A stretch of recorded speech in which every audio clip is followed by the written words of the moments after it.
Good everyone. Good morning. Good morning. Welcome.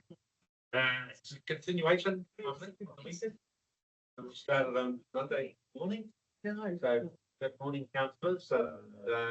Running to team online. The councillors online.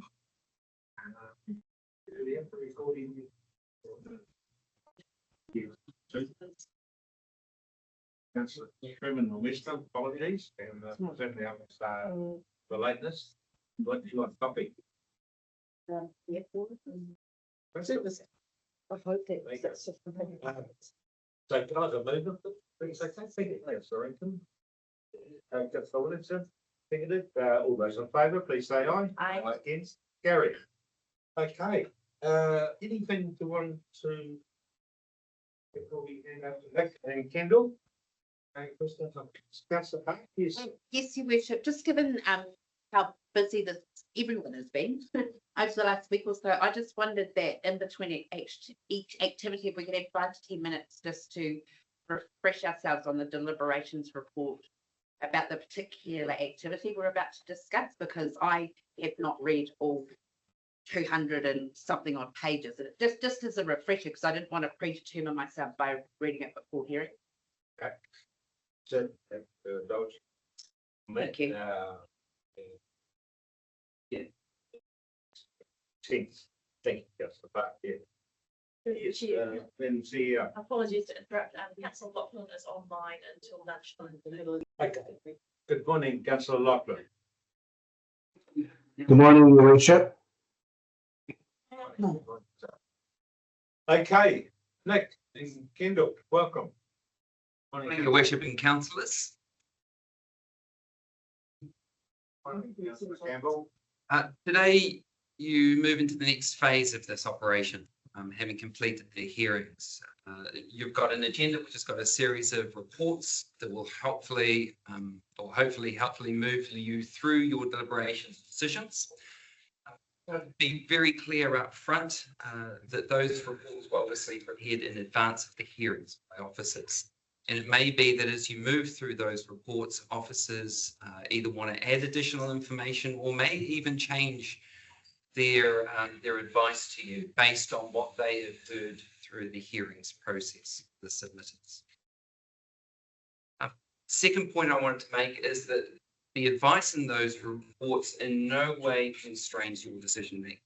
It's simply officers' advice to help you, but again, you're able to make independent decisions that may be contrary to that advice as you receive.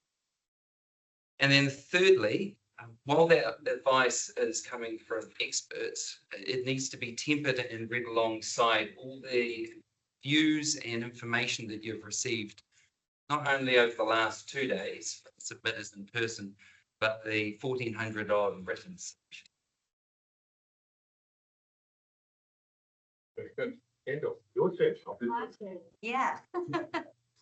So the reports that we've sent through, the first report, item 5.1, that sets out the initial process, both the hearings and for the deliberations over the next couple of days. What we're proposing is that you work through each of the reports and make decisions as you go on each of them. We will come back to report 5.1 as there are matters in there around responses to particular submissions and working through those, which is an attachment to the main report. Then once you work through that, we've indicated that you then go into 5.11, which is the community funding policy. Now, just a reminder that policy, while you have heard all the submitters and you've read all the submissions regarding that policy, we do run out of time as part of the next couple of days for deliberations on the long-term plan. That can be moved if we need to. So it's not, whilst it links into the LTP, it's not going to be a big issue if we don't get to that in the next couple of days. We can move that to another day. There are a few little administrative matters that we just need to cover off this morning. Yesterday I received a call, a submitter couldn't find their submission and the bundle online. Our online system hasn't hasn't performed the best during consultation. And we do believe that there's been a bit of a technical issue and her submission wasn't actually lodged properly. So she emailed me her submission on behalf of the Motuata Residents Association yesterday, and I circulated that last night to you. So we just need to pass a resolution this morning to accept that. Whilst she did try to get it on time, it is now technically a late submission, so we just need to pass a resolution on that. And then in terms of the past 2 days, we have listened to a number of submitters, and there has been some new information put on the table around requests for particular projects. We will table an addendum which sets out that new information, so that as you are working through changes to the long-term plan and directing officers to make changes, you have all of that information in front of you as well in terms of that decision making. So we will get that to you when we get to that item, which is when we come back to item 5.1. Yes. Thank you. The last thing I wanted to note is that we've been developing this LTP over a period of more than 18 months, and you will have seen a lot of change in your operating environment over that time. And unfortunately, that change hasn't stopped since we adopted the consultation document at the end of May. Some of that change you discussed at your meeting yesterday even. So really conscious that the operating environment, particularly the financial operating environment, is really key to the decision making that you're going to go through over the next few days. So I might hand it over to Sarah, who can talk about some of those changes and the way that they might have consequences for you in terms of your deliberations. Kia ora tātou, he's asked me to give a quick update up front. As you're aware, we've tabled a number of different changes in our deliberation report. So given the number of them at errors, we would be handy to advise you of a couple of additional items that will be tabled during presentation of that report. Obviously, we're in a bit of an unusual situation. We were in the first financial year of which our LTP is for. As Nick said, it is usual for situation to develop and us to get new information. However, just do need to note that given we are in the financial year already, that does make it super important to pass changes that we already know are going to occur in our financials. So as you're aware, there was an urgent expenditure item approved by council yesterday at confidential meeting, so that will be required to be in the final version of the long-term plan. But we're also having an extra 100,000 increase today for the finance budget to cover additional expenditure items required to complete audit processes. So due to a couple of complicated transactions and standard changes, we've already been requested to complete 2 additional accounting opinions for adoption of the long-term plan and annual report, which are currently underway as we couldn't delay our long-term plan adoption, obviously, on 30th of September. So one is for the deferred sale of our property on the corner of Lake Terrace and Rifle Range Road. And the other is for the timing of change between inventory and investment property, so recognition classification for council's key certain land. So that's in addition to the accounting opinion we were required to get for council's Horo-Matangi Street property and the lease treatment for council's administration building that was already completed in the 23-24 financial year. But audit have also advised that they require independent assessment of council valuations, which will be an additional charge in our audit fee. So all of that comes to the grand sum of 100,000. So we are tabling that today.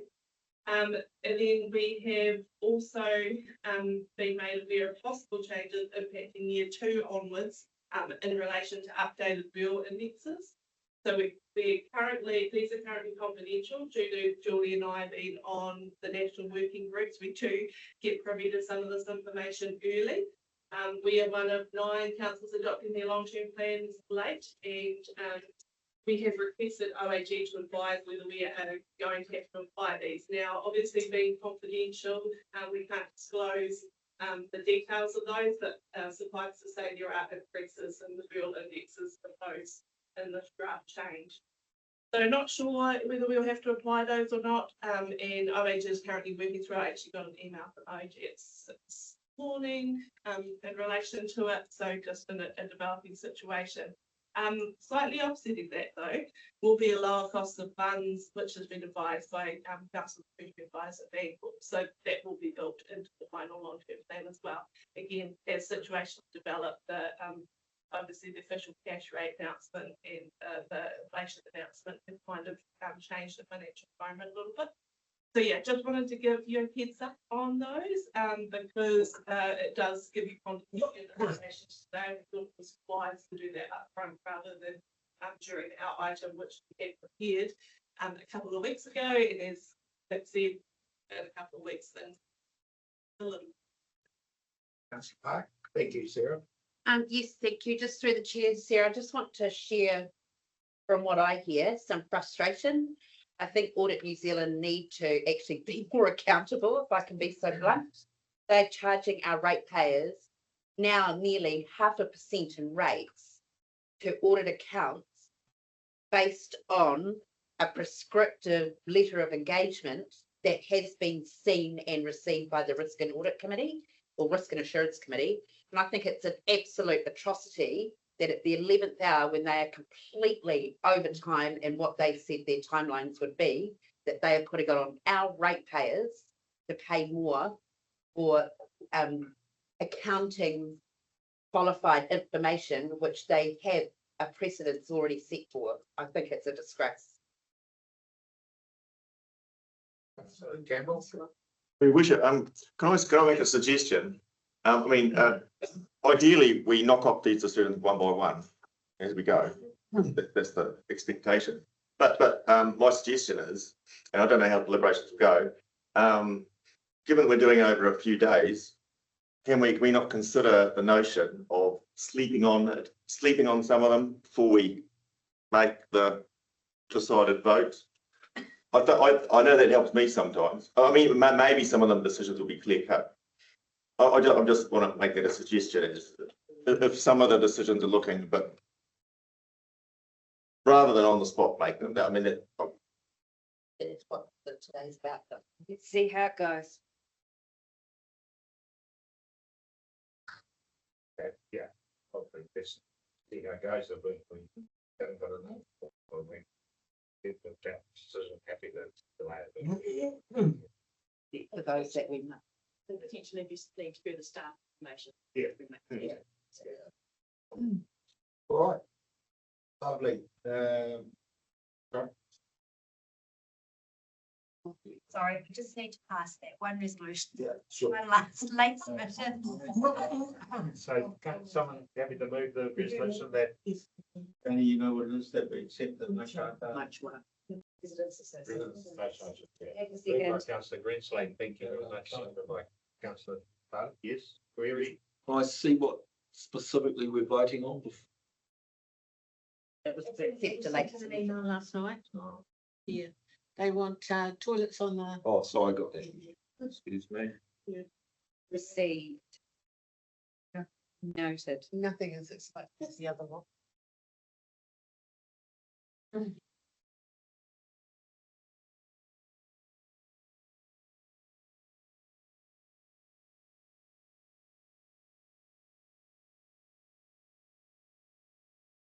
Oh, thank you. Okay. All those in favour, please say aye. Aye. Against, carry. Right, first up, we have Tony.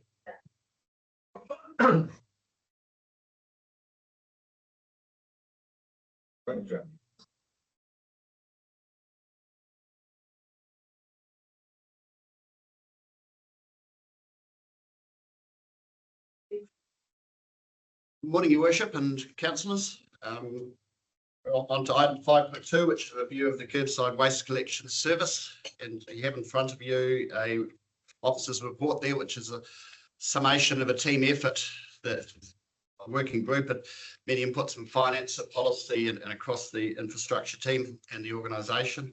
I haven't a speech prepared. You've got the item in front of you. You've had multiple workshops on the subject as we brought you along on the journey on the process, and so you're well aware of the background going out. The what we're setting up for here is a 7-year contract, which is the fixed term plus opportunities for expansion for 3 years. That would kick in on the 1st of July 2025. So effectively what we're doing is we're locking that in for at least a 7-year period from that time and this decision that you're going to take. These earlier, I'll just highlight a few points specific probably to the engagement. During the initial engagement, there was quite a high level of support for moving to the bins and the migrating to the bins.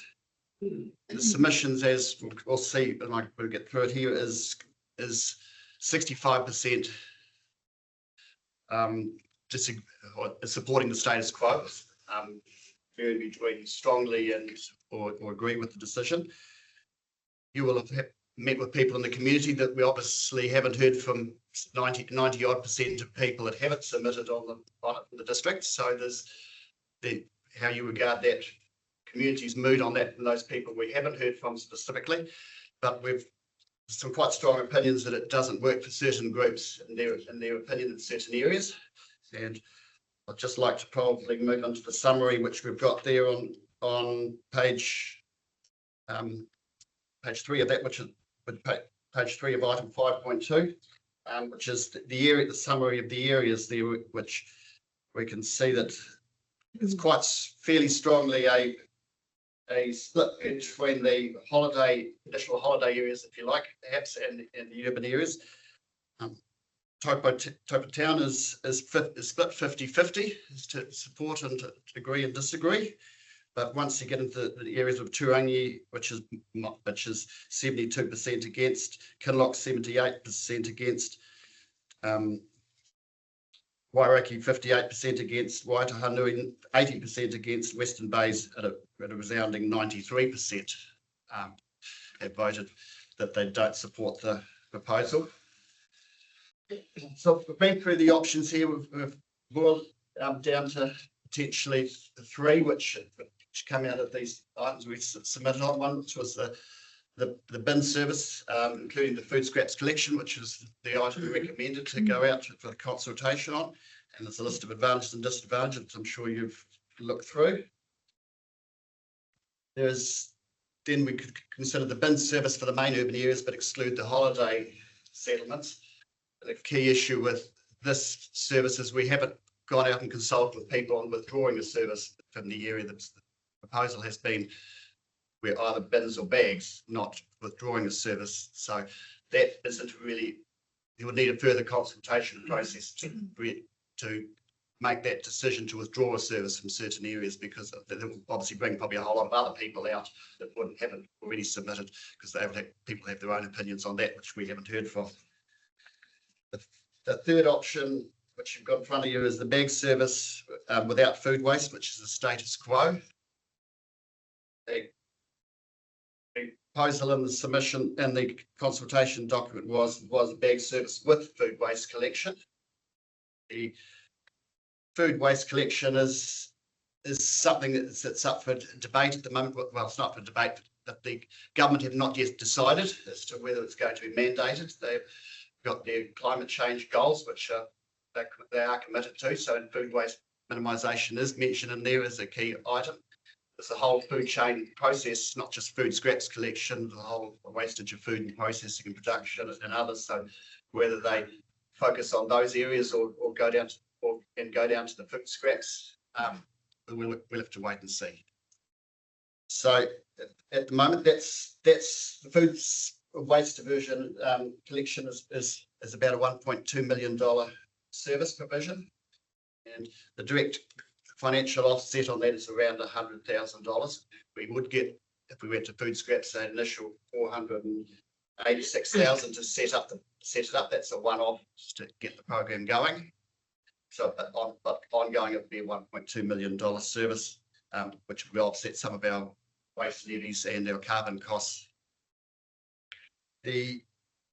So there's quite a deep analysis there of the whole of the options, and also capital costs of the bins and the role of the service.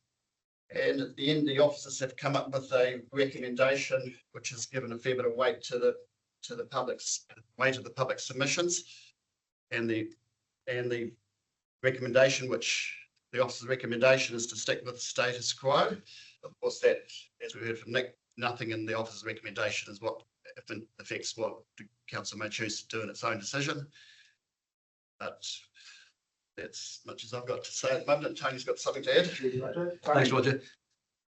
Well, your worship, councillors. Yeah, and look, we've heard lots of conversations out in the communities through our engagement processes, and obviously we've been hearing from some of the public over the last couple of days. The team have done quite a bit of soul searching with the paper, lots of detail in there. It's a topic we've had many conversations about, and the recommendation obviously is to remain with our status quo, and certainly happy to take any questions. We've got some of our experts in the room, and they will have a lot more detail than certainly I do. But I'm really good summary, but up to you, Your Worship. Okay, thank you, Tony. Righty ho. Thank you for the work done on this subject, and of course, quite a topical subject as we went around the LTP application. So very topical subject. All right, first up, we have Councillor Park, Councillor Campbell, Councillor Green. Thank you, Your Worship. Firstly, can I just say to Brent, who fronted this, thank you for all your hard work. We've been talking about this since we were in 72 Lake Terrace. It's been around for a long time, so much appreciate your passion and your dedication to this project, along with everybody else, of course, but you were the front man for it. Just in regards to, it came clear to me, and I'm not particularly swayed by how many submissions are in favour or against, but rather that what I learned from the consultation. And what came across to me was, and I know this is probably to do with waste minimisation, which was sort of run in parallel as well, is that perhaps the bin system wasn't favoured by some because people were worried that they would become skips for all, as opposed to people probably being a bit more educated about how they could minimise their waste as opposed to just throw it in a wheelie bin. So I know that this is an operational thing, but and Shannon and Brent and the team do an amazing job, but could we perhaps before that next LTP process look at perhaps some extra resource for around education, because we are going to have to move to a more efficient system eventually, but I just don't think Taupō District as a whole is ready for us to make such a move at this stage.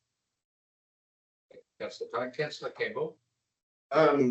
Yeah, just a question about the surveys, the disparity, say, between the initial engagement and the submissions. Why do you think that is? Certainly, through the chair, in the paper, you'll notice that there's a bit more information that came to light as time progressed. Someone went and did our initial engagements last year. We were rolling out the concept of bins, and then as we're working through that process, and obviously we're working through quite a tight timeline with our OTP process. So I think that when some more information came to light, that's where maybe some of those opinions changed. Do you think it was something to do that, for example, the initial engagement didn't talk to many holiday homeowners?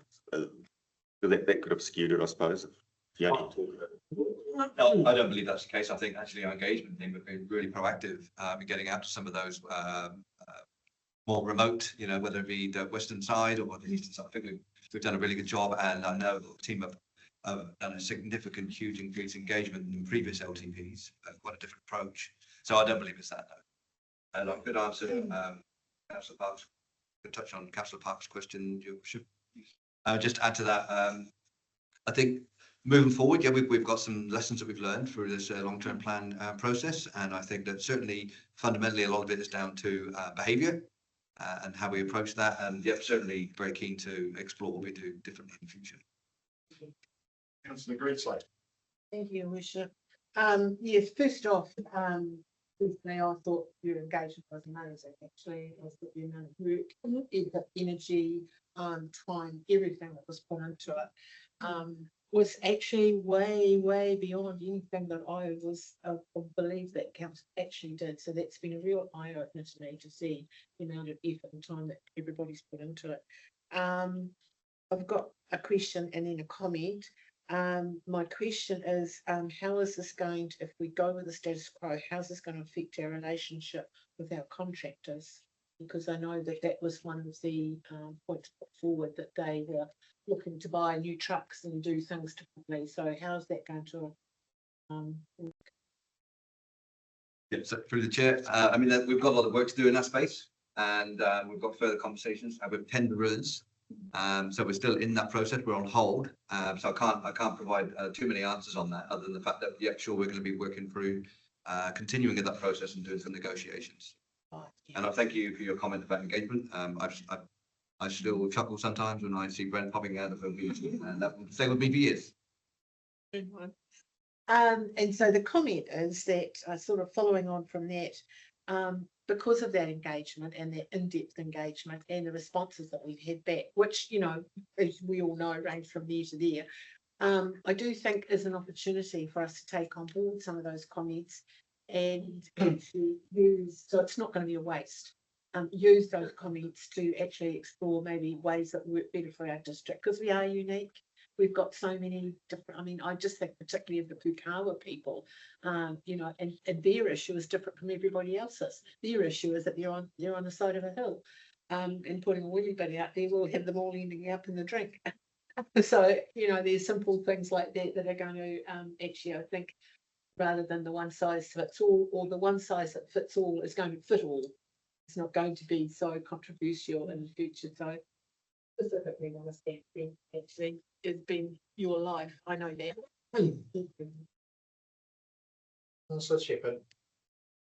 The moment's kind of past, really. I might be going backwards here. Again, the consultation I thought was really good. And we also have to remember, to your point, Duncan, the first question we asked was, do you want us to look into bins? And that was where it all began. And everyone was like, yes, please look at bins. And then once they realised that they actually had to pay for it, that's when they looked at the nitty gritty, and that's when we got the comments back. You know, if one size doesn't fit all, it doesn't. And cost is what it came down to, I think. So I think the team did a really good job, and, you know, kudos to Shannon and the others who continue to do a good job. And yeah, as Sandra said, we've got a lot out of this consultation process. So onwards and upwards. Councillor Taylor. If I could just add my voice of thanks to the team. So, and Brent, for leading this. I've been at a number of the consultation events where you have spoken, and I want to acknowledge you and the rest of the team for that. Just wonder, irrespective of the decision we're about to make, there are some good points that were raised in the submissions of things which to retain the high ground on this we could adopt, and we're already doing it. I'm talking about composting seminars and these kind of things. So this is separate to the long-term plan, but there's some ideas that people have presented which I think give us an opportunity to leverage off that to provide some good input into the community going forward. My concern is around the contract negotiations you team will be engaged with. And I would hate to think that this becomes the same as what occurred with the Three Waters. Everybody was absolutely anti, said no, no, no, no, no. They got what they want, and now they've still got to pay for it. Mm-hmm. And the downside of that, nobody looked at, and now they've got what they asked for, and they didn't realise the downside. And sorry, but you're just going to have to chew it. And I wonder whether this is the same situation that we are heading for.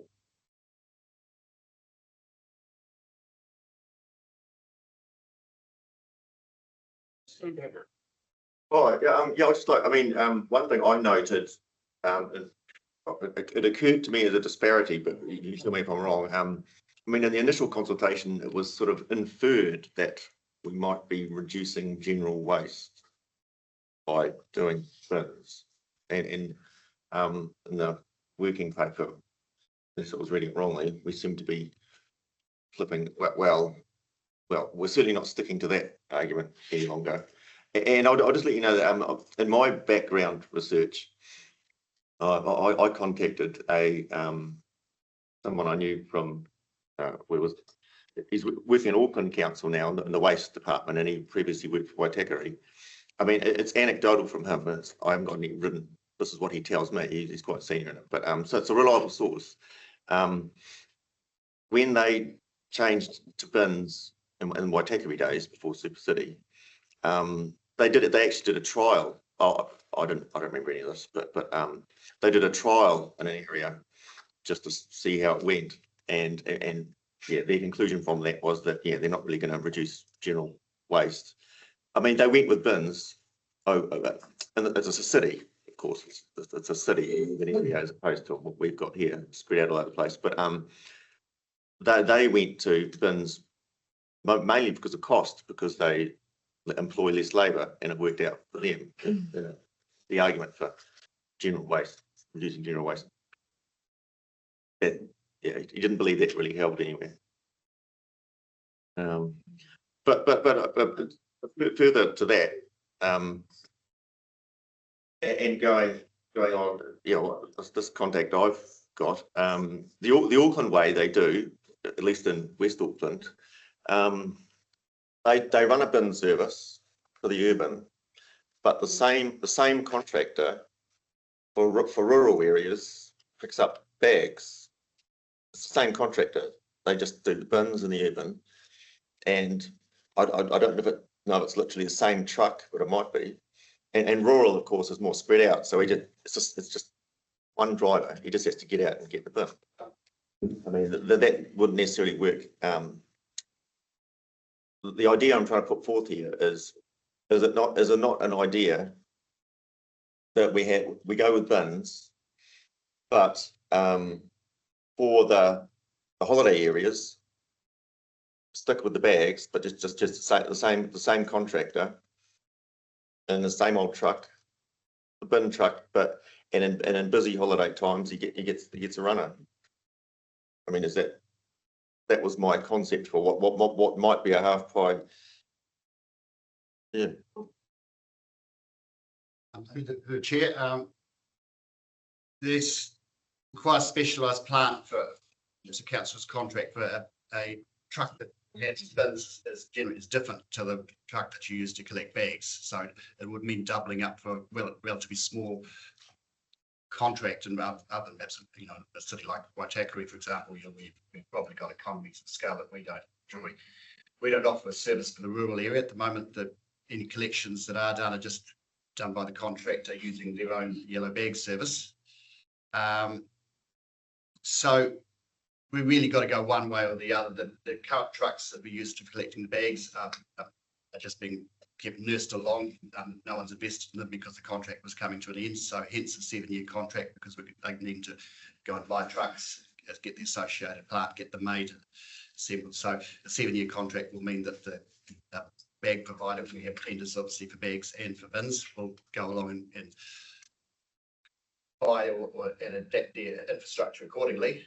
So it's really one type of service. So that's the way the contract has been constructed at the moment. So another question in there. Oh, just to follow on. I mean, I understand that's the expectation. I just wonder, are you saying that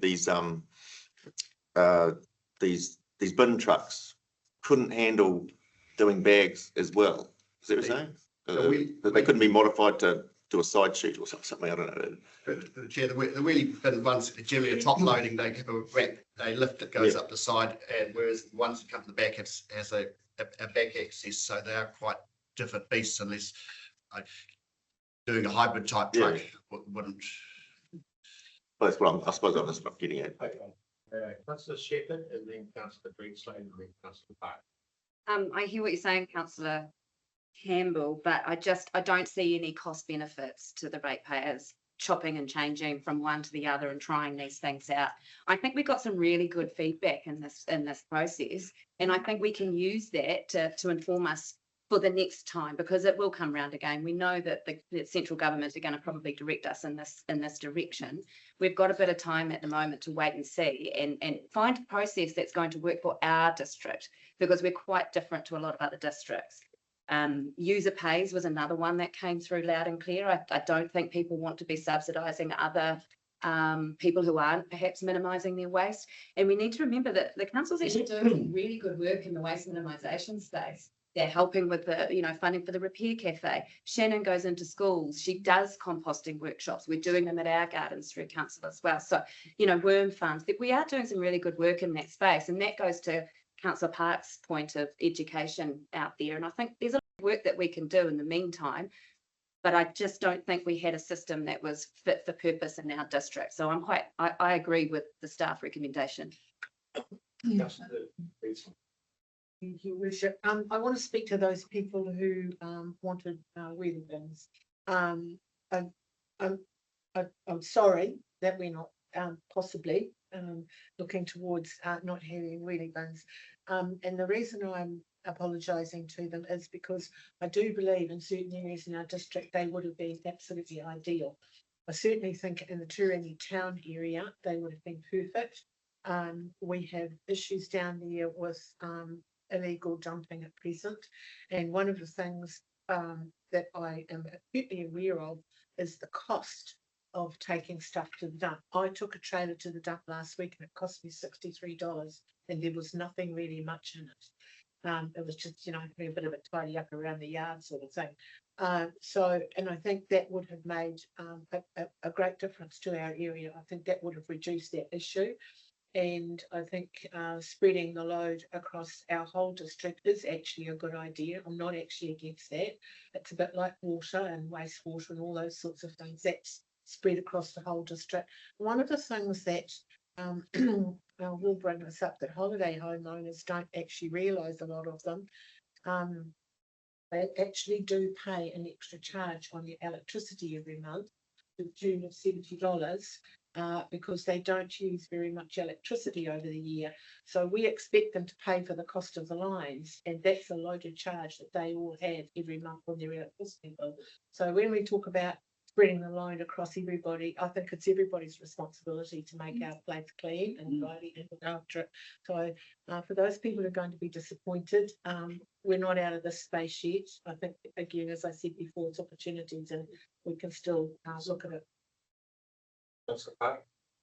Yes, thank you, Your Worship. It sort of segues into what my comment was going to be after Councillor Shepherd and Councillor Greenslade, is that Councillor Campbell mentioned an idea which he then referred to as half pie, and I think that's because what he suggested is actually already in place if we remain the status quo. As a ratepayer, we personally choose to have a wheelie bin, and we will be able to still choose to have a wheelie bin, whether I pay for that through my rates or through a separate account like I do now, is exactly what will remain. So status quo does encompass that option of opting in to wheelie bin. I didn't want to respond. Yes, just to respond to Councillor Shepherd. Yeah, I mean, I'm trying to, for argument's sake, give the benefit of the doubt to the bins and just see how far this goes. So that's what I'm exploring this. But what about the idea, say, of doing bins in the urban areas? Because I see it as Taupo and Turangi, even though, okay, a lot of people didn't like it in Turangi, but the idea of doing bins in Taupo and Turangi at very least, and I thought the idea of drop-off depot places for bags for these holiday homes, say Kuratau, a depot type place where instead of the bins, they wouldn't be charged rate for the bins, but they'd be dropping off their paid for bags at a depot somewhere. Was that an idea or something? I'd be concerned with that option, Duncan, because you won't get the economies of scale to keep the price down. You can't have half a service over here and half a service over here for half the price. It won't work out that way. We actually need to be quite fiscally prudent with the decision making as well. Trying to save money, not waste it. All right. Very good. I don't think there's any option as councillor. I think we're in an incredibly unique situation here. It's reflected. I think a lot of options. Students of family, for example, I've got that experience on all of it, which they was about.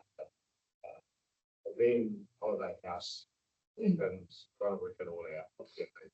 Just like we come down for the weekend and put it in a bag.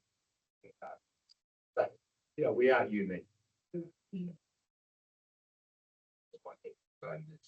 So I suppose we look for the other stuff, made a recommendation. I feel that probably has the majority of the support of the council. Unless anyone's got any final comments, Councillor Taylor. Just one more question. So we're clear, whatever we decide, we're locking that service delivery model in for 7 years. All right? Yes, that'll be bags or bins for 7 years. Once the government decides on the food waste, we may be required to put that on as additional, which was the original proposal. We went on out with the bags. At the moment, the proposal is not to do that till the government decides. So are we still not negotiating with the tenderers though? Like can you make it a 5-year contract or a 3-year contract? Yeah, so through the chair, that was my question. Can we not write something into the agreement that if legislation changes, we can? Yeah, and we'll have to have a way to meet that legislation. So through the chair, if legislation changes, we have no choice anyway. Yes, we need to put something in there. Chair, the food waste would be collected in a different truck, so it'd be a separate vehicle that goes along weekly to do that. Brent just had his hand up. Brent, good morning, Brent. The current contract for bins or bags, the bag contract actually has food service starting 27 currently. It's our option to either exclude or include that into the contract. We will negotiate that depending on what we decide. Okay, so you agree with the comment that 7 years is the minimal? 7 years is your contract term. The food collections to come in at 2027 because that's what the government were looking to try and mandate. They haven't done that yet. So we've got the option at the moment to go, if you decide that you're going to go with bags, we can have a food service at 27, but we can also say we actually negotiate not to have that food service. That was yours. So how do we manage legislative change if we actually have to make this change to bins? For example, is there not anything written into a contract that would assist us in that space? I feel there should be. So say what government said you've got to have bins. Why do we have to sign up to 7 years is my question. So the government aren't going to say that you have to have wheelie bins. The government, if they decide to mandate it, will decide whether you have to have a curbside food service. So you have a bag service, but you will have the food service was a small caddy at the curbside. In the base emission reduction plan, that's not written in stone to say that's a curbside collection service, but it may or may not be mandated. The risk that we had is that we've gone with a bag service, right, implement a food service a couple of years later, and the statistics show that if you've got the ability to buy more additional bags, then your food collection service will struggle. Okay, so what I'm hearing is that the 7-year term is based on there being a service, regardless of whether it's bags or bins. So is there scope within that 7 years? Is it the same company that does the trucks for bags versus bins, or would we have to go to another contractor? Well, if you're rolling out a bag service, you wouldn't want to get to year 2 and the contract would go, actually, we decided we want to go to bins, because that means you'd have to take all the trucks, disappear and buy a whole lot new. So that would be astronomical cost. So once you're into a bag service, you're into a bag service because of the timeline to depreciate all the extra. So you're into a bag service for 7 years. In that term, government may or may not come back and say, actually, we're going to mandate collect food. We don't know where they're going with that, but the latest emission reduction report was suggesting that they want to do more mechanics. How they do that is undecided. So we'll be into a bag service for 7 years and the ability to do food in 2027. That's what the current bag says. But it's up to you whether you want to do that. I'm just struggling to understand why we have to do 7 years. Is that just the term that the contractor stipulated? Can we not push back on that? Well, the 7-year term allows you to depreciate your infrastructure. Right. You know, because you're spending massive amounts on trucks, you don't want to be able to. That's the contractor is? We are, because we're gonna buy the trucks. and stuff. Oh, okay. So you're gonna depreciate that infrastructure. If you depreciate that infrastructure over a shorter term, you're gonna pay more, you're gonna pay the depreciation cost in a shorter term. So the 10 years plus whatever it is the timeline that enables you to do that most. Okay, thank you. Councillor Campbell and then Councillor Greenslade. Oh, just a question actually. If we go for the bag contractor, does that employ more people? Then it's more, there's more labour involved in bags than, is that, yeah? We're employing more people? Well, I mean, currently, obviously, they have a runner when they're picking up Yeah. bags, and obviously, if it's a truck that picks up wheelie bins, it's one person. So I guess in effect, potentially, Yeah, so I so suppose that's what we're currently doing. it's plus in a way. But just a question, it's an aside question. It's probably more for Brent. Compared to say 20 years ago or so, when you'd have these trucks that have multiple runners all over the place. Now there's like one. I mean, is it economy of scale, technology in the trucks, or why can't we have more? Why is it, what less labour? Is it just economies of scale, technology trucks? Yeah, it's a question, why can't we have more people on the curbside? The question is, compared to 20 years ago, there was more people employed, runners picking up rubber. There's more people employed in the waste industry. Is it just simply the technology and the financials of? The underlying thing would be the more people that you've got at the curbside, the more cost we have to pay. So Yeah. Efficiencies being that you design and infrastructure and services and operating minimize your operational costs. So that's why you've done down. Yeah. No, okay. We just not really allowed, so apparently they're having trouble. You need one, you need No, that. it's actually there for a reason today, so. Yeah, okay. Councillor Greenslade. Yes, this is operational and I shouldn't be asking it. Being in-house rather than contractors. From a service point. Yeah. I think there's only one other council that's for the risk of service delivery. We've got specialist contractors that do bread and butter. They are aware of the intricate health and safety requirements of service delivery. I'm not sure that we want to take that risk. Have we costed it though, really? It's cost, it comes back to cost. The other point in that is that if you, if we Taupō District Council curbside service contractor, we are a little tiny fish in the recovered materials commodity market. So we would have to fight to try and get our commodities recycled at a cost. And we'd be a tiny little fish in the huge big pool. So realistically, we're expert in regards to trying to get value out of this. That's a great art. Thank you, Brent. Thank you, Brent. Thank you, Sandra. Okay. Just one last point. Is it a question? Well, it's a question of point actually. I mean, in case anyone listening doesn't realise, whether we go to bins or bags, you will all be paying more for rubbish waste pickup than you are today. Yeah. What's the exact figure if we go to bins? Sorry. Bags. 366 a year at the moment. So no, sorry, bags. Assuming we go to bags, okay. Who's got that? It's on your use. Oh, well. Wash out in the wait and see. It doesn't. 276. 276. Is that so that's Page 40.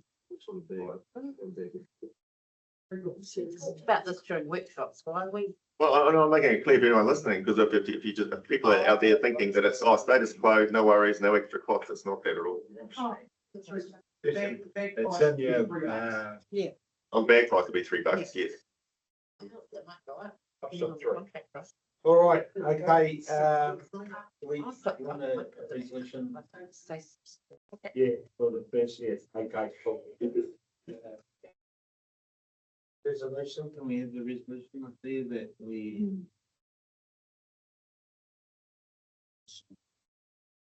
The council direct officer, on the basis of continue the status quo. Do I have a mover, please? I will. Thank you, councillor Park. I'll explain. Are we going with options, option 1 or option 3? Just No, option, clarify bags a little bit. option 3. Status quo pretty much clarifies it. But it says bag service without a food waste collection. I thought Brent was saying that we were going to have food waste. collection. No, we're not proposing food waste. Option 3. Sorry. Sorry, query. Can I just, so currently, you in the contract document, and we're going to negotiate this with the contractor, whoever that successful contract might be. Yeah. That there's the provision of a food service in the tender. Do you want me to say to them when we negotiate it, that the food, or do you want to leave that option in there for us to be able to provide that service without having to go back to negotiate with them? Leaving the redundancy. Well, does it cost extra? Future business. Oh, look, If it's going, Currently, if you went to if we go to the contractor and say, okay, we just want the bags, forget about the food. Yeah. Do that. We could say, we're going to go to bags. Yeah, We'll I have the understand. food in 2027 if it's mandated. Now, Okay, that yeah. would enable us, not to have to go back to the contractor. Yeah. Renegotiate all that and for us to come back to the table. I think that makes sense. Everyone happy with that? Yes. through the You want chair, I, that? So, are we excluding, food scraps bleach at this stage, or what do we say? You need to change How do we it. change that recommendation? Okay, well, perhaps, I'm just wondering, Yes. we needed to get a direction today for the LTP. I think there's a whole lot of work to do with those that put tenders in. And perhaps there's an opportunity for staff to go back about next steps and then even have further conversation with council if needed. But we needed today to know which option you were going for. Yeah, so bag service, fine. Yeah. Okay. with the provision. With the provision of a food. We just leave the food out, status quo for now for the LTP, and then work with staff. I'm just asking your recommendation here, Brent. What were your words, sorry? Well, I would think, with the provision of food, if mandated by government would be a decision, because obviously you've said that you don't want to go with food, the cost is preventing, or the feedback is that you don't want to do, but if we. Any plan, we have to If use we've it. got a contract, we can roll it out if need be. We can also exclude it with the contractor if it's not mandated. So that. Yeah, well, Okay. again, we're What making if we predictions. cut our nose off this, but our best funding option? Yeah, but Okay. Through the chair. Sorry, I think we do need to, from an audit perspective, be Yeah. clear on what our assumptions are. So if our assumptions are that it's in line with the current mandated timeframe, we need to put it in the. Yes, thank you. So just, What are the new words, please, Sarah?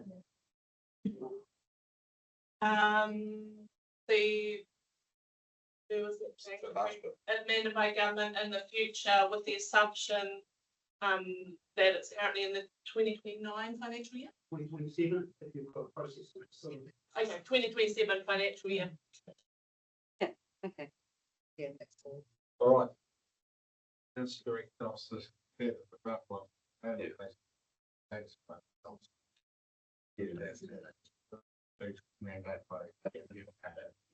You happy with that, Sarah?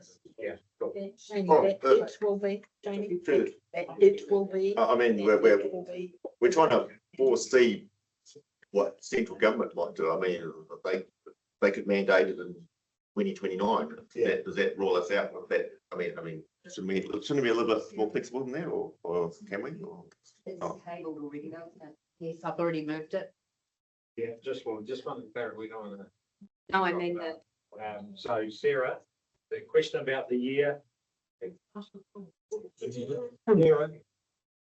Sarah, the question about the year, Councillor Campbell's question of the year, if it comes in 2029, will that exclude us? yeah, I mean. Yeah, through the chair, that's what Tony was just about. Oh, sorry, Tony. Yeah, sorry, through the chair. Look, just echoing Julie's point, I think the purpose of this conversation is to simply focus on the LTP. We will be coming back to council with a workshop in the future once we've got some bit more certainty and information around tendering negotiations with contractors. I hear the sentiments around, hey, is there some flexibility in there? I would suggest that you leave that with us to actually have those conversations with and then come back to you in due course. Okay, so you're happy with that? Yeah. Maybe remove it. Yeah. Through the chair, I would leave actually as we had it originally, In the future. in my opinion.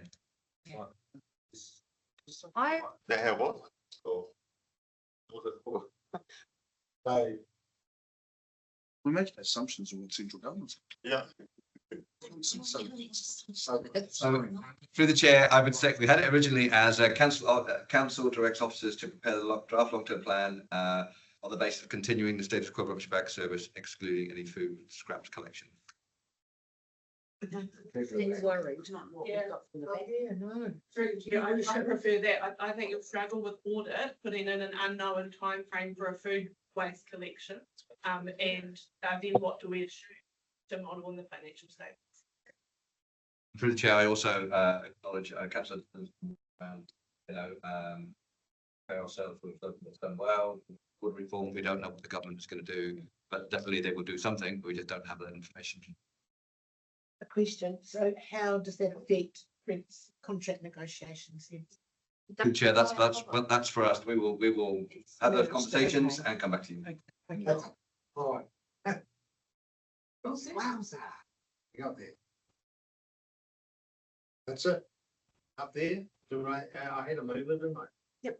Second by councillor Rankin. Rankin or? Yes. Thank you. All those in favour, please say aye. Aye. Against? Aye.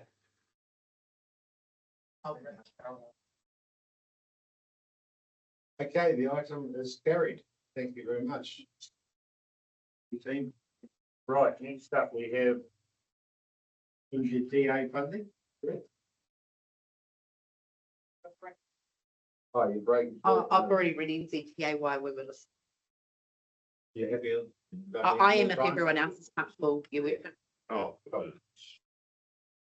Okay, NZTA. Tony, No, you're you sitting. want a break? You wanna? I could do with that. Yes. Thank you very much. All right, morning team. Welcome. Sorry to disturb your lattes downtown. You and Natalie. Such an inconvenience, my David. Welcome. And Tony, have you got anything to kick off regarding this subject? Yes, through the chair. Next one off the rank is NZTA funding. And this is not an unusual topic for us to bring up. And traditionally, the cycle with NZTA funding and our LTP timeframe don't always marry up. So obviously, we've got some challenges with getting confirmation from NZTA on our funding. There's quite a bit of detail in the paper, and we have had some confirmation of indicative funding. And the details around that of the pothole prevention and local road operations. So we have got some indicative confirmation, but we've got some options here around where we need some decisions on considerations of the share that we have. Obviously, currently TDC we pay 49% and we get 51% from NZTA. So we've got some options there, and the recommendation is option 2. And as I said, that's the same as we've done in previous LTPs, whereby rather than reducing any of our maintenance programs, we continue as we are, and then we'll be seeking further opportunities with NZTA down the track. So recommending that we stay with the funding as it is. And certainly the team have done a significant amount of work in getting condition assessments on our network. We've got confirmation or endorsement from NZTA, local funding managers on where we need to prioritise our maintenance programs. We're in a new contract, which I've already spoken to you about. So really, it's option 2 is what our recommendation is. I'll take the rest of the paper as read, but I've got the team, the experts next to me, so they'll be more than happy to add any comments if they have any. And they might not. Thank you. Good morning, ladies. Questions? Oh, question, nothing further than. Questions? Well, just to clarify, please. So the assumption in the LTP is that these projects are going ahead and that we've got the funding for, I mean, there's some assumptions going on. What are we assuming in the LPP for the financials now as it stands? Are we assuming all these projects going ahead with? All right, so what we're assuming is that our biggest bucket of money that we can address here is what the new government calls the pothole prevention program. So that's a combination of maintenance items plus renewal items. And so in that bucket, I've asked for $29 million, which we got 27 million of. And so it's that deficit that now influences that assumption of what I can deliver. So over 3 years, I'm basically $2 million short. And as Tony has said, option 2 is probably the best for the ratepayers too, is just to hold on to our own local authorities so that I have the opportunity in the next annual plan or next plan to go and ask for topping that up. And because that is exactly what NZTA has always alluded to, is do not let go of your local share. There might be other councils who's not delivering, and we can top that up again. In an ideal world, option 1 would have been amazing, but we understand that the community is not, that's not the economical decision right now. I do just want to emphasize though that remember this money is not going for increasing level of service. It's actually to maintain and play catch up with. And so yes, $2 million then, or 49% of the $2 million, excuse me, let me rephrase, 51% of the $2 million, so call it $1 million, is what I'll have to reduce the program with. Which is, of course, all the program is close to everybody's hearts. We're talking about Link Road, we're talking about Te Rauanga, we're talking about Poihipi, we're talking about Broadlands, we're talking about Lake Terrace. But that is why option 2 is probably the best to, under the current climate, to go for. I don't know, does that answer your question? That yes, it's all determined in long-term plan, basically the whole program of works for the next 3 years per site, per intervention, but that would have to be reduced with $2 million. So follow on, I suppose. So if we went for option 3, and we would reduce rates by how much? 0.7%, if I'm not mistaken. So it would reduce rates by 0.7%. Yes. But I would be back immediately in the annual plan, coming and asking for it again. Because, for example, what wouldn't you be able to do? I would have to prioritize between Broadlands, Lake Terrace, Te Rauanga, Poihipi, Maruturi, intersection from State Highway, and where I need to reduce scope. And actually, because it's mixed with maintenance activities, I would have to prioritize, do I renew or do I leave the pothole waiting for the next financial year to actually do a proper intervention? Councillor Park, then Councillor Greensmith. So just to clarify, option 2 is to maintain and renew. Option 3 would be maintain, renew and catch up is option 2. Option 3 would be maintain, renew, wait, have to come back for more money and then play catch up yet again, correct? The difference between option 3 and option 2 is what picture we paint to Waka Kotahi. And they have just emphasized constantly, every conversation is that council needs to show interest in understanding how important this investment is and not let go of their local share. Thank you. I've just read through, finished today, the NZTA strategic priorities. So I think that your recommendation is something that I favour. Thank you. Councillor Greensmith.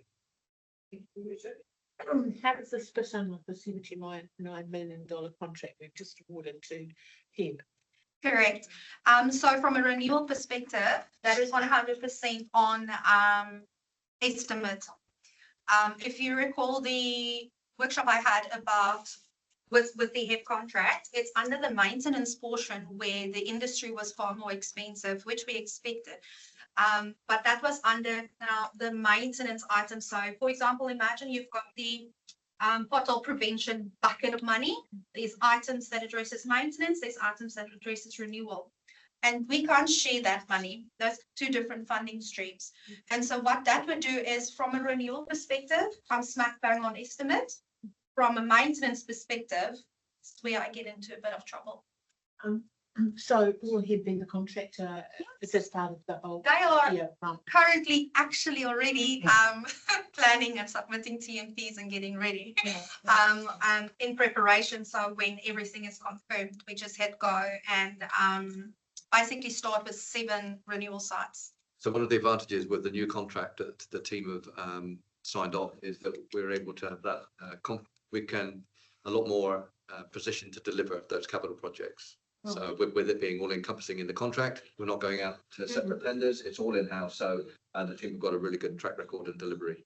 And if I may add to that, is that we've had recent meetings with NZTA where they've admitted that they are not far along in their planning, far enough into their planning for the state highway network, that being up higher in our district and even everything down here going down to Turangi, that they can give me indicative dates about how they would want to detour on our routes, etc. And we are luckily to the point where we can say where we're exactly working, when we're working, as soon as I can hit go on everything. So right now we are a step ahead of NZTA. Councillor Taylor. Thank you, Worship. And thanks to the staff for putting this item together. I just want to speak in favour of option 2, the recommended option. Option 1 actually rules out getting any additional money from NZTA, if I'm reading it correctly, because we're going to fund it and that will come at a cost. And that's at a time when we're desperately trying to cut rates for ratepayers, and that doesn't make sense. Option 3, by the same token, simply kicks the can down the road and we'll have to come back and fund that anyway. So it just seems a bit of a fruitless exercise. Thank you for putting the item together. I'm happy to speak in favour of the recommended preferred option. I think that's the most sensible, given it's the approach that's been taken previously and has worked previously. Councillor Williamson. Thank you, Worship. I did have my hand up before Councillor Taylor, but Can I take your word? Taylor's comments, I was. That's my fault, I didn't get it.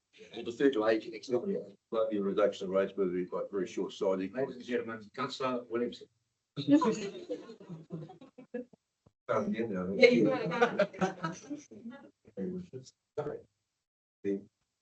Supporting Councillor Taylor's comments, obviously, with his comments, reduction of rates are very short-sighted, just kicking the proverbial can down the road as well. And perception in the community, we have enough issues with the roads and etc. So it would be very, very retrospective step. Option 3 sides support option 2 as well. Thank you very much, Councillor Campbell. Can you explain local share?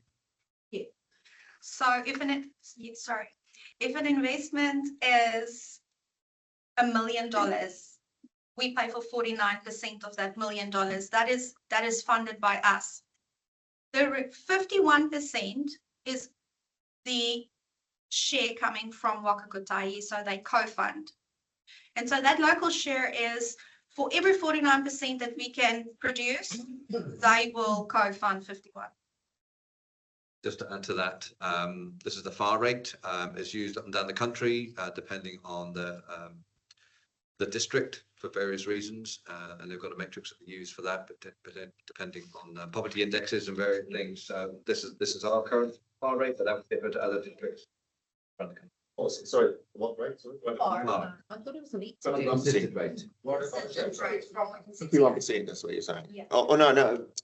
Am I, for example, if we halved our budget for doing on the pothole thing this year, does that mean, is the implication that a following year NZTA would, we can't just sort of chop and change our investments year to year because they base next year's local share, if you like, whatever they're going to give us on the previous year's expenses. Is that that's my perception of how they work. Historically, correct me if I'm wrong, Claire, but historically, yes. We haven't been able to ask for necessarily for more money because we haven't been able to do the condition assessments, which has now been done, and that is why they have basically come and increased our funding with 86% because we have been able to prove that business case. And so if we would halve, so if I understand you correctly, you're saying if we would take option 3 and we halve that amount, then that just means that we've got doing maths in my head is very hard, but we've got 29% now, which I can go back in the next few months to NZTA and say, please co-fund the 29%, or the 20% that we still kept. Again, I emphasize, because that's what our investment advisor has asked us to do, is in front of you, keep on emphasizing to not let go of your local share. The local share, the money that we've got in our pocket that we fund. Yep. Because there will be the opportunity after year 1 to ask to co-fund that again. So then that 49% becomes 100. But I mean, when we're setting this up at the LTP, I mean, of course, we can chop and change a little bit annual plans year to year. No, I'm just trying to understand. Well, option 2, say, I mean, the NZTA might end up coming to the party and funding it all anyway. Yeah. I mean, but if we went with option 3, then are you saying, yeah, we're not even, it's not even in our scope, so we can't get their funding for it, so we lose the chance to get it. Is that what you're saying? So what I'm saying is that as soon as the next annual plan hits, I have to come back to you in any case, which is, I understand, just after October, and say, can I please have that 49 million back? 49%, please. Yeah. I can have 49 too, but that's okay. Councillor Taylor. So at the risk of putting words in staff's mouth, this would, if we don't do this and we go with option 3, we will then need to explain to our ratepayers why there are potholes all over the rating network that we can't fix because we didn't budget for it and we didn't allow ourselves the opportunity to ask NZTA. And I thank the traffic engineers within council to have done the work to enable us to do this. It's actually pretty simple. It is very the way I see it. Okay. Yes. Good, so the resolution of the. Thank you, guys. Nothing to add, Tony? You've been good, Jean. Just a final comment, I guess, is that just a recommendation to a lot of work has been done. We're working with our funding partner. We've got a really good rapport with NZTA. We know the condition of our network, so I'll leave it at that. Thank you. I have a mover, please. And I'll leave the second. Councillor Taylor. All those in favour, please say aye. Aye. Against? Aye. Thank you, Danny. The vote has been recorded. Very good. Thank you, ladies and gentlemen. What's Have a good day. I'm all caught up. So here we go. Turangi wastewater solution? Right. Well, I need coffee for this one. Yeah. Good morning. 25. Awesome.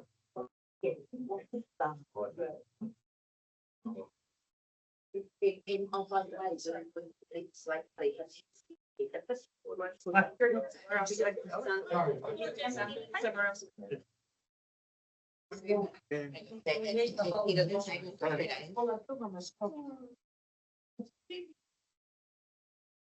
Welcome, gentlemen. What do you got for us, Mike? Where do we go? Wastewater. Oh, sorry. We'll just wait till everybody returns. See what. I think a couple of coffee We've only just requests. had a break. Couple of coffee requests. It's because your paper's really exciting. They've just come to life. Yeah. Yeah, generation, whatever. Rough now. If it's going to be a few minutes before we start again. Can I walk across me? We're carrying on. You're carrying on, okay. We're carrying on. Can you just let me know when the next break is and I'll come across? Yeah, thank you. Thank you very much. Right.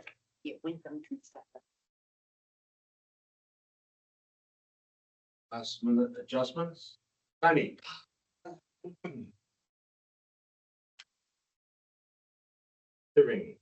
Tūrangi, yes, just wondering where I was. Thank you, Chairman. Yeah, I did a quick change of shirts, got the same shirt on again. Pink one, sorry about that. Okay, well, I'm on Tūrangi now. And look, this is a Tūrangi wastewater. As you know, we've had many conversations in the chambers around the Tūrangi wastewater discharge. And if you've got the paper in front of you, you have no doubt read it, you've heard conversations, you've heard the submissions through our consultation process. We've heard a couple in person recently as well. Obviously, we were all done in Tūrangi yesterday. Recommendation is there. I'm happy to take any further questions. Okay. And I have Mike with me, obviously. He's been working on this for quite some time, along with other projects. He's our expert guru wastewater manager. So, Morning, Michael. Nice to have you here. Any further to add to Tony's question? No, I think we've spoken through this a number of times, but happy to take any questions. Any questions, Councillor? Councillor Greenslade. Thank you, guys. This is a difficult one for everybody. I want to talk about a submission that we had yesterday from Dr. Paul White. Sorry, just through the chair to clarify, it was my mistake. He hangs out with PhDs, but he doesn't actually have one himself, so that was my mistake. He's Mr. Paul White. Yes, sorry. He is. No, he's not a doctor. That was my mistake. Oh, beg your pardon. Yeah, Okay. apologies, Oh, Sandra. okay. However, that aside, he was actually very interesting. And he made He's some an expert. points which I felt were interesting. One of the points that he made was the increase in nitrogen in the 23 year, which was also interesting, and the fact that, which was the point that you've made here, that we are the only wastewater treatment plant that judges to wetland and not to land. Well, I don't know what the distinction between wetland and land is. Can you answer that question for a start? Yeah, it's a little bit subjective, I guess. There is some cultural issues around discharge to water, and so wetland is considered by many as discharge to water. So just carrying on, he was certainly in favour moving it to land, and of course the Taupō and iwi as well too, and one respect to that because others can certainly have their own view that that is the right approach to take. I suppose my question is leading up to the actual cost for ratepayers in this long-term plan on the options. That's going to be the question that everybody really is on everybody's lips, is the actual costs people and the effect it's going to have on people's pockets. Yeah, so obviously the land disposal option, and we've been through workshops, is a lot more expensive. Capital cost was in the order of 18 million. Operating costs is about 400,000 per year, which is over and above the current disposal costs. We will still also have some requirement to remediate the areas of the current site that are not being used, old ponds or inland areas. That was a condition that we developed remediation plan as part of our previous consent. That project's been on hold while we deal with the bigger picture, but there's still a requirement there, so there's still those costs as well. Whereas building something on our site might be able to address both issues at once. So are you saying that you feel that there will be eventually the option to distribute on land around the current site? No. No, that's not what I. So the current site, I mean, to the wetland. Yeah. Okay. Thank you. Councillor Williamson. Thank you. Thank you, Your Worship. Acknowledge Michael and Tony as well with the work. I've actually been involved since about 2018. Steering group on the chair of the steering group, Taupō Council. It's been quite a challenging. I just want to certainly make reference to Sandra's make reference to Paul White's submissions. It's probably a moot point at the moment. It's really we looked at over the, and notwithstanding also I must say notwithstanding that COVID got in the way, there's a couple of years there that was disconnect with the process, communications, obvious reasons. But in terms of the land availability, we've looked at over those years, we've looked at 16 different sites. The only site that's that would be available would be the golf club. It's not big enough, not enough land area, so it's been excluded. So the last option obviously has been was a meeting last week, Taupō Te that's where Everything Limited says to try and land it. It's not been decided. It's not been confirmed. So at this stage, that's the immediate issue we have in terms of actually considering pressure from regional council for their breach of our resource consent and find just sort of find some middle ground with where how we're going to discharge it. See with the options be presented. Probably the most obvious one at the moment is like I was mentioned about remediate around the actual wetlands around the plant itself. So I just acknowledge the Hapu as well and the engagement with Hapu over those last years. It's been very good engagement, very respectful, and very difficult conversation.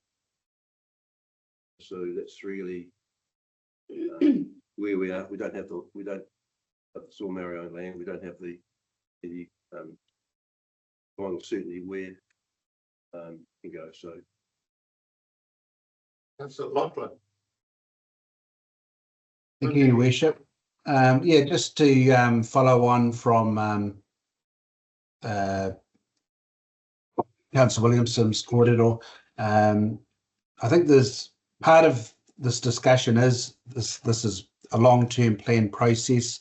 To be able to put something into our plan, we have to have a certain level of certainty in terms of being able to do that. And while council has made genuine attempts to make some progress with effectively private landowners, so we weren't necessarily talking about, even though Hapu was a big part of this process, it was actually ultimately private landowners that we might be looking at using the land. And without that certainty, we're not able to, I think, consider the other options. And of course, the second part is we need to be able to afford what's being proposed. And there was significant pressure on our debt caps to look at a project with that side. So I'm comfortable that council's made genuine attempts to engage in everything else, but we're not in a place to be able to, I think, agree to an option without that level of detail, without that level of certainty, and also in a way that's prudent. So I'm just going to be going with the option that's been recommended by our staff. Got it. Got it. Thank you, Councillor Loughlin. Councillor Shepherd. So I like to work in lists. So if I've got this right, we've got a resource consent that's expired, no more extensions. We are likely to need to upgrade the plant to get that resource consent anyway. Is that right? Likely to have to make some improvements? We have to do some improvements. The scope of that is to be determined. What one option we're looking at is to develop an on-site artificial treatment wetland. Yeah. There's also the mechanical plant, which at some stage in the future will need a birthday. It's it's the first of the membrane technologies that was used, so it's getting a bit dated, but it's working reasonably well. The land-based options out of the question because we actually currently don't have any land and we have limited funds. That about sums it up. I'm quite happy with the staff recommendation. Tony, and then Councillor. Oh, just to add to that one, with Chair, I mean, land-based options, we are still exploring those. So there's a commitment to continue to work with the steering group, just to add to that. Yeah. Thank you. I just want to echo Councillor Loughlin's comments there. And I also want to acknowledge what the team have done over a significant period of time. Private landowners and Turangi-Tongariro, and I'm just conscious this is I was going to say between a rock and a hard place, but it's between a wetland and a stream. It's not an easy issue. I acknowledge that there are significant concerns either way. You have cultural concerns and health of the waterways and the lake on one side, and we have affordability and practical concerns on the other side, and there's no easy road. But I agree with Danny, we pretty much have limited choice at this stage in our decision making. So I will be opting for the recommended or the staff recommendation. Councillor Park. Yeah, thank you. And I'm very mindful of the cultural significance of the land in Mana Whenua, but I'm also very mindful of and been a party to the workings of the steering group for the last 6 years. And it is absolutely imperative to me that we need to start mitigating some of the issues out there. And we don't have the money and we can't ask ratepayers to foot the bill at this stage. So I think if we can work in harmony with Hapu to progress and start doing things instead of just talking about it, it is a really good step forward. And hopefully, depending on what happens in the future, and of course we've had Three Waters thrown straight back at us, this is what we can do at this time to hopefully mitigate some factors and move forward together and show some commitment to the Hapu that we value the significance of the area. Councillor Campbell. Just several points here. Was it Mr. King who presented yesterday? Mr. White, sorry. I mean, I noticed he presented his graphs. So they were very informative. Well, I suppose it's a question to you as well. Or you went there. Were you there for it? No. But anyway, he was demonstrating a threshold for which is for Taupō Council nitrogen. Yes, and that's all very well, and we'd exceeded that threshold once or twice over that period, and it looked bad. But my understanding is that relative to the rural sector contributing nitrogen into the lake, that's by far the biggest influencer.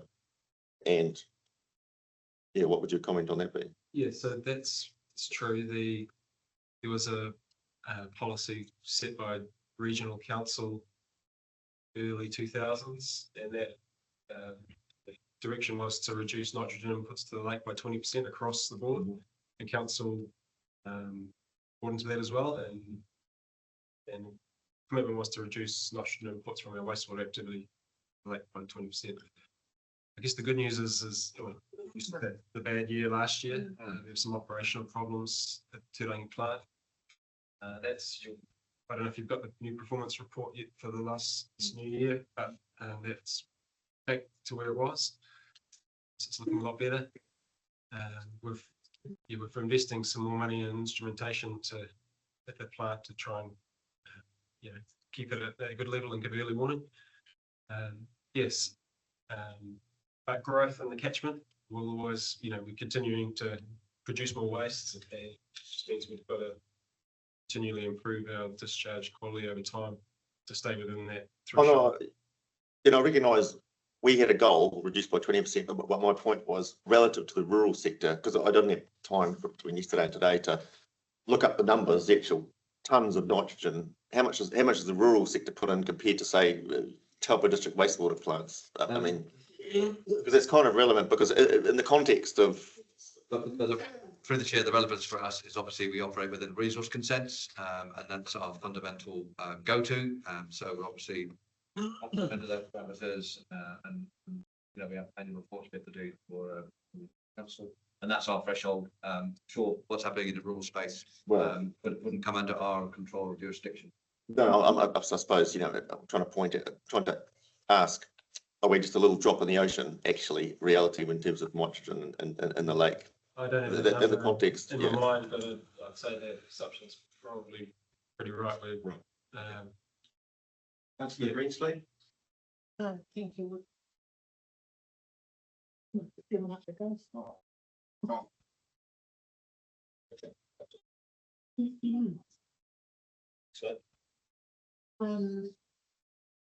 Yes, the Waikato Regional Council obviously has some skin in this game, and our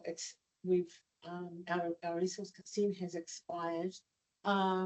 Is there anything different or concerning that we're going to have to do or pay for in the new resource consent that we're going to be getting? Difficult to say. We've got some money allocated in the plan that we think is enough to address the. So there's two issues. There's the broader nitrogen to the catchment issue. So we've got to demonstrate through the consent process that throughout the consent period that we can stay within that nitrogen limit. And so we've to have a suitable solution for that. And then there's the effect of the discharge in its immediate environment. So there's that localized environmental impact of the discharge in that section of stream has to be addressed as well. Those are the two likely issues, and alongside the cultural issue that'll be raised through the consent process. Yep. So I think we can address those issues. There's a lot of work to do, detailed work through as we go through the consent process. I think we can manage that. Okay. Just to add to that, for the chair, we where we've worked alongside regional council with other consents, we see kind of some of the improvements that they want to see, and obviously we're in touch with other councils and some of their teams on their new consents. So we know that there's a lot more tightening up of standards. So that's something that we can't predict at this moment stage. We're working. We will continue to work with. I did wonder about that. And do you think it is likely that they would require us to do the artificial wetland as part of that? We can't say at this stage. We don't know. So they don't talk to you beforehand about what they expect you to do? Well, no, the way it tends to work is that we put through proposed conditions. Oh, that's a bit tricky. Yeah, we propose the solution, then they say yes or no. Yeah. There's a lot of water to go under the bridge here. Really? Come on, Danny.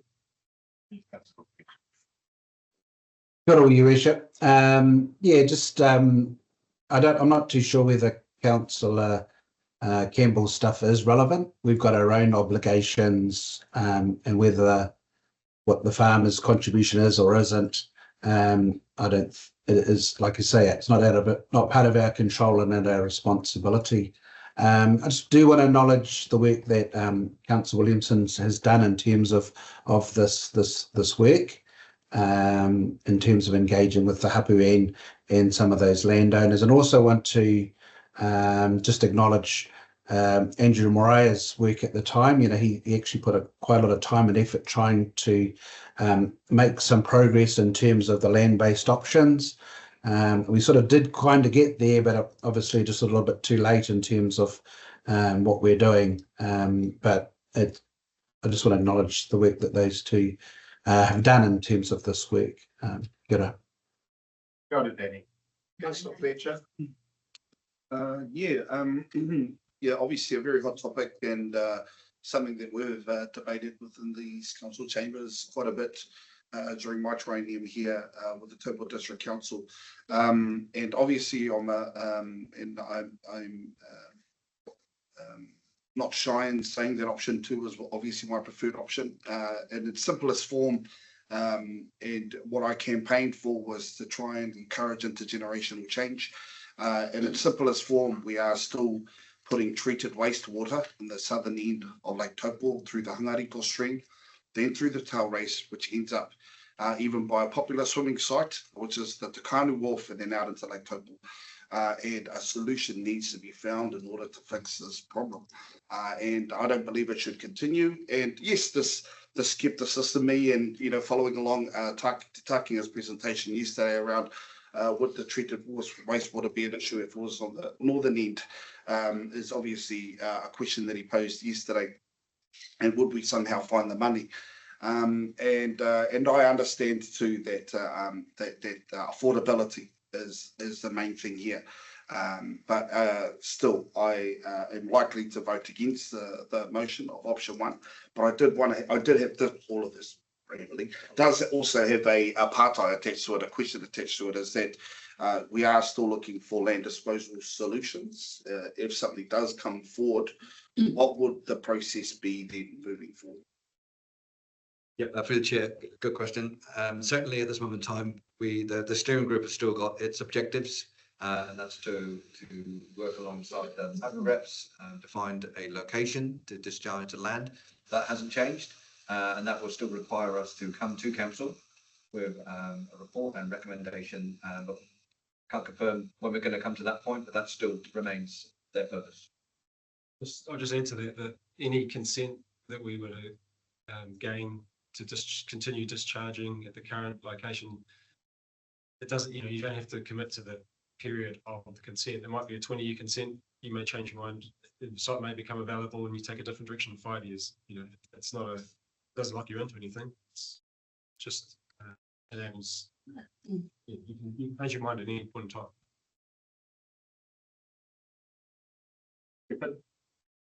I'd like to acknowledge Councillor Fletcher's all there. I feel what you say. Thank you. And just following on from Danny's comments, I'm not sure if my colleagues here recall, but there was a couple of mentions by name of you, Mike, and the good work that you were doing down there and the technical advice you're providing. So I wanted to acknowledge that here. Thank you. Thank you, Councillor Shepherd. Right. One more. So I just noticed there's a question at the end of this one too. The proposed solution is flagged as a short to medium solution, right? And so I suppose the question is, could we be spending less than the $6 million proposed, and it would still be acceptable? We spend 2 million, 3 million, and that would be acceptable to get our consent. Because my interpretation is, please correct me if I'm wrong, that we're only doing that for cultural reasons and not any required engineering standard. Is that right? Through the chair, is that relevant considering what we actually consulted on? Yeah, Councillor Campbell. Question. Microphone. Yep, Councillor Campbell, continue. Oh, that was the question. Yeah, question. Yeah. I'll just start off, and Mike will add for the chair. The money that dollar amount in there would be still yet to get to any detail around how that will look. So we've got quite a lot of work to do. It's just simply having for want of a better word, a placeholder in that long-term plan, knowing that we need to obviously still work towards getting a consent, continue working with the steering group. So there's a placeholder in there in order to do some improvements to the plant. And I'll just add to that there was a broad concept developed to get established that cost estimate, and it is conservative.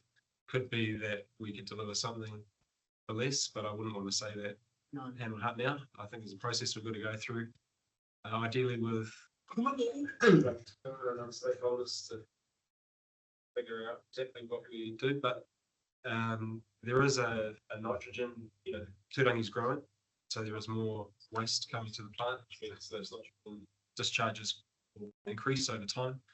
And so we do have to do something that will put a cap on that. So, I mean, the wetlands will reduce the nitrogen because that's part of its job. Yeah. I mean, at the moment, that's not, if we left it as it is, and there were no cultural concerns about it whatsoever, just say, would there be any engineering standard reasons that the consent would be denied, as in excessive nitrogen? Yeah, I'm just trying to get to the bottom of that. Yes, so our discharge point, where our record of discharge of nitrogen is at the end of our plant. It doesn't take into account any process that happens within a natural wetland. So we're measured at what we discharge from our site.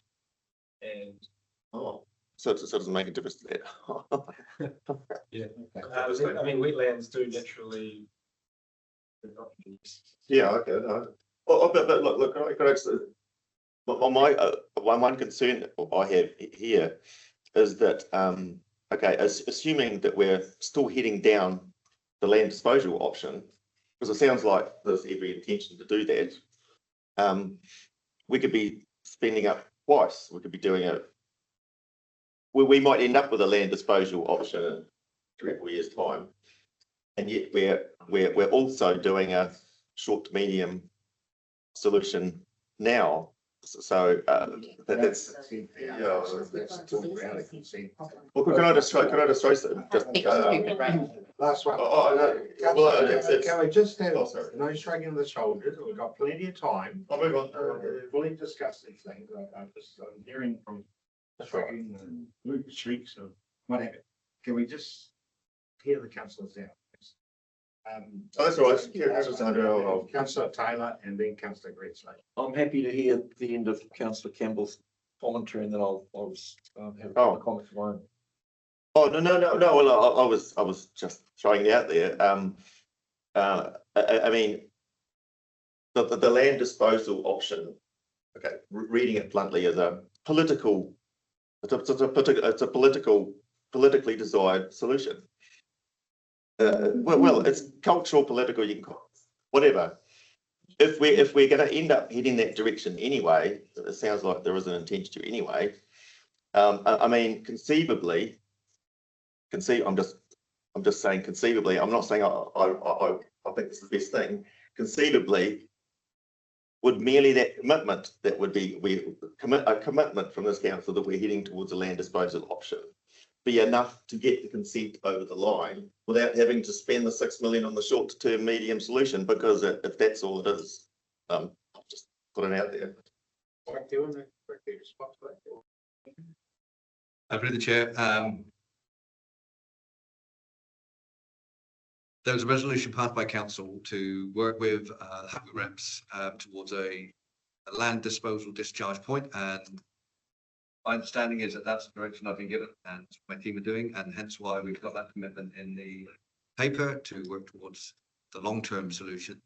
And obviously, as we've already talked about extensively, we have a consent that we need to work towards, and we know that part of the reason the working group was set up, the steering group side, was because of the objections that were received back in 2016/17 from Turangi-Tongariro. And so we know that we're working collaboratively together to look to a discharge point. Sure, we've got some the short/medium term in there, and that is to, as we've already talked about. Thank you, Richard. Choose my words carefully. I think it is disingenuous and unhelpful to frame this conversation entirely through a cultural lens. We have an expired consent. We are required by the Waikato Regional Council to comply with a whole range of different things. And I think to push this through a political/cultural lens and say that's why we're doing it is unhelpful and doesn't advance the work that the team have been working on for a considerable period of time. And I can see nothing in the submissions and in the papers that purely focus this on a cultural lens. It is an aspect of this, and it's an important aspect, but it's not the sole aspect. I think it's unfair on Hapu, it's unfair on the working group to actually phrase it in that way. So it's a Waikato Regional Council consent we need to comply with. I thank the team for the work that they have been doing and will continue to do. And I acknowledge Councillor Fletcher's concerns here, and you're of anyone between a rock and a hard place on this, but I have to indicate I will also be looking at that preferred option. Mr. Greenslade, I think Councillor Shipp. That was sort of my question, really. Whether we choose option 1 or option 2, we still have regulatory things from Waikato Regional Council that we would have to do to make sure that we get a resource consent. Otherwise, I would imagine we would be legally with Waikato Regional Council. Is that correct? Yes, we have to progress consent. Can't go without enough indicated time's up. So the decision we're making here is what level to which we actually do this, but either way, there will be a minimal level to achieve our intent. Thank you, Councillor Greenslade. Councillor Shipp. So we've established we've got these regulatory requirements. We've established that we don't have land at the moment. We've established we don't have a lot of money. We've also gone out to consult on this. So we've had a clear indication from the public about the direction that we should take as well. And we have to have that in our minds when we make our decision alongside all of these other contextual issues. So if we could just stick to that, I think we'll be making good decisions for the community. Very good. Thank you, Councillor Shipp. Last one. Yeah, well, maybe it's the last one. Well, just to respond to that, I mean, Need a response. It wasn't a question. Well, no, brought up, it's a valid issue, actually. Public feedback was overwhelmingly to spend less money. I mean, that was It was a topic. But all of its own. I suppose I would respectfully say, I mean, it's a bit of a topic. There's a bit to this. I think it's quite simplified for public digestion, to be honest. I don't think the majority of the public understand. I mean, the message is spend less money, but I just want to reiterate though that, and in response to Councillor Taylor, Deputy Mayor, sorry, the regulatory requirements to get a consent include consultation with Hapu. I mean, that's actually one of the requirements to get a consent, isn't it? So I mean, it's the wetlands aren't. Apart from that, this is my interpretation, but correct me if I'm wrong, the wetlands aren't going to, they will reduce nitrogen in terms of the regulatory engineering standard requirements. It's not going to affect discharge of nitrogen anyway. And I'll put it out, I'll repeat, do we even need to do this short to meet it? If I'm saying, well, I'm not sure the answer was entirely yes, to be honest, but do you think, and I suppose it hasn't been put to the, I'm just saying, if this council is abjectly heading towards this land disposal option anyway, at some point in time, that's certainly the direction I'm hearing, then isn't just stating that intent enough to get a consent over the line? Because why do we really have to spend this? Answer that, Michael. We do need to do this work to get that consent. It's hard to know how a regional council would see that, and it would. I imagine they would want some kind of time-bound limit on how long you could exist in the current situation before you do something, given that there are some discharge. You know, there's growth in the community. We've already had 5 years without a consent, basically. So, I mean, it is possible to minimise that. Take that approach. How well received it would be by regional council, I couldn't say. Yeah, thank you. I'll respond to you in kind, respectfully. I spoke to a lot of people at the pop-up events about the Turangi wastewater topic. and the steer from the community, I think, has been quite clear. So whilst there might be a little bit of misunderstanding or a lack of understanding, I suggest that perhaps there's a little bit of a lack of understanding on your part. Well, Okay. Have a conversation. No response. I think that's enough. well, through the chair, I mean, this is an important topic. I mean, we are here. You're off topic. Yeah. Well, I mean, look, I acknowledge I don't have full understanding of many issues. That's what I'm trying to do my best to understand. But my take on this is, I mean, we need to get the consent over the line. That's the point. That's the main objective. I'm just saying, what I'm trying to ask: do we really need to spend $6 million to do it? And I'm not convinced we actually do. I think it's been clarified by Mike that the regional council would take a complete distaste to us if we did not do anything. So we're about 5 years out of the 10. We need to, for the people of Turangi, we need to activate on this best information available. We've got the money to see that we're going to complete. We're going to start this project or make it fly anyway. So anything else, Councillor Campbell, that? Well, through the chair, I mean, I know we're speculating on regional council and what we'd probably say.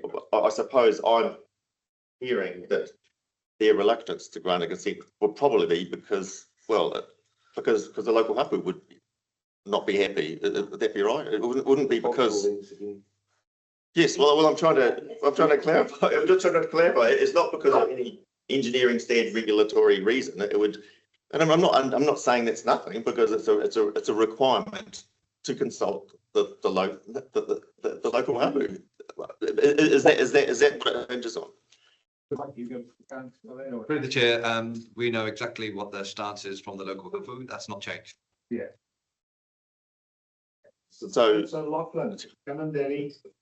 Good. Yeah, I'm just wondering if we've, like we say, should be sticking to our deliberations. A lot of the submissions that I saw, albeit very high level, said they supported improving the wastewater in Turangi. There was a lot of yeses, and yep, they may not fully appreciate all the detail, but I'm assuming they're relying on us to do that. So I'm just questioning, do we need to, if we've dealt with all the substantive issues, I'm happy to proceed to a vote. Okay, thank you, Councillor Lachlan. All right, okay, so there's a recommendation here. The medium-term solution. Yeah. Right, but move on, please. Through the chair, sorry, Bishop. No, I mean, look, I just highlight my. It's for or against, you're either for or against. No, well, like I mentioned this at the beginning of the meeting about sleeping over some of these decisions. This occurred to me to be one of those. No, we've been talking about this for nearly 2 years. I think there's a reasonable consensus here. Thinking to go ahead with this particular recommendation. Appreciate your reservations, but you're only one. So, Can I think of a couple of comments? Councillor Taylor? Just to address the concern that have been raised about sleeping on this, we have had these documents for months. We have had multiple sessions with members of the public. We have received 1,400 submissions, multiple submissions on this issue. We are at the decision point now. If Councillor Campbell wants to sleep on it, go ahead and sleep on it. But the rest of us have actually spent a significant amount of time going over this, listening to people. It's 91%. We could ignore 91% of those who've submitted, who are in favour of what we're about to vote on. I'm struggling to come to terms with the delay for the sake of delay. This has been going on for a long time, a very long time, with some incredibly detailed information, which we all had access to and all had the ability to absorb. We hold it, please. The recommendation. I'm happy to move the recommend. I'm happy, if you don't mind. I'll second. I'm happy to move the I'll recommendation. second. I mean, through the chair. Being rude. Look, I'm not trying to be rude, but I don't want us to be There's a motion on the floor. rattling through these one after the other, you know, I mean, look, respectfully, I mean. Not being respectful. This is democracy, Duncan. Vote. I mean, hurry, I mean, That's the morning point. tea times. I think that's been very well. Home time for you, maybe. Michael, so. Through the chair, you wish. I'm not sure that the recommendation has been moved by Councillor Taylor, seen by Councillor Williams. I sure to make a comment through the chair. Commentary, yeah. I sort of, I don't know whether we're conflicted is the right situation as the co-chair of the steering group working towards, ultimately towards a land-based solution. So would, I have to sort of acknowledge or record would be some regret, whatever way the decision goes today. But I mean, the practical part of my brain sort of says, oh, we don't have any choice given the reasons that Michael and Tony have given consenting and practical short-term solution. Given that obviously we have to, there will be, as Michael suggested, we have to put certain proposals into, he's put it very tactfully, regional council, and they'll determine anyway whether once that application is resubmitted. So you're in the rocket hard place as well. We all are. So just want to make those comments. Thank you. Okay, being moved and seconded, I acknowledge Councillor Fletcher will be voting against us. And totally understand that, Councillor Fletcher. Thank you for your reasons for that. And we totally understand as a council. Understand. Been moved and seconded. And you're voting against it as well. Okay, yeah, that's fine. All right, all those in favour, please say aye. Aye. Aye.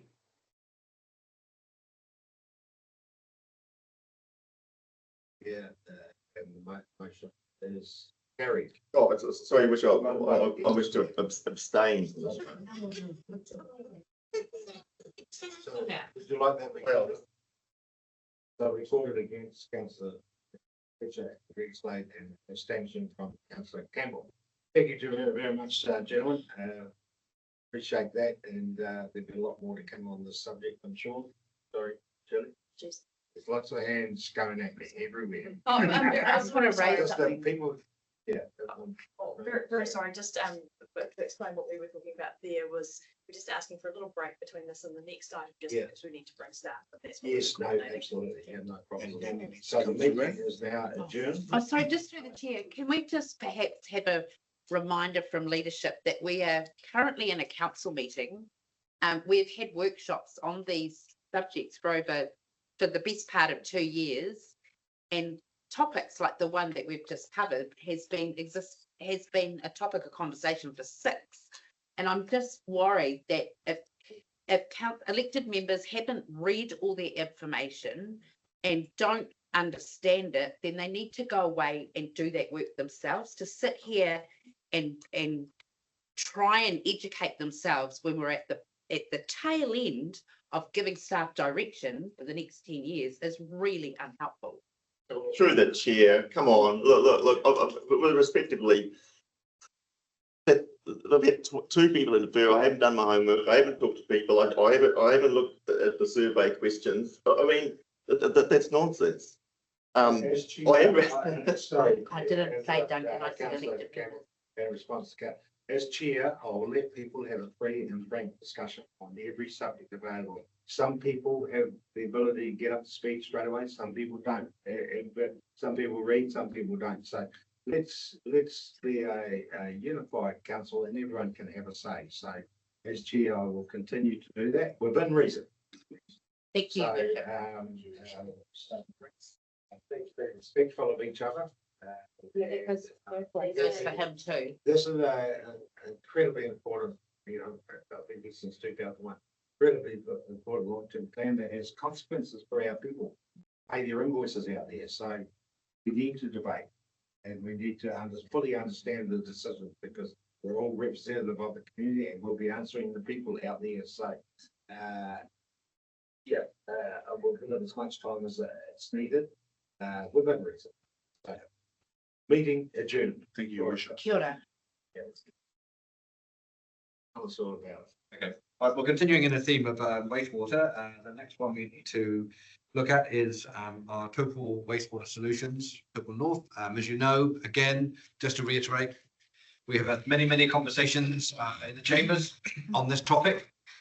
So there should be no surprises in the information that's presented to you in the paper with the recommendation. And again, Mike is on my left. Mike has been working around this as well. Growth, capacity, resilience.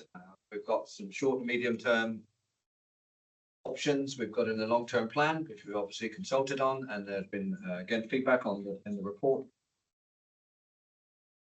Without going through the paper in any detail, I don't think I need to because the recommendation speaks for itself. So I'm happy to take any questions. We'll do our best to answer those. Okay, thank you. Thank you, Tony. Anything to add, Mike? No, no questions? Yeah, cool. Thank you. Right, Councillor Park. Yes, just through the chairman, is it possible to ask Councillor Taylor a question of clarification around the hearings? Decision about the northern side? Just for my own sake, I'm just trying to get it clear in my head because I'm coming at this with around District plan.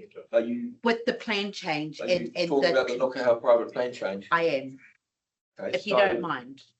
Well, I'm in your hands, Your Worship. Yes. Thank you. So from memory, this deals with a private plan change on the Nukaha side of the river. And then probably correct my math on this.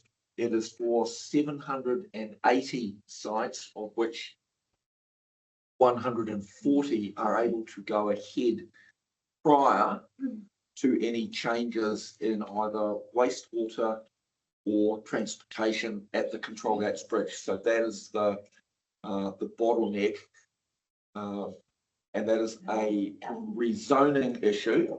So nothing has occurred yet that I'm aware of in terms of the land and consenting team. I'm not aware that any applications have been made for subdivision or anything has been advanced. So it is purely a rezoning. Rezoning from rural to residential. Thank you. No, sorry, it was just more around just the reassurance around a wastewater solution needs to be found for future growth, of which there is already plans for with retirement villages in this private plan change. Yeah, the retirement village was quite separate to the private plan change. Yes. That was out of scope. Thank you. Nick, Greg? Thank you very much. Perfect. Okay, questions? Any other questions? Councillor Campbell. Oh, so along the same lines as Turangi, really. Are we? That's a question in here.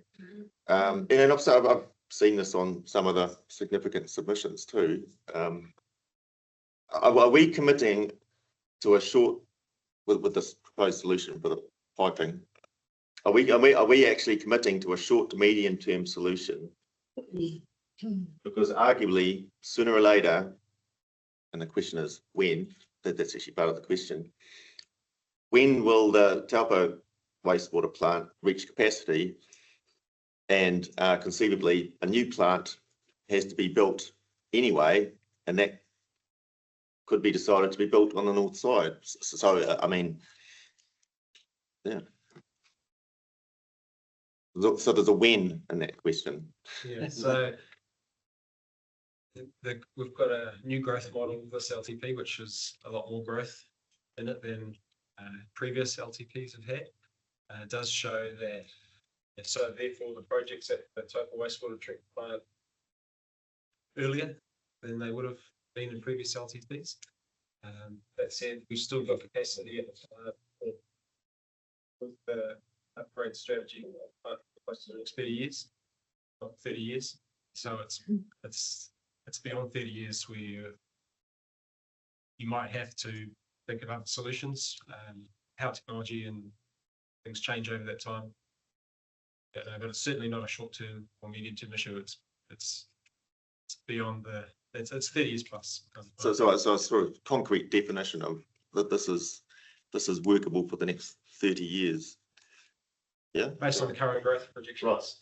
And I suppose just going off that, in 30 years' time, earlier perhaps, that we might think about building a new wastewater plant, and that conceivably could happen on the north side, and conceivably we do away with the pipe across the river. That could be an option. Yeah. Or we could change the technology at the Taupō plant and provide more capacity. Oh, so, Code it into yeah. technology. Okay. Or you could shift it out to Turangi-Tongariro, or, you know, there's many options for that long term. Oh, yeah, okay, no, go. Thank you, Michael. Thank you, okay. Councillor Lachlan. Yes, I mean, again, it's a very sort of similar situation to our Turangi in some ways in terms of the short term and long term.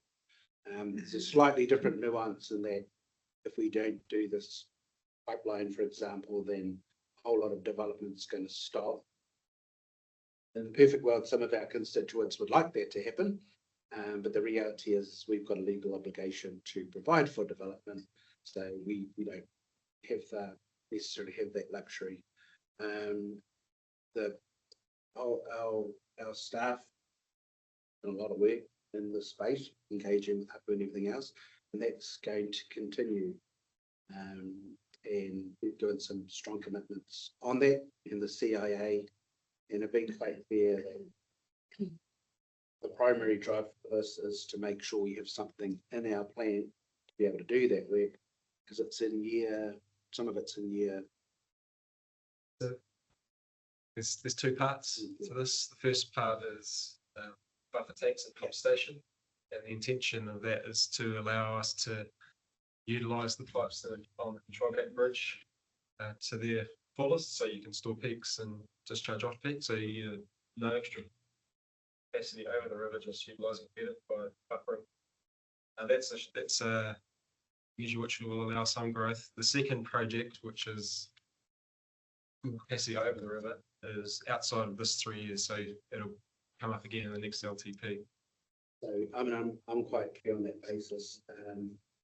Obviously the additional advantage of the buffer tanks is it also reduces some risk of a spill, especially at peak times during summer, and so that's, from my perspective, quite important. So we talk quite a lot about cultural values. Well, number one cultural value is not to have a big spill in the river because our pipes burst.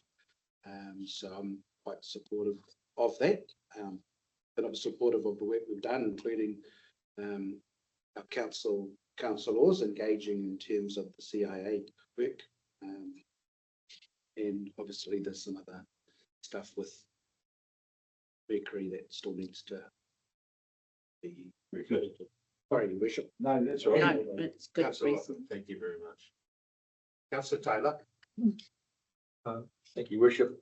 I'm going to vote in favour of the recommended option, and not the least of which is enabling development to proceed on the northern side of the bridge.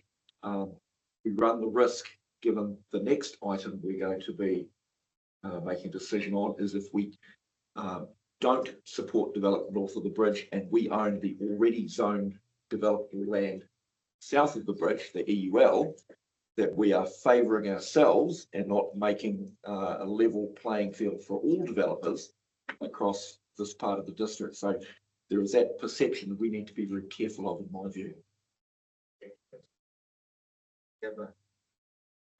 Councillor Williamson. Councillor Taylor's supporting development over there. I think as Danny alluded to, is this realised higher resilience as well, and that disposal. Councillor Park. Yes, I'd just like to concur with Councillors Taylor, Lachlan and Williamson on this issue. However, I'd just like it noted that if I put my emergency management lens on, I do have some concerns about it being piped over the river, but completely understand that we are talking about an intergenerational project here, not a quick fix. Thank you, Councillor Campbell. Oh, so to to clarify, that this is being viewed as a 30-year solution. Generally speaking, is that right, or? If you look at the recommendation, councillor Campbell, then we're talking about a short to medium term solution. Oh, sorry, that's what I. Well, what is short to what's short to medium? The paper clearly explains what those are. Oh, well, I thought I got the answer there, that the capacity of on current population expectations, the capacity of the Taupo wastewater plant is expected to handle the next 30 years. So by Right there. so why are we? So how is this seen as? Across to the other side, to the Taupo side. Sorry? The waste has to be piped to Yes. the Taupo side. No, I understand that. But if you've got capacity to keep on doing that for 30 years, then why wouldn't you just keep on doing it for 30 years? Am I missing something?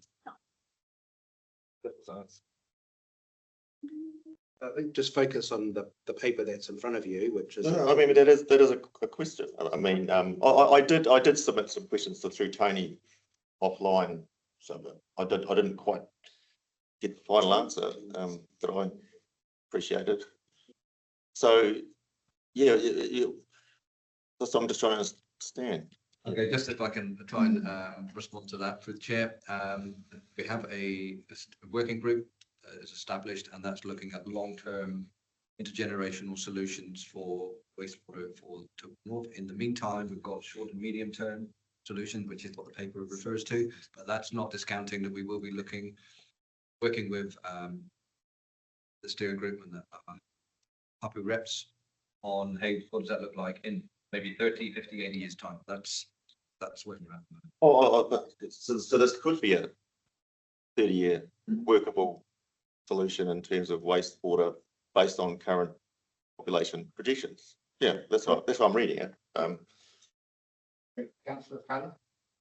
So councillor will find the answers to his questions are actually in the paper. This is about a short to medium term, which is over the next 10 years. If I heard the answer to the question earlier, it would be the capacity is there if we upgraded the plant, which is not part of this decision. I also want to acknowledge that we've had a significant CIA document relating to this issue, and that's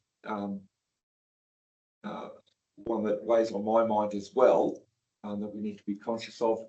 But I mean, we're dealing with this at the moment. Hypothetically speaking, if there was more development and we have a number of trusts who have aspirations around housing developments north of the bridge, Rangatira, Painā and the other Rangatira blocks, to name just a few, if they were to develop all of their land, then the conversation would be completely different, and that would probably, arguably, lead to a second wastewater treatment plant north of the bridge. But that is not today's conversation. That is probably where we're talking our 30-year horizon. The 10 years is what the short to medium term is, as in paper. Very good. Okay, thank you very much. Yeah, sorry to clarify, yes, to get 30 years out of our Taupo wastewater plant, we have to expand it. There's room and capacity to do that. That's probably more economic than building another wastewater plant on the other side. I'm estimating, but if we just think, this is where we've got a information for us that we're dealing with. Yeah, we've got a lot of work to do for the next few days. I think the answer's been given. Yeah. Well, with respect, it's not relevant to this paper. What was that question? Well, no, I'm just trying to. Well, there are people in opposition to this pipe going over the Waikato. So there are people that are quite unhappy with it. From the sounds of it, in the long term, if we're talking within the next 30 years, if we're solely thinking of the money and ignoring those concerns, then we could just carry on expanding the capacity of the Taupo wastewater plant, and that would be the cheapest way to do it. But if we want to think of if we want to listen to those concerns genuinely and do something about it, we're going to have to spend more money. Isn't relevant, your worship. I think it's very well. Okay. I'm trying to give the benefit of the doubt to the people out there who are unhappy with this pipe going across. I'm just trying to clarify that if this council was only thinking of the money, they wouldn't get what they want. That pipe will be there for the next 30 years.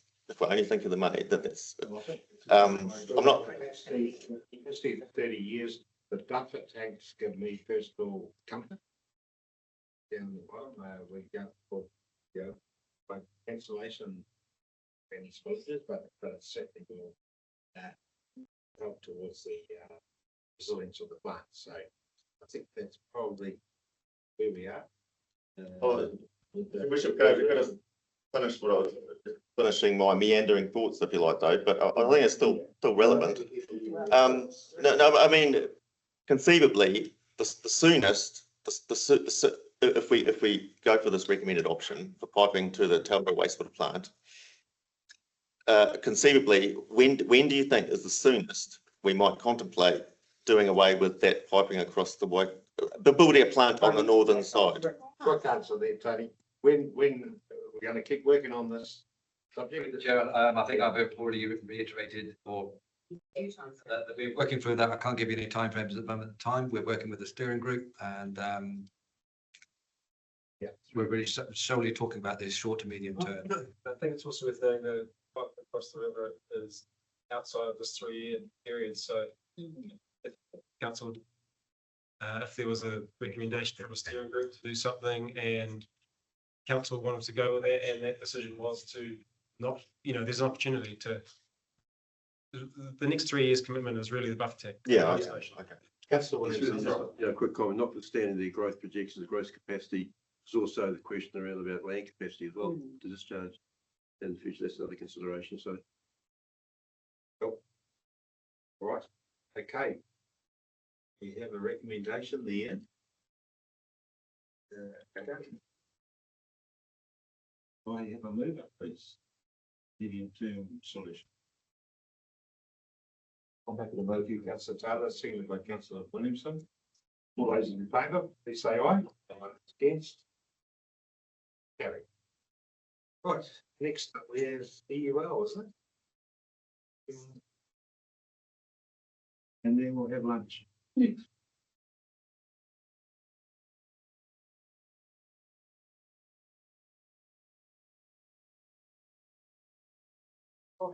afternoon. Good Afternoon, morning, and sorry. Unbelievably. yeah, well, we thought we'd be on about 1:45. It'll only be afternoon if you go on too long. Okay. Good morning. So we're here to discuss partnering with a consortium to to build homes on stage 1 and 2 of our East Urban lands. I'd like to point out that 70% of submissions were in favour and that they agreed to proceed with this development. I take the paper as read and I open up to questions. Okay, thank you, Christopher. You agree with the recommendation?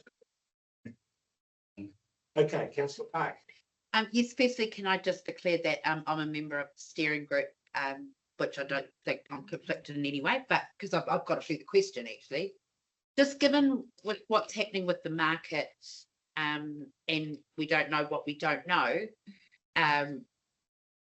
we holistically have a recommendation which I personally am fine with, but what controls do we have in place? Like I'm just worried about, I know it's not us building the houses and there is a misconception out there that it is council that are, but once the consortium has control of the land, what controls will there be in place that homes won't be built and sit there empty when we are trying to achieve getting people into first homes from a holistic perspective of the well-beings that we must consider in the LGA? Mm-hmm. Okay, so just on that, there will only be circa 13 homes built ahead of the purchase of buying the home, because with that $5 million kickstart grant, the other homes will actually be built as they're sold. Okay. Okay, so by following that process, we actually increase the value of the land. Should be the market fall over, we can just hold that onto that land and sell it at a later date. Thank you for that, Chris, because that's something that came through to me additionally, just through the consultation process. So I just hope that gives some comfort to those that are interested. Thank you. Yeah, questions and Chris? Sure. Of course. And look, you can go at me if you want, but I'm going to say it.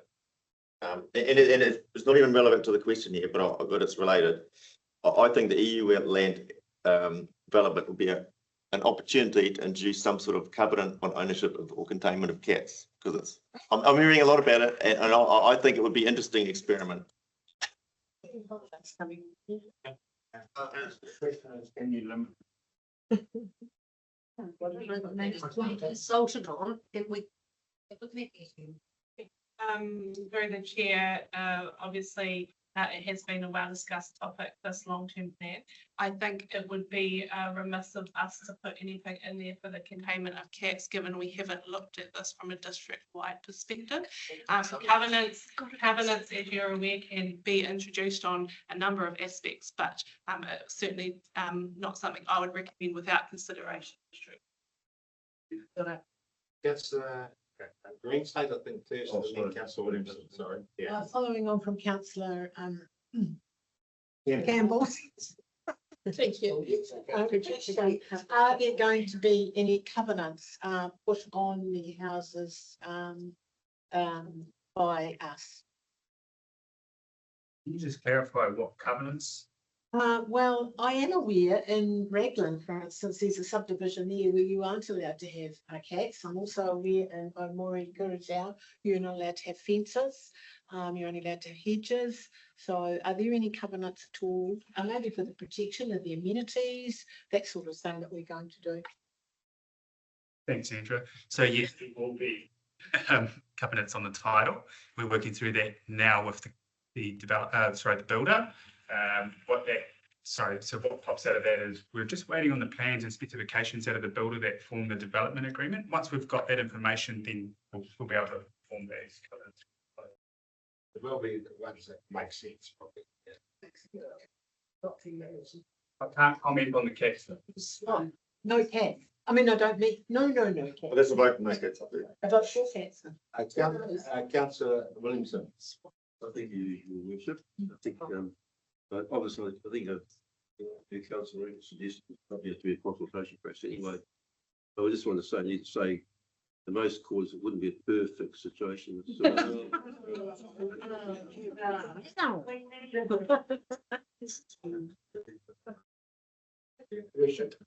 Yes, Councillor Lockman. Happy to move. Moved by Councillor. Yeah, no, clarification from Councillor Campbell. Yeah, no, just a clip. I don't know if this is the right time for us, even if we were going to introduce a covenant on cats. This is not the right table. We can do that later anyway. It's something that can be decided anyway, isn't it? It's a covenant. I'm just not convinced it needs to be a district-wide consultation thing when it's a developer. People haven't moved in there. They're new people. They find out when they arrive. You know what I mean? You let them know. It's not. I just think it would be an opportunity that not that I'm saying we have to decide it now, but Well, you can't say that. is this something we can converse on, talk about later? We don't have to do it. There we got to move in a second. That discussion is now just Yeah. I was just going to say, through the chair, we actually agreed on, subject to the long-term plan budget discussion. So as much as Chris said, it's for this decision around 1B and 2, it is actually for the whole 10-year program yet to be determined. We've got budget in there for 10 years of EUL development, which makes up that entire budget, including bulk land sales to fund the 10-year program. Councillor Taylor. I probably need to clear my attitude to cats, but that might offend some people, so I won't. As much as I'd love to have a ban on cats, everywhere. That is a detail issue. We are being asked to vote on if we go ahead with this contract. And anything that sits under that is not on the table for us to debate. Or we can debate, but it's a meaningless debate because we're actually not in a position to make a decision on that today. This is about do we go ahead with this or not. So as you say, it's been moved, it's been seconded. Could I just, what's a remit? To attach to government New Zealand and but anyway, so we have Me, Councillor Park and then Councillor. it's relevant. So to cut through all the fluff. So can I just clarify with you, stages 1 and 2, including stage 1 being 1A and 1B, are not the 10 years worth of land proposal. So I just want to clarify, when we talk about this, we are not agreeing that the consortium is a part of the 10-year program. Not the consortium, but the budget is put aside for the development. So as you've seen on image 1, the project stages, it includes future. However, the consortium is related to the narrower piece of 1A to 1 to 2, with 1A being already decided and 1B and 2 subject to this discussion today. So that's why I kind of tried to clarify it on that graph, because there has been much confusion in stages. So yes, the consortium is a narrower part of the overall development for the 10 years, but that's the budget that's been decided on as part of these. Thank you. Just want that on record because there is a lot of confusion out there. Thank you. So Green Slate, then Councillor Hall. Yes, just carrying on from yesterday's conversation a little bit. I did actually go home and sleep on it and think about it. One of the things that occurred to me after I had to think about it was there's no guarantee that life is going to get better for any of us. We always assume that, but that's not necessarily the case. If we end up with these people going to mortgagee sales, what's the situation?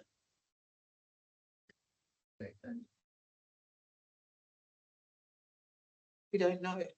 For me, it would be a standard process where the bank's involved and they handle the mortgagee sale of that property. Okay, but we've got things in place. In other words, you can't sell it for 2 years and all that sort of stuff.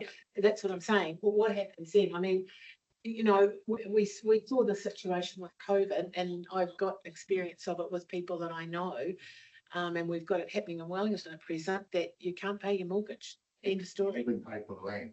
So what happens? We paid for the land. So Paid for the land. if the land's paid, that's the owner's land. That's no longer. So okay, but we're talking about a situation where someone goes to a mortgagee sale 1 year after they've purchased the property into a 2-year environment. That just then goes onto the public market, does it? They're with the bank. But it's not ours anymore. We had a covenant with them. I was going to say there will be an encumbrance on the Yes, title, yes. and that was the whole purpose around having a condition in there for hardship. So Yes. because depending on the situation, so if they didn't make any capital gain anyway, it'd be a null and void point because they're selling it for less than what they purchased it for off the consortium. Because remembering we are only selling the consortium their land, and the consortium is selling and marketing the package, because we've split it, splitting that development risk. We're not the developers. So we basically become null and void at that point, don't we? Our covenant does. Yes, Councillor Lachlan and then Councillor Shepherd. Actually, that's been answered. Channeling Councillor Taylor a little bit in terms of, should we actually type what option 1 is in there, or are we happy just to leave it as is, just because? Just make sure we're 100% clear. Is it worth typing? Proceed with. Because option 1 is decide to partner with the consortium of builders and provide first quality homes. I was going to say it's. That's what I'm saying. It's going to be safe Yeah. and type in. It's not just related. So if you would like to add something that directs people to what the resolution is actually doing, you could put that council directs staff to include option 1 to progress with development or something like that. Are you happy with that? Sorry, Liz, I was a bit. Order, was going to get past order, so. I was a bit slow on the uptake. I just tweaked what Danny's saying. Yes, I agree. We need to have the words specifically in there, in my view. So there is no ambiguity about what it is that we are resolving. For future. Yep. It's just that if you say this refers to something else, it just becomes a bit of a chasing your tail. But if we have it in there, it's really clear. It's in one place. We know exactly what we're voting. I agree, resolution should stand alone, it's just, yeah. Thank you, Danny. What do you suggest there? Option one? So through the chair, I think option one can say as long as it says we're progressing with or maybe the proposed development of East Urban Lanes. Something like that. And you could say as consulted if you wanted. Because even option one is to part of the consortium, it doesn't, it's not. Yeah, it's broad. Yeah, it's pretty. So, training please. Give them some time. Does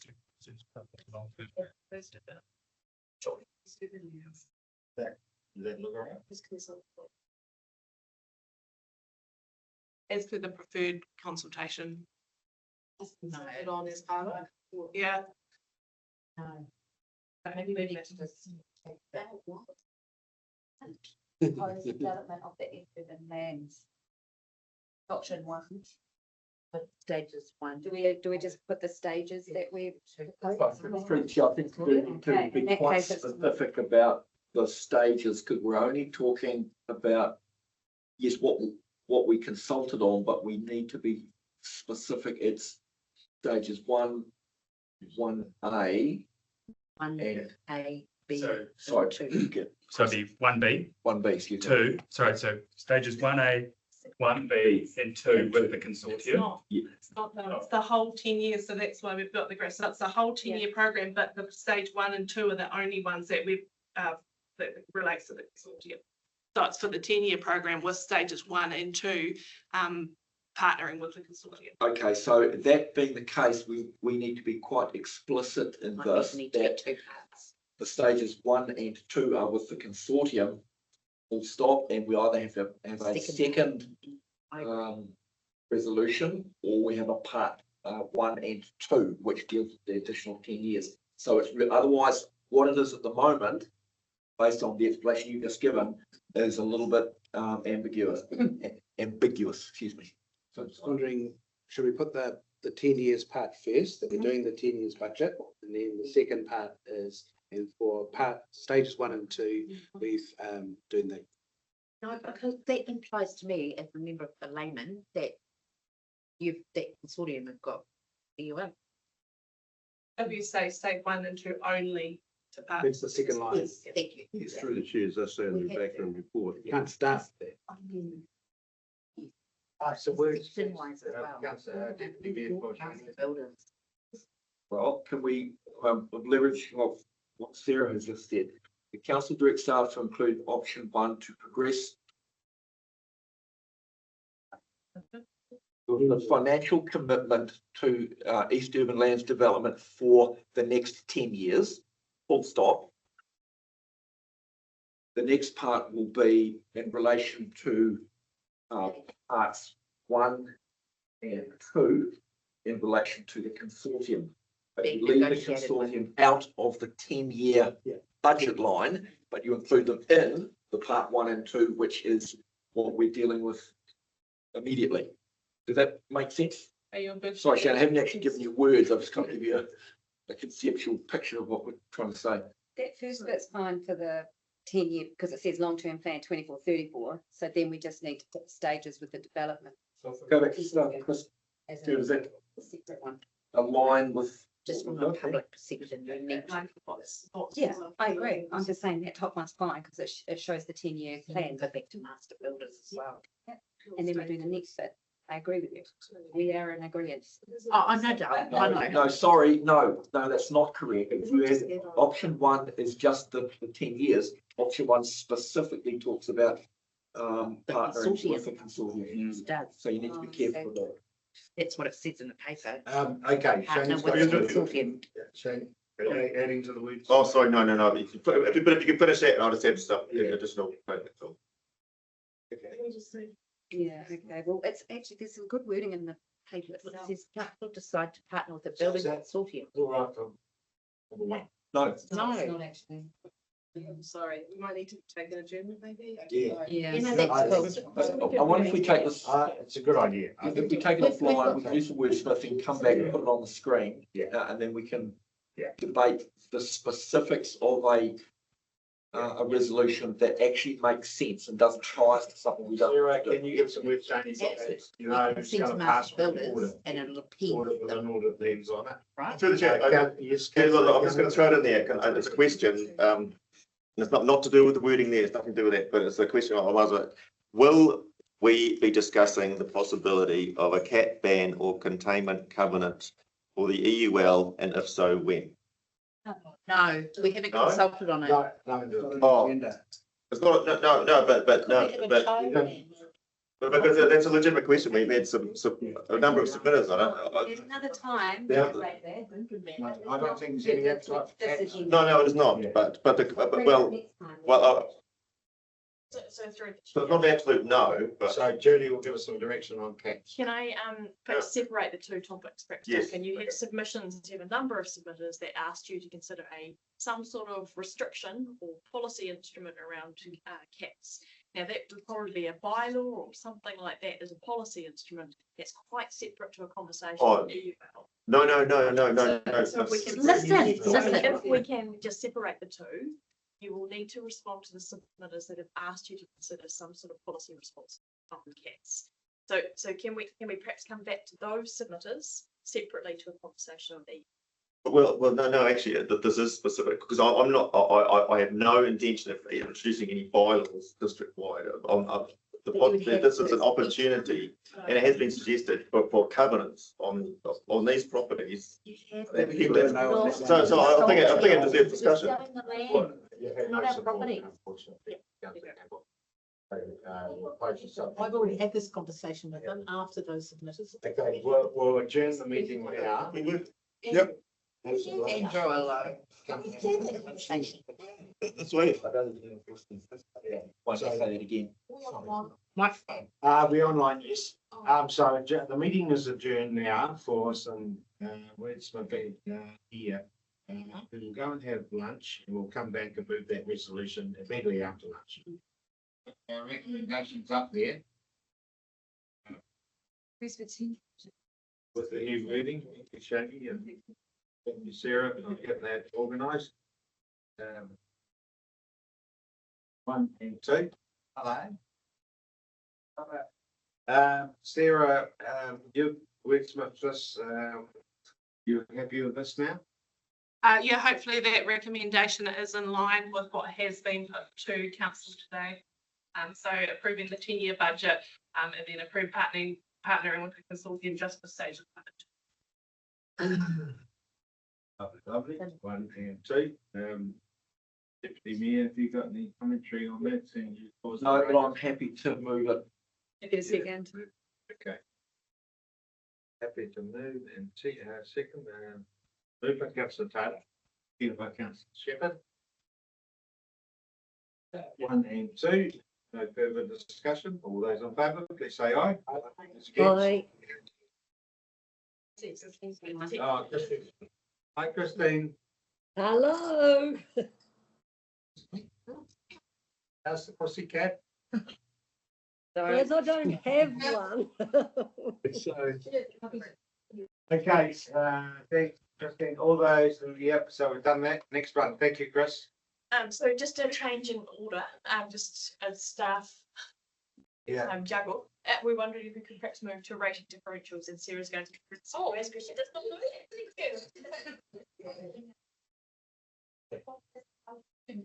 Yes, please. 5.9. So this is item number 5.9, and I'm going to talk while Sarah goes up. That's what we're doing. And find some papers.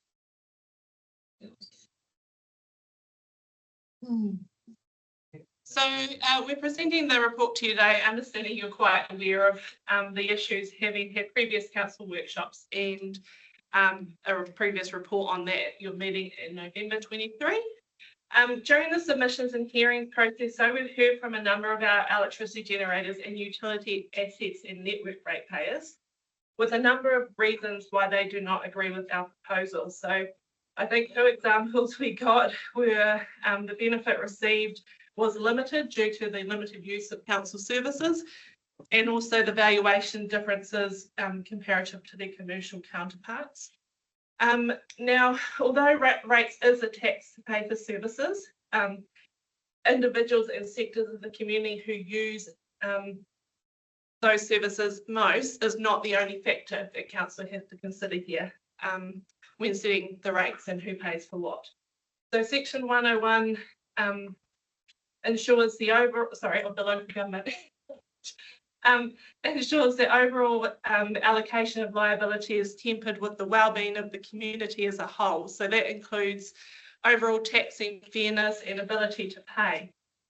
So that acknowledges that rating system is a blunt instrument for collecting revenue, and that everyone in the community benefits from either directly or indirectly from our rates. So again, considering overall community affordability is key. So this LTP, there's been a really strong emphasis on affordability for ratepayers. Council reviewing the differential rating categories, therefore, is prudent on that basis alone. It's important to note changes in rating differentials used to access the general rate will not result in more revenue for council, so a bit of an important clarification, but only impacts who pays what. So while it's acknowledged that in the past, council set electricity generation and utilities, assets and networks apart from other properties in the district to assess rates, it is prudent at this time to review that, which is what we have done. So the review considered how rates are assessed for similar properties within New Zealand. However, I do want to reiterate that the outcome is relevant to the Taupō District and consider it while considering section 101 of the Local Government Act. I think as you've seen in the table, triennial revaluations of the district have impacted the incidence of rates across differential rating categories over time, and we have presented the data showing the proportion of total rates paid by our electricity generators and utility assets has reduced over the past 10 years from 11.7 to 4.6%, which is quite staggering. Council officers believe that aligning the rating differential to 1.8 for electricity generators and utility assets and networks, along with other industrial and commercial properties, will rebalance how that rate, general rate is funded. So, and just for awareness, as per the draft LTP, that brings them up to about 9.1% of the total rates take. And then I just wanted to quickly address concerns raised from some of our electricity generators and utilities networks ratepayers that they receive little or no consultation from us, and would like, obviously we use our long-term plan consultation as a basis, to consult with the community, and that's what we have to do from a legislative perspective to make sure we align with the Local Government Act. So we did give these ratepayers, the affected ratepayers, an opportunity to engage with us further, so on top of our requirements over the RGA. And my letter to affected parties is attached. Now, only 2 of those affected ratepayers came and contacted us. One was Mercury and one was Transpower, with Mercury meeting with us to discuss changes in Transpower, requesting additional information. So just probably wanted to point out that we did try and go above and beyond what is required under the LGA, knowing that it was a substantial change, and we did have limited discussion with them on the basis of our additional engagement. That's probably all that I wanted to say. Right, Councillor Yeah, thank you, Sarah, and just through the chair. When we went from land value to capital value and introduced the differentials, it was Kirsty and Councillor Truman and I, it was our first training on council, and remember the appetite and the feedback against the differentials by the energy or the electricity sector at the time, considering how it was then to how it is now. I don't feel that putting them into alignment as an issue like it was. They are profitable businesses. Every single business in our township pays the 1.8 differential, whether they are a cafe, a bookstore, through to large hydro plants or whatever, and it's got to be fair. I think it's really, it hasn't been fair that when you look at that, look at the pie, that if we don't align the rating differentials for these commercial businesses, it is residential ratepayers that are going to pay it. And it is bad enough as it is with the way the cost of living is and what we must do and should do to continue the growth and to continue maintaining and renewing our district. So I'll be supporting the recommended option. Just a green slide. I'm declaring a conflict of interest on this subject, so I'll be abstaining from the vote, but I would like to ask some questions. Is that okay? Yeah. Does this affect Unison and the Lines Company? Yes, it affects all of our electricity generators and utility assets, so it affects council utilities as well. So it is right across one in that sector of ratepayers. Because I was interested that Transpower submitted, but neither of the Lines companies did, which was rather interesting. Yeah.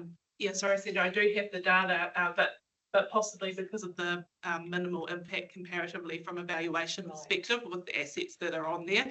I think the electricity generators obviously have a higher asset value, so that's possibly why there was interest from some and not others, but I can't speak for those ratepayers. No, it's interesting that neither of them submitted. Thanks, you. Councillor Williams. Thank you, Virginie. Just out of curiosity, it's probably somewhere in the details somewhere, but you mentioned in option 3, you got the 1.4 differential for 2024-25.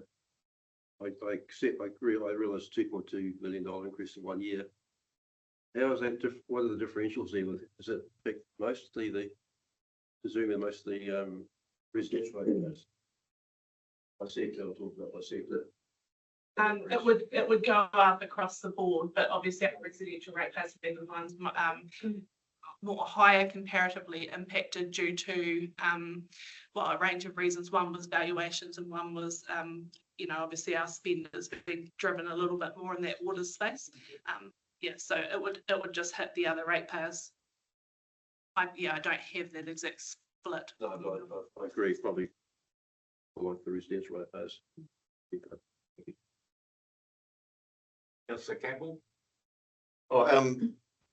Yes, so from their point of view, just hearing these submissions, I mean, rates can be a blunt instrument, the way they're done.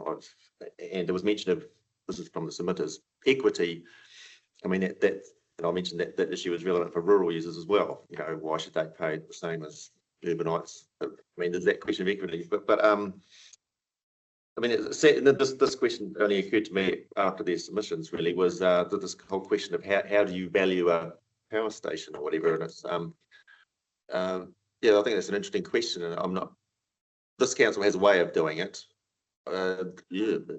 Yeah, well, we don't do it ourselves. Obviously, we have independent valuers who assess the value. However, with our electricity generators, there is very specific valuation requirements, and it's very strongly followed by Valuer General. So the Valuer General actually looks at how the valuation basis for these. Again, we're not valuation experts. That's why we have it. Well, firstly, there's conflict, but that's why we have an independent valuer. Perform these assessments, and they have to do it quite differently to both commercial and residential ratepayers, to be fair. You're just following on that particular question. Are you saying that all around the country, these facilities would be valued virtually the same? I would assume, again, I'm not a valuer or a valuation expert, but I'd assume on a similar basis, given the Valuer General has close eye on these, given the specific valuation principles that need to be applied. No, all right. No, okay. So, thank you. From my reading of this, the actual valuation of the asset is irrelevant. It's the ratio we're applying to whatever that valuation might be, whether it's $1 or 500 million, whether it's 1 or 1.8. My question is, are you aware, so I should have, when I ambush you with this, are you aware of any other district in the country which applies purely a 1 differential? Or are we an outlier in that respect? Sorry, Comments after this is just off the top of my head, as I did say, in my kind of,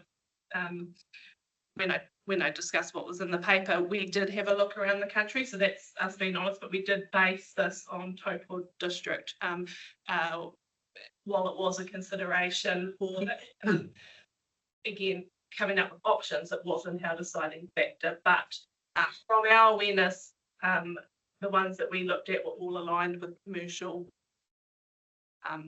other commercial ratepayers, and there was no separate electricity network or utility network rate differential. Thank you. I guess my question there would then be, if we were to remain with a differential of 1, that would make us an outlier on the bottom end of the rating differentials.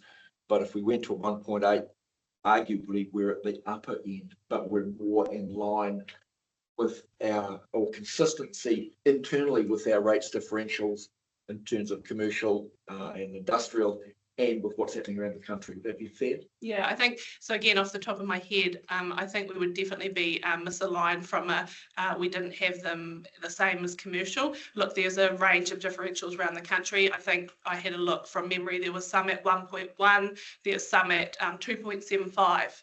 So these are ones that have these asset classes. So I think there was a range around the country, and again, that's why we kept it to Taupō District. One more point, Your Worship. And I've read through all of the letters and submissions from those who are most likely to be affected.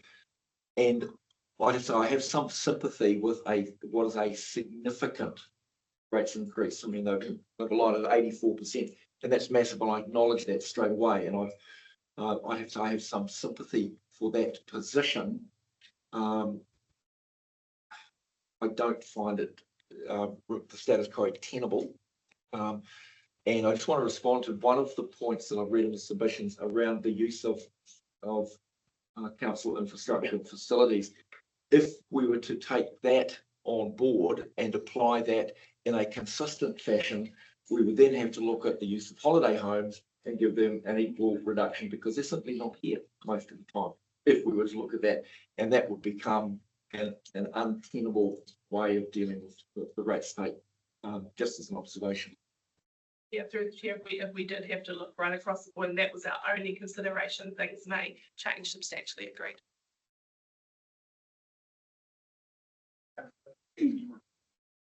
Councillor Campbell. Yeah, I mean, one of the submitters, I don't remember which one of the power company submitters was inferring that they're being seen at easy targets, suggesting that, you know, they make big profits, so we should be able to get more out of them. I'm just, that's certainly what one of them was inferring. And that any increased costs, well, that's what I got from responsible submitters. If we put increased costs on them, then the inference is, well, they will have to pass those costs on to electricity users. That's their own decision to make or not. Yes, they did suggest communications were few and far between. Late, I think that was the inference, and that they would have liked more time. I got out. They would have liked more time to negotiate. Say staged introduction rather than an 80% thump, maybe 1, 2 year, 3, 4. I mean, if it was a general householder, yeah, thumping 80% introduction on anyone is a little bit of a thump. Yeah, so there's a lot of points there to address, Councillor Campbell, but coming to your last one, so in relation to late engagement, you'll see my letter attached where we went out to them in February. That was obviously over 5 months ago. now, and we did give the opportunity to come and chat with us. So, like I said, 2 of them did take that up. And, you know, lack of response at that stage, I mean, I wrote to them. That's fairly challenging from my perspective because we went above and beyond what we have to from a regular consultation or a special consultation procedure, sorry. Then coming back to all at once, again, as the Deputy Mayor said, I have sympathy with that position as well. However, as you have seen, the proportion of rates take has reduced dramatically from the 11.7% they were paying 10 years ago to the 4.6%. So while it is all at once, arguably, it could have been applied a lot earlier. Councillor Williamson. I think obviously, you know, you've mentioned it's a blunt instrument and it's, you know, also, well, Kevin was saying as well, it's enormous sort of increase, percentage wise, but to Duncan's point about they'll have to pass rates, that cost on, but if we don't do that, we'll have to pass $2.2 million of rates increases to other sectors, so it's getting some sort of balance, I suppose. Councillor Shepherd. And I think, you know, to the point that of fairness, we've already got commercial and industrial ratepayers paying that potential. How is it any different? And they have to pass that on as well. So I think, you know, in the interest of fairness and to take the burden off the residential ratepayers, this is the right thing to do. Very good. Okay. Is it a fair deal? I honestly, I have no idea where we can only go off what we recommend and that we've followed due process under the LGA. I can't show what their response may or may not be, but yeah, we have had legal advice all the process. Still getting. Councillor Lachlan, the expert, but just myself, the CEO, still getting advice to various functions. So it's got limited time. Yeah, limited time. Councillor Lachlan, I mean, Further check answer to the question.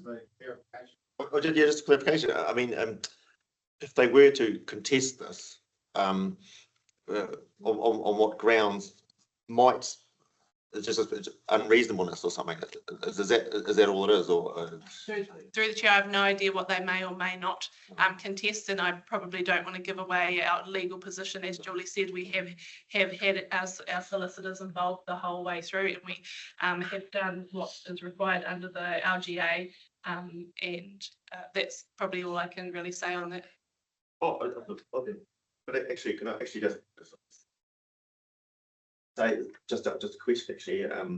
If they did contest and were successful, what does that mean to rates then?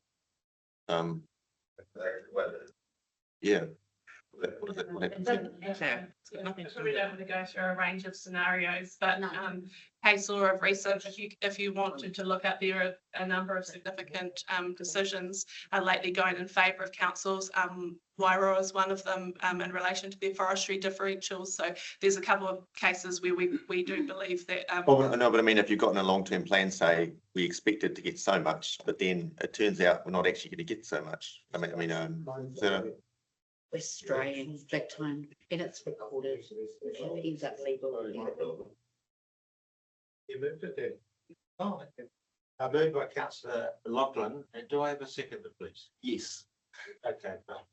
I was going to comment, but it was probably agony. The recommendation is up there. Jamie, thank you very much. Everyone happy with those wordings? With sympathy. All those in favour, please say aye. Aye. Against? Carry. Are you next, Jeanette? Oh, yes. What number are we doing next? What number are we doing next? Councillor Greenside, would you like that recorded? Thank you very much. So, councillors, we're now going back to fees and charges. Item 5.7 on your agenda. Fee number 121. What's this tab's name? Oh, sorry. The clap. Yeah.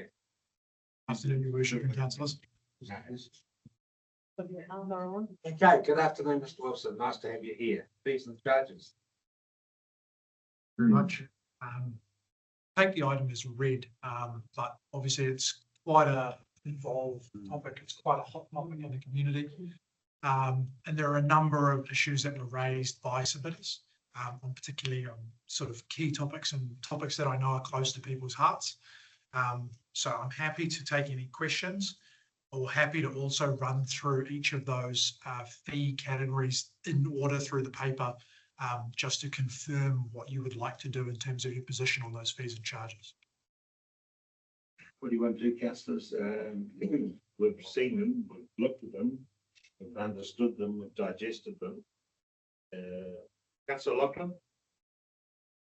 Hello, my worship. I mean, obviously there's a risk that we could spend a month of Sundays going through various lines. There was one that came up through the face-to-face consultation, which was just the dog fees relating to sort of sheep and beef farms. Working dog. And assuming that it's not a big amount of dollars, and we did we tried to have some feedback saying, well, you're able to deduct these things, but if you're a young shepherd and you're not on the, it can be quite a burden, and there'll be an incentive not to act lawfully. That's the only one, your worship, that I. What was the working dog increase? So through the chair, the fees for dog control have already been set. They were set previously because we had to set them. We had to set them ahead of legislative time frame. Please. Oh, sorry, your worship. It's those fees for working dogs are significantly reduced in comparison to even someone who has a D6 dog with a responsible owner discount. It's still even cheaper than that. So it is quite cheap in comparison to the range of other fees. Oh, who was that list again? Swim school, any fitness studio, aqua fitness, solid waste disposal, full entrance fees. It was quite topical, but I think everybody gets that fully. Housing for the elderly, resource involved in consent. Any experience on any of those?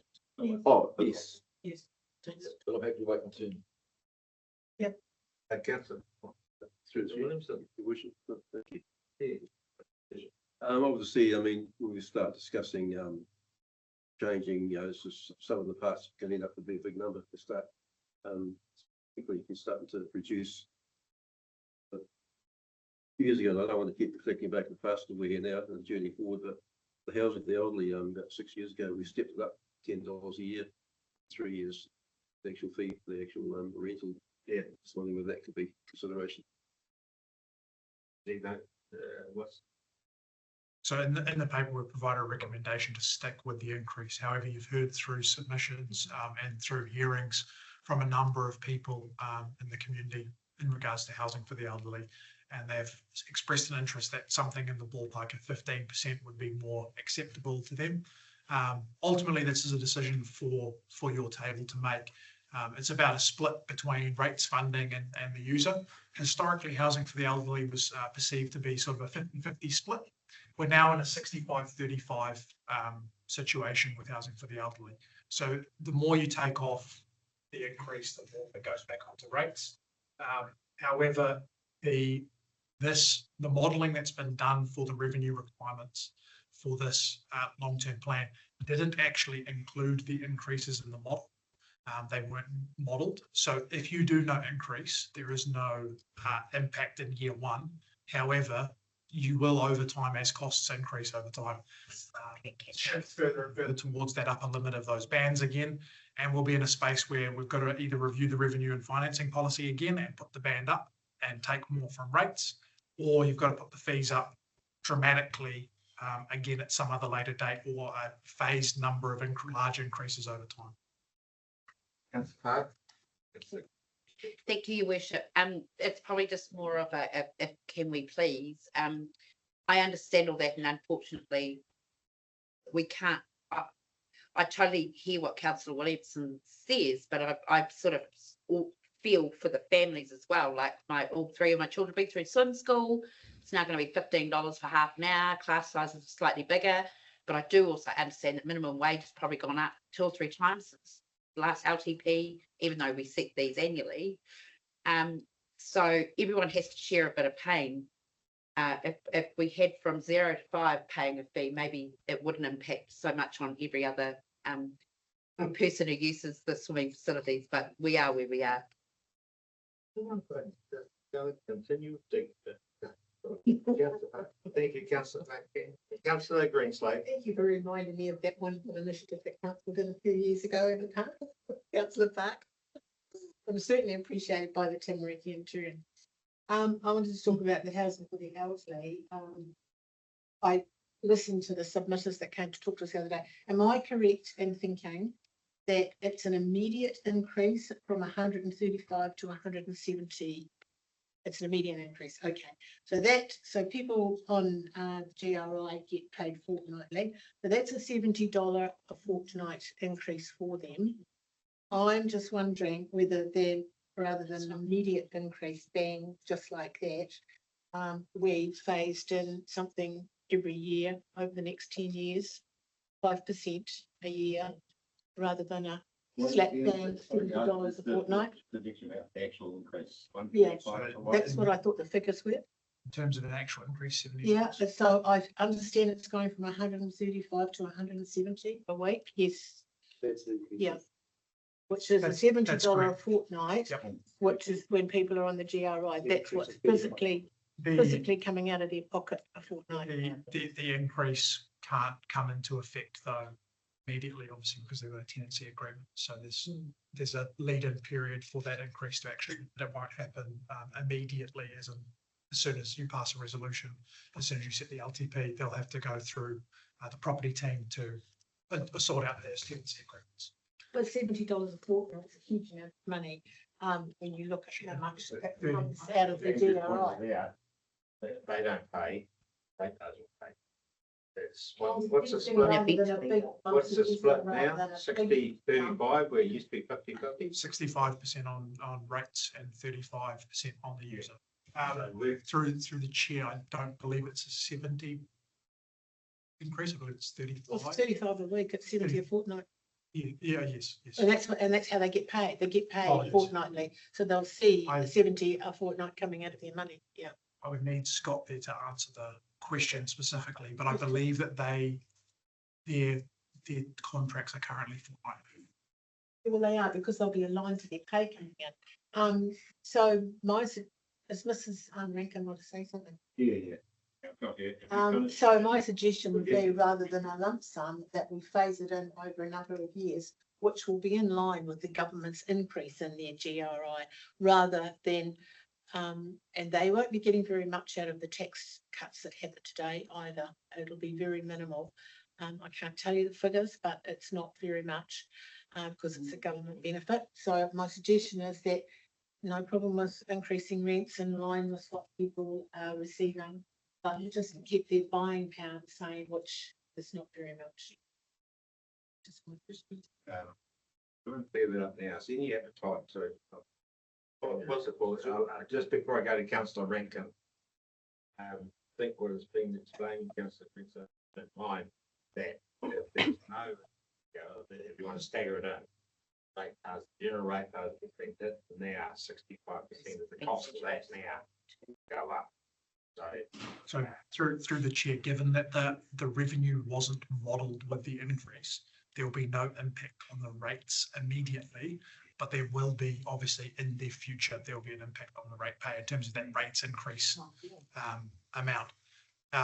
However, as you've heard, obviously through submissions, people have talked about 15% potentially being a more palatable option for them. So perhaps that's something for the table to consider. Councillor Rankin? Well, look, I know this is an emotional topic in many ways, and you can't help but feel very, very sorry for people with that kind of increase. But what they didn't understand, and I did chase after them the other day to tell them, is they're in to increases from work and income. Have I frozen? Oh God! Is that better? Is that better? Yeah. they are entitled to substantial increases from work and income when they get an increase like that on their rent, and they think that it's about having money in the bank. It's not. The money in the bank's got to earn an income that's over the allowable limit, which they would have to have tens of thousands of dollars in the bank. They actually qualify, and somebody, it's not our responsibility, but they don't understand at all what they're entitled to, and I thought that was very sad. I do think the increase is quite a large one, and I would like to see it staggered rather than be in one lump, but in the scheme of things, it's a cheaper rent than you'll get anywhere else by 100 miles, but they do qualify for a lot of extra help.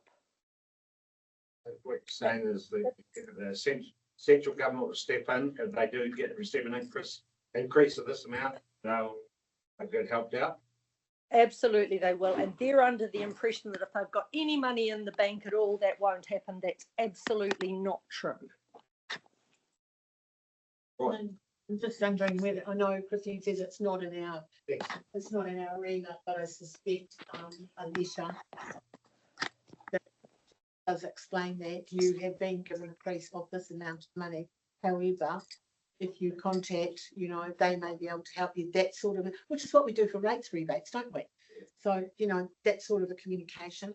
Thank you, Christine. That's really great. I didn't know that. Yeah, thank you very much. Councillor Campbell. Oh yeah, just on their note, I mean, notwithstanding any funds they can get from other sources, I mean, if you could talk about staggering, a simple stagger would be 35 a fortnight this year, 70 a fortnight next year. I mean, that's a bit rushed. I mean, it's better than nothing, isn't it? I think we can't implement that way. Lead-in period and be given notice It's a year, isn't it? for their increases. Yeah, if they're on a new tenant, then they've got a year. Existing tenants, I believe, is 60 days. However, if you're talking about staggering increases, we're talking here about setting fees for 1 year. In the past LTPs, we've set fees for a number of years, but we're reviewing these fees as just an annual basis. So if you were to commit to doing a staggered approach, that would then be something that would then be subject to another meeting through annual plan, potentially looking at fees through another LTP. Councillor Taylor was next. Do you want just clarification of that reply? Okay, so what the issue is here is that we haven't kept pace. What we don't want to do is set rents that are going to last 10 years. We want annual increases like any other landlord is going to do. So are you saying that we put this up to the 50-50, we get back to the 50-50, and then we make sure that we increase rents each year so that we remain in the 50-50 space? Is that what we're talking about? Through the chair, that increases will not get you back to 50-50. The proposed increase will not get anywhere near 50-50. She's talking about 35-70 for when you talk about 50. She's not being So the existing split with an increase will effectively be maintained. What's happened, as you pointed out before, is that council has done a $10 a year increase, but that has rapidly been outstripped by inflation. And so while we've been stuck in this pattern of $10 a year of increases, inflation has rapidly outpaced that. The market in terms of rentals has outpaced that. The cost of maintaining those rentals has outstripped that. And so we're in a space where we are playing catch up. So there will be another opportunity to also review fees in the coming year with annual plan when we set fees again for the next financial year. Just a comment. I'm just thinking we can't have something in place that allows us to increase in that appropriate amount each year rather than a $10, which has obviously not been appropriate. So through the chair, the next year, next annual plan will review the fees again, and you will review them again, and hopefully we can adjust them more in line with what CPI. So they'll be done annually, as opposed to what has been done in the past, which was the $10 a year flat increase. We're trying to move away from responsible for us as landlords. That's all. I just feel like we have a do it every year. policy. Councillor Taylor.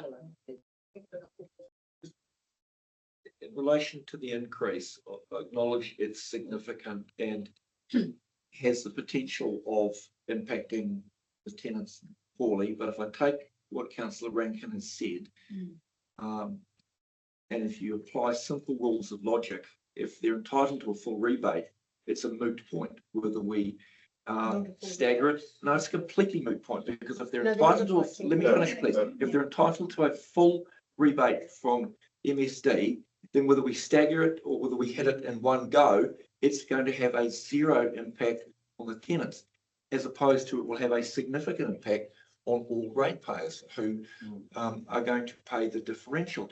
So I get that. If in fact what Christina said is the case, then it doesn't make sense to stagger it if they're entitled to a full rebate, because all we're going to do is get a half a rebate 1 year and a half the next year. So that's my first point. I've got a number of other things here I want to go, but I'm happy to leave that and then let the discussion go. But I've got a few other points around fees and charges I want to make. And I'm just mindful too that there's a whole lot of other ratepayers who, don't have a lot of income as well, but because they're not in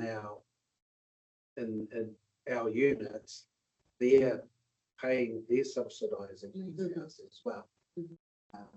So that doesn't seem a little bit equitable either. But anyway, I'll leave. Councillor Rankin, Christine, have you got something else? Oh, did I leave my hand up? I apologise. I do agree with Danny. It is still the lowest rental you will get in town, including with the increase. And I didn't say they would get a full rebate, but most of them will. I can never guarantee that until I saw their separate circumstances. But look, when you've got no other income and you've got no home, they are very, very supportive. And there's a lot of other things they qualify for that I bet they're not applying for, which is beside the point. But it is still a very low rent. So I feel a bit torn on it, but I'll take my hand down now. I apologise. Okay, thank you. Councillor Campbell. Oh, sorry. He was first. The argument about the moot point, I mean, if they're just going to get fully, okay, it's questionable whether they'll get a full rebate or not, depending on the circumstances. It's a bit hard to, I mean, if they were getting a full rebate, no matter what, would beef it up even more. I mean, that would make sense, wouldn't it? But otherwise, otherwise, if the rebates were totally out of the picture, which is still a little bit of grey area, I would be more in favour of a 35 fortnight increase these first 12 months, and then a 70 increase from then on. But yeah, I mean, if they're going to get the money some other means anyway.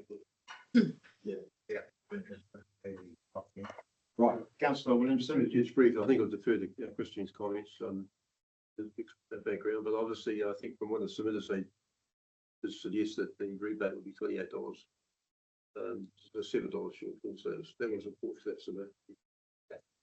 Thank you, Andrew. Any other? You said there's more.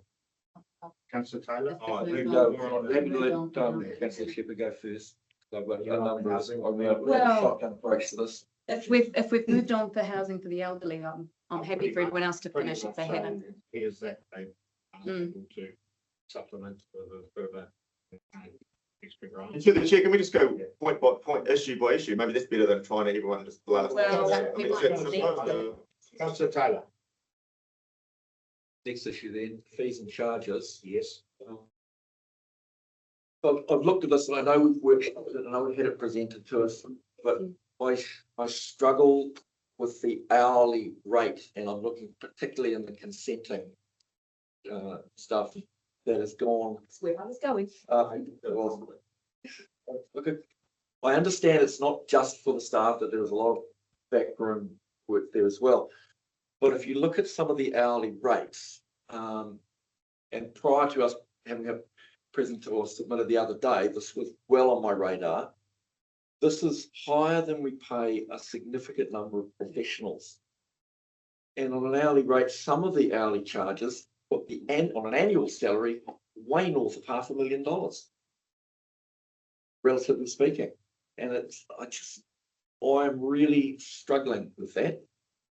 I know that we have to cover costs, but when you're looking at hourly rates up over $245,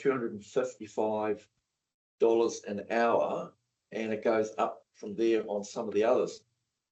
I'll just add to that if you like, because one of the comments that came out of the master builders submission was the inspection fees that haven't gone up 25% because we've also adjusted the minimum rate to an hourly rate. So it's in fact gone up about 69%, which I think is extortion. Actually, we should be recovering time, yes, but a minimum of an hour for each inspection. And I note that the residential inspections have gone up to an hour as well, and that aligns with complex large buildings. So I just don't think those have been thought through in a fair way. 69% is an awful lot, and I don't believe that the building and regulatory charges have been left for that length of time either. It seems that we've had more increases in that area than we have in many other areas. So I sort of don't buy that we're catching up on that one. So I'd like to take another look at that if we can. Andrew, please explain how it's formulated, the hourly rates and the consents. Just to have a chat about hourly rates in terms of building and consents. Sorry, somebody's just been to the dentist.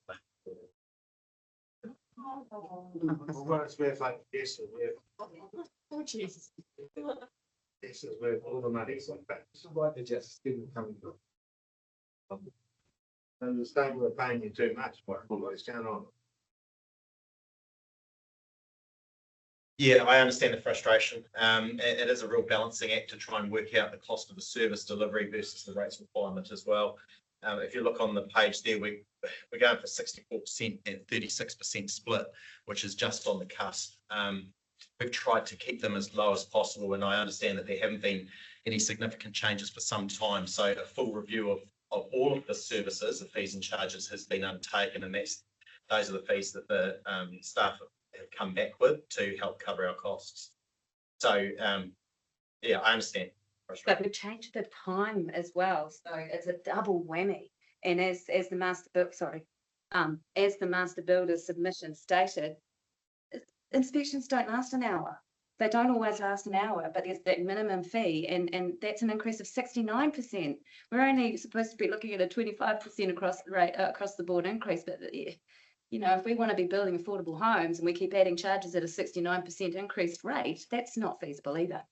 The feedback that I've received around inspections is that some inspections, yes, they might not take the full hour, but staff then go back into their cars and may spend 15-20 minutes actually documenting all of their findings into the system as well. So that's incorporated into the inspection timeframe. Have we compared it to other councils and all that sort of thing? Compared to other councils, we're on par. Councillor Campbell. Oh no, yeah, because I'm sure it was the master builder submission. Yeah, that they were requesting a breakdown of justifications. So from the sounds of it, the justification is along the lines of we haven't adjusted these for some time. It's a catch up. I mean, it's kind of the blunt answer. There is an element of that, but there's also the element of trying to keep up with the costs of delivering the service. So the response to them will give some sort of breakdown as they're requesting of that. I guess I acknowledge the feedback from master builders in their verbal submission as well, and that it may come as a bit of a shock to the industry with the increases. And what we could offer is a graduated increase to help accommodate that. But ultimately, though, we do still need to recover our costs. So I was interested, yeah, I mean, the comparison with other councils. I mean, some of these builders surely work in other districts, so that they will, I imagine, be able to compare apples with apples. And do you think that might be why they're a little bit up in arms? I think my understanding of the feedback was that it was a shock that it was such an increase. Oh no, yeah, but I'm just saying if they're doing work in Rotorua and Ruapehu and all over the place, and do you think they're comparing themselves with them? Well, I don't remember I didn't see that specific mention though, but I'm just going off, why would they, if they've had it good here for quite some time, why would you make a big fuss now? Yeah. So, Is that a question? with respect, Warwick's been asked to speak the mind of someone else, and I don't Yeah. think that's a fair question. No, it's not. And he's already said we're on par with other districts, and I heard it quite clearly just for that comment. I still have concerns with the hourly rate, and it makes us look, and I understand this backroom stuff, it just makes us look untidy. That's all I've done. Yeah, I was going to make the same comment about trying to interpret the minds of submitters. I think it's totally unhelpful.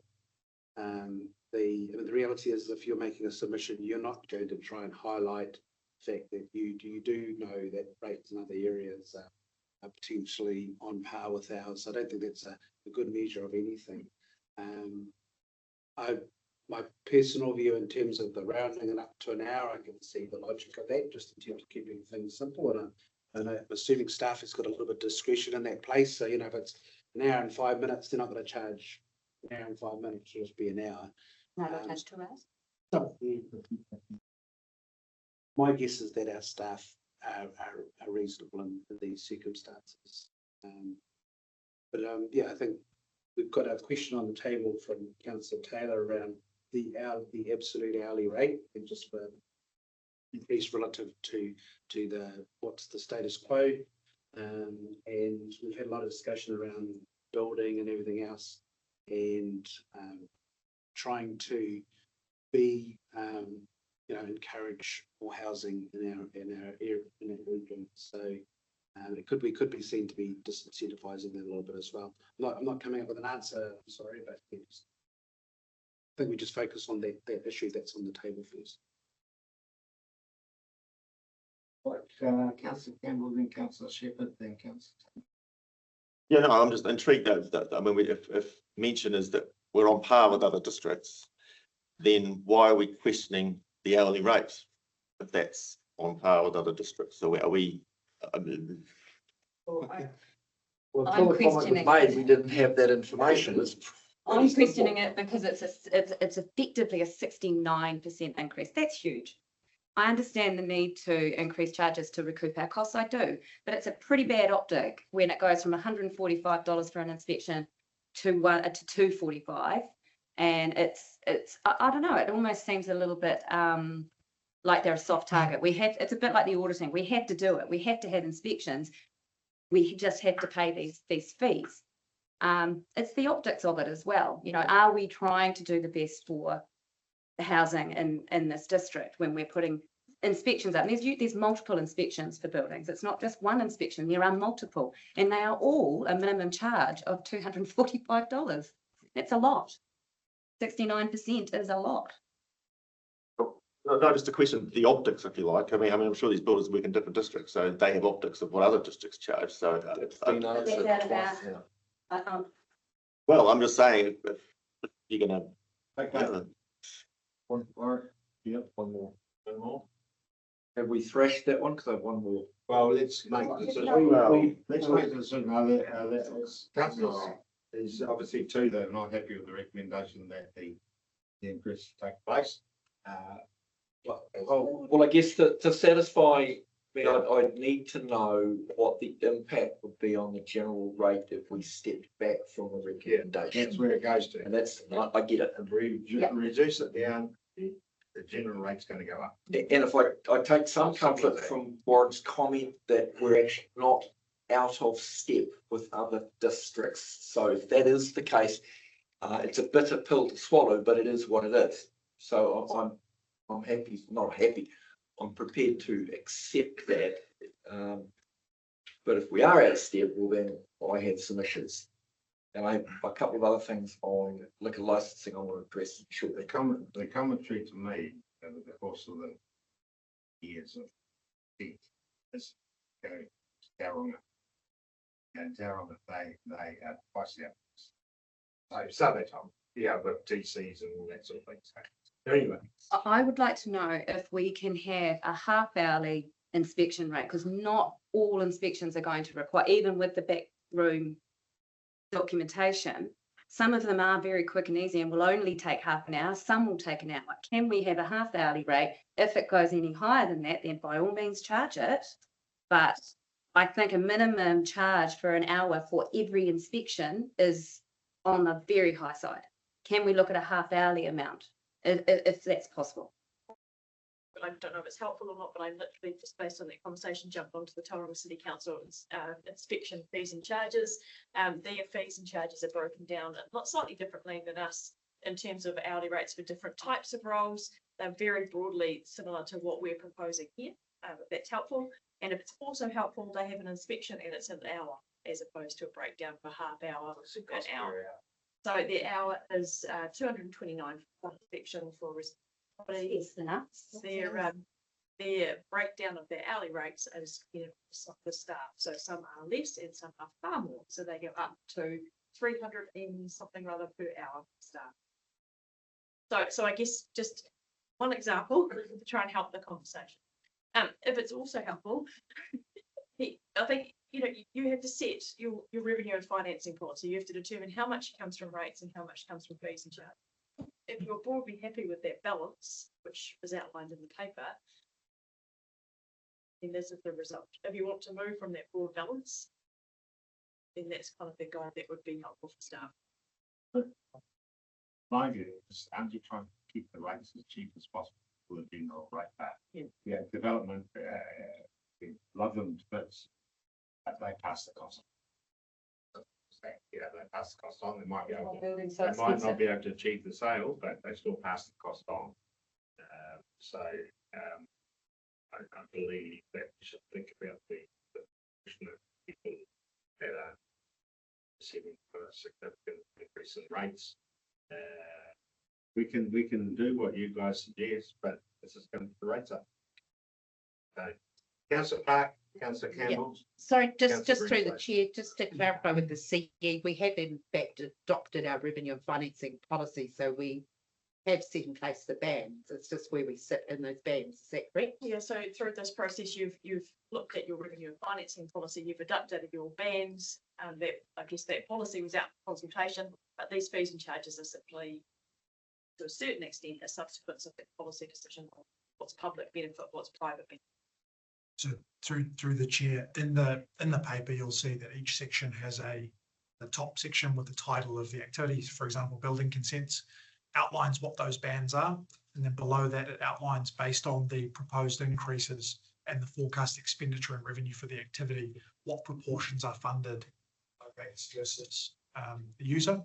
So for example, with building consents, it's 36% rates funded and 64% on fees and charges. Now the upper limit of the fees and charges is 80% fees and charges funded. The lower limit is 60, so 4% over that lower limit.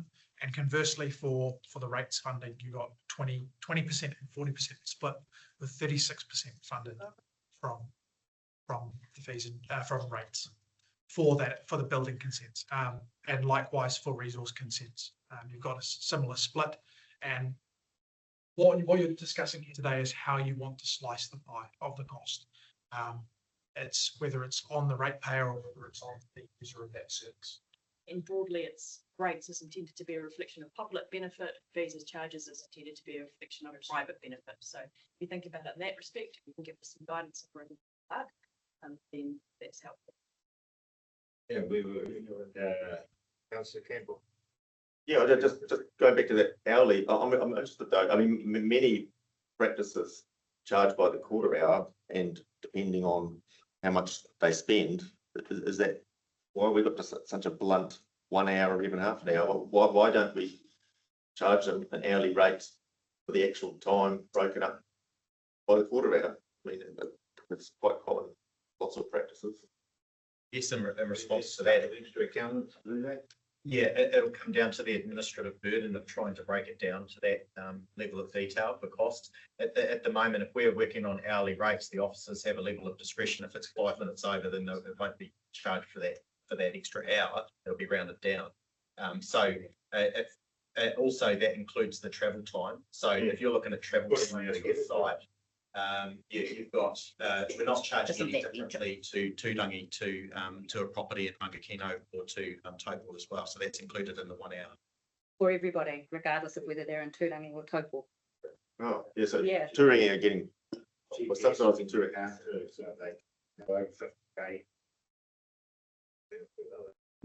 Councillor Greenslade. I want to change the subject, is that all right, something else? I want to talk about the fees and charges on page 443 of my document for the Turangi gym. There was a submission from Leslie Hardesty, who runs the Turangi Sports Hub. And she reached out to me and said, I know it doesn't seem like a very big increase, Sandra, but if you work it out on a yearly basis, it's some hundreds of dollars for those families. I presume we don't charge them the 350, we charge them the hourly rate, don't we, Turangi, for the gym, use of the gym. I think so. Oh, sorry. Can you See? just tell me that, please? Well, it's 43, but it's 169 on my iPad, so I'm not quite sure. Oh, then it says 162 somewhere else. I've got 3 different pages. Which one do you want? Yeah, apologies. Yeah. They don't match, so perhaps if you just give us a. Calls and conference room fees. Read it out, please. Okay, so the Turangi gym hourly rate is going from $16 an hour to $20 an hour. And, you know, they use it for sort of 3 or 4 hours in the evenings. So it sort of takes their annual rate to sort of like 1,500 or 1,600 up to about 2,000 a year, which was the sort of figures that she quoted. And when I worked them out myself, that was about right. I said I want to advocate for them, particularly because we've put the tract on hold, and that's not going to be going ahead now. And I do know that we've done very, very little maintenance on that floor. When it rains, if the roof leaks, they have to clean up before they pay them. It's in a poor state, and Leslie does a great job down there. She's involved in all sorts of sports and all sorts of stuff, you know, even over on the tennis court, she puts the nets up every day and takes them every night for people who want to use them. I just would ask that we perhaps hold that rate, considering the fact that we have put other things on hold in the Turangi area.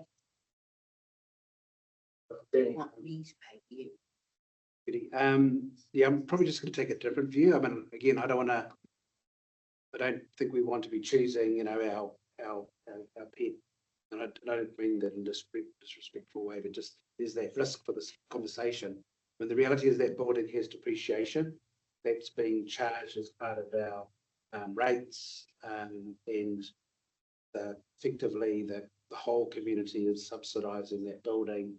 The whole district, sorry, that's what I mean. The whole district is subsidising those services. So probably, and again, there's a whole lot of people who are in a very difficult position. So putting more pressure on them, that's I don't see that either. So again, I think there's going to be a whole lot of people that, you know, some of the incidents of these charges, it is difficult, but there's also, I think, this equity issue with all rate payers, and particularly a whole lot of people doing it tough out there who might not want to subsidise some of these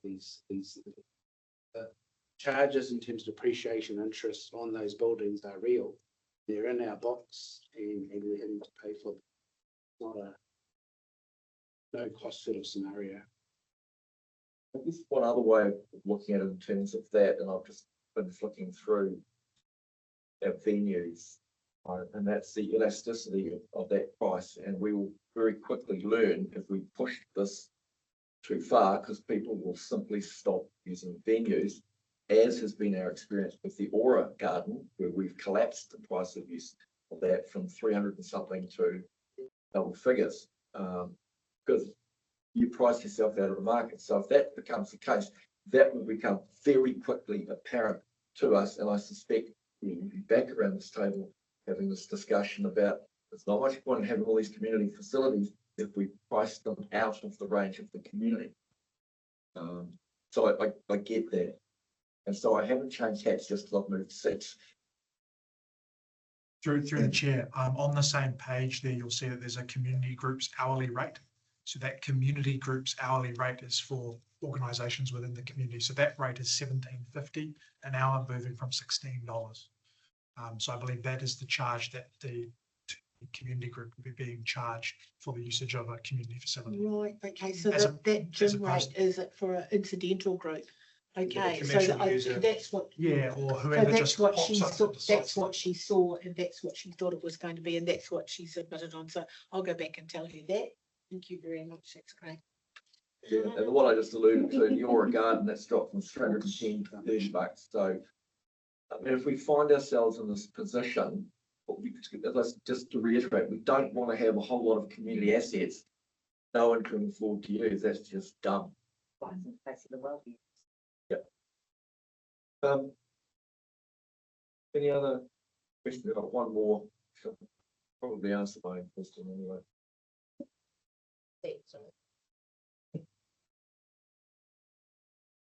One again.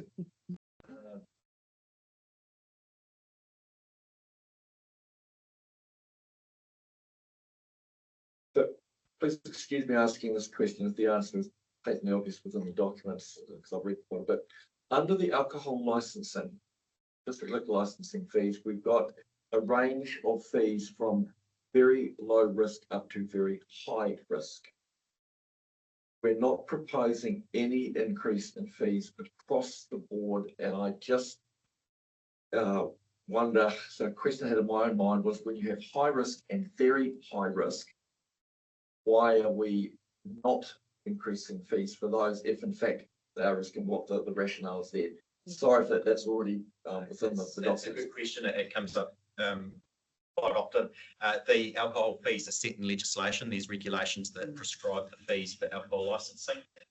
Council do have an opportunity to set a different set of alcohol licensing fees, but that's a whole other conversation to have. So these fees and charges for alcohol licensing are consistent with the regulations that have been set. And I knew there'd be a compelling reason. Thank you for that. Just want to comment there, it was actually on the news this morning, about that, and the LGNZ commenting that it hasn't kept up, and government has to do something about it, yeah. Thank you. First set 2013 and haven't changed. It was on the radio this morning, so. Yeah, it was just one of those things that stuck out. Yeah, thank you. That's my question. Yeah, it's that question. I'm on the discussion committee as well, so. But without confession. That's right. I guess that brings us the conversation back to where we're at. As unpalatable as some of these changes are, we've already agreed on our finance policy. This is an outflow of that.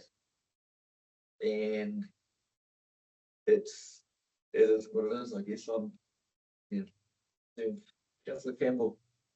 Yeah, Chair, I mean, yeah, I haven't finished. It sounded like a wrap up to me, but AC bars. I personally am in favour, and hear me out on this one. I'm personally in favour of do not increase any fees, but throw in additional, and I know other districts do this, throw in visitors out of district have to pay increased admission fee, and it's not impossible to administer. It'll be a hassle in the short term. For some time, you sort of got to bring some evidence that you're a resident of the district, because I think AC bars is one of our prime facilities, and we should keep it as accessible as we can for locals. Hold on the feasibility of that in terms of the admin cost and what it would actually save. Through the chair, I don't know. Thanks. Again. We've had some discussions about it previously around what's the feasibility of that sort of work, and I'll let Steve speak to that. But my understanding is that it's it's not clear that we actually, if we do that, that we're actually going to then recover the revenue requirement that you need, based on the evidence of where the users come from, where. And just to add through the chair, to add to that point, it's because we're not capturing that data. We don't have a mechanism to capture that data at the moment, Councillor Campbell. Could we? Absolutely. It is the answer to that. Could I sit here and tell you what the revenue difference will be? No, I can't, because at the moment it's charged as an adult rate. So whether person A, person B comes in, they're treated as the same adult charge, not as a local and a visitor. So the revenue difference, we haven't got a model for that at the moment. Well, no, I recognise, I understood you don't have that data, but I know, I mean, and if we do not increase any fees, then we're hit with a 0.2% increase in rates. Well, we know that, but I'm just putting forth that if we introduce the charge to visitors, then that it'll be less than 0.2%, something less than 0.2%, which that to me, I suppose I value that facility as I think a lot of the locals value that facility. I think that would be palatable. It's palatable to me. Actually, I agree. But I just wonder if this late in the process that needs a bit of work to actually identify the pros and cons and the mechanism we would need for our staff to go and do. That's probably not going to happen before we're able to get this document sorted and presented to audit. But it's a conversation for another day, not too far in the future. Councillor Park, then Councillor Lachlan. Yeah, just through the chair, I did a few years back, last LTP, and probably the one before that, suggested a locals card where you could sign up. It could be used as a library card. It could be used in all sorts of different places, including pools and whatnot.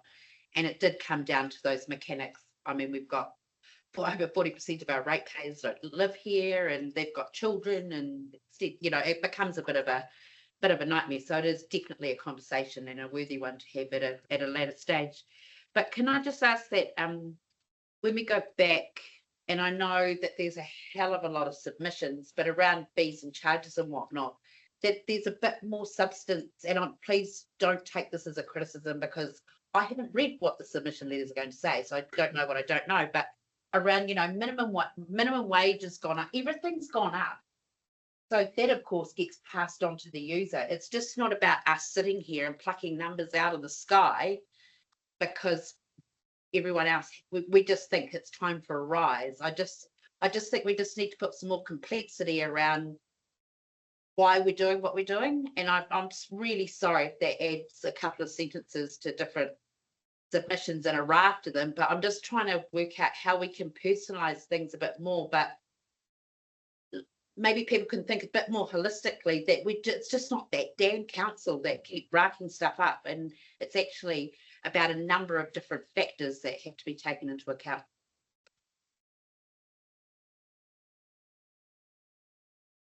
Not sure you're looking for a response to that. No, it was just some feedback about perhaps how to assist staff, because it's staff that get it in the neck at the end of the day, more so than we do, but particularly when it's operational costs that are going up.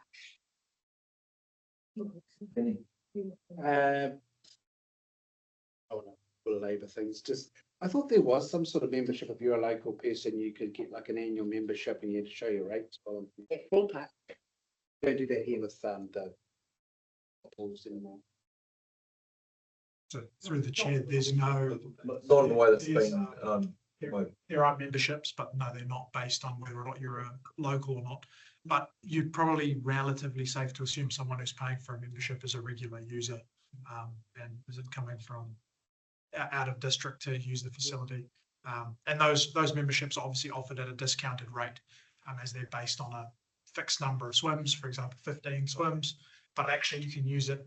It might be for 6 months, and you can use it as many times as you like. So if you are a local, a cost-effective option for you would definitely be to get a membership.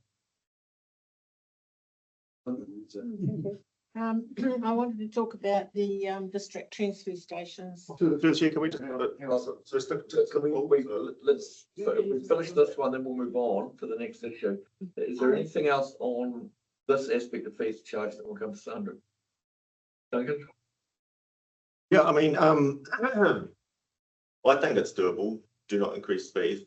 0.2 increase in rates. I mean, quickly, my blunt maths here, but for a ratepayer paying 5,000, expected to pay $5,000, that's 0.2%. So that's there. That's $10.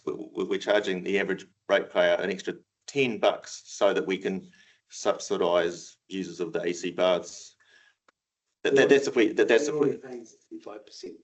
Oh yeah, no, look, pools are heavily subsidised. I actually recognise that, and I think it's absolutely doable now. And okay, the mechanism where we charge visitors extra, that's a bonus. We could add that on later. We don't even need to sort that out now, actually. Can I then phrase your question this way? I'll address the staff. Councillor Campbell believes this is doable, given the time constraints and the pressure we have to get this to audit within the time allotted. Is it doable? In terms of reviewing and having an out-of-town visitor charge. Oh no, forget about that. But just well, I think that's. If you just keep it flat with no change in charges, yes, that's doable. However, that's likely to put you outside of the revenue and financing bands, given that AC baths is already 70% funded by rates and 30% from the user. A 0.2% impact on rates, while it doesn't sound like much, is going to shift that outside of that revenue and financing band by probably 1 to 2% off the top of my head. Agree to the policy. If you do want to go down that route, then we're talking about a Section 80 consideration where you're intentionally making a decision that's contrary to your other decisions. And we need to then obviously have a pathway to rationalise that decision, whether it's we look to amend the fees and charges policy to allow for more on rates for AC baths, or whether we look to, at some point in the future, increase the charges. So hang on before you jump in. So what I'm hearing, if I rephrase your words back to you, Andrew, the short answer is no. Or show of hands, but Not this side of preparing this long-term plan to go to audit. So without repeating on an endless cycle, is there something else you wish to say? Maybe I'm just hearing different. Probably. You are clearly hearing different. But I tell you. And it will be good to move on. No. But I mean, I'm hearing. I'm gonna submit my question in a minute. But I mean, quickly, because Sandra's going to figure it out. But I mean, in my understanding is that we had a proposed fee and charges realm. That's what we put out for consultation, and we've received submissions on it, and there's quite substantial submissions on that very point, and it's presented to us as a workable option for us to do. So I mean, I don't see how this is not doable. Okay, so you've just been given an answer. You clearly heard differently to everyone else in the room. So please don't. All right. So we're going to move on. Sandra. I think I remember. District transfer stations. How many district transfer stations have we got that do not have way bridges? Yeah.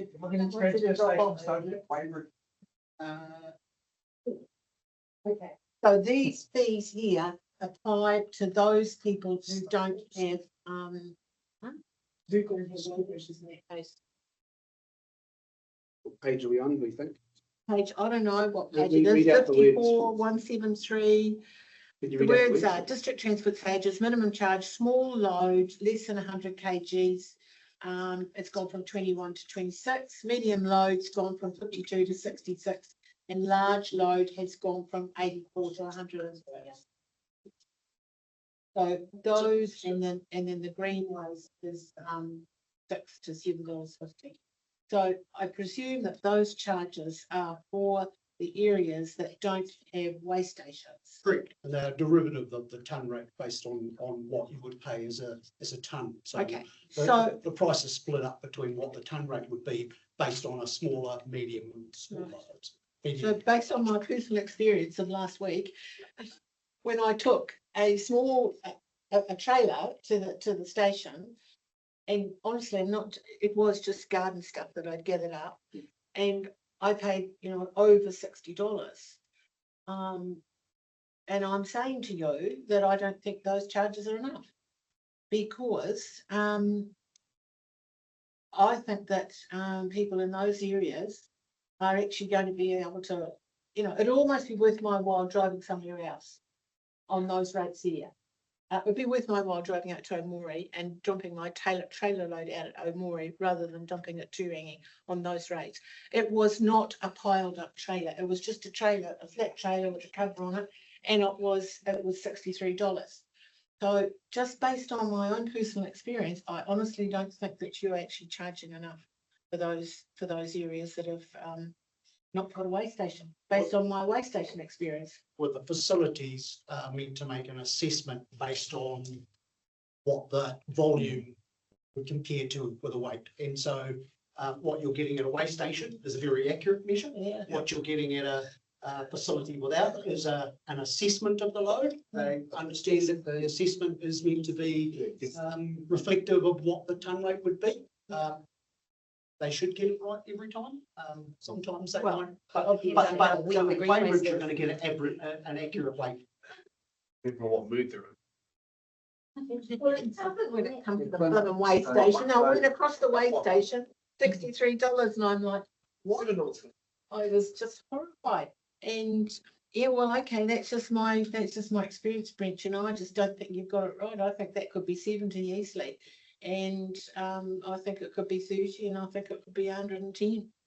I just think it could be more. I just don't think it's enough. Anyway. So, and you probably didn't expect me to say that. Well, when you've got the ton rate, the loads that are large, medium, and small are derivative of the ton rate. So they should all reflect the same cost. You shouldn't pay a different cost at the transfer station with a weighbridge than you would at a transfer station without one. All you're going to do is have a different assessment. So, okay, they might not be able to determine that actually what's in that trailer might be a little bit heavier. They're going to work on the size of the load. And it's an assessment because we don't have a weighbridge, and that's how it's been done for 40 years probably.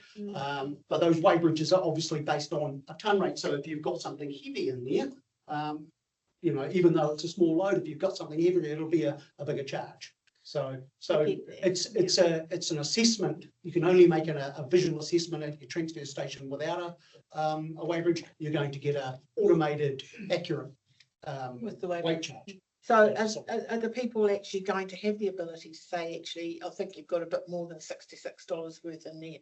They're not, are they? Well, they are. They can. If they think that load size, because there's a difference as a load size versus a weight, because we don't have the ability to determine a weight at a facility without a weighbridge, then yes, they should be saying, actually, that's a large load, you'll be charged the derivative of the ton rate at that larger load. I'm going to ask you a question you probably can't answer now. Have you found that since we put the weighbridge in Turangi that the revenue has actually increased?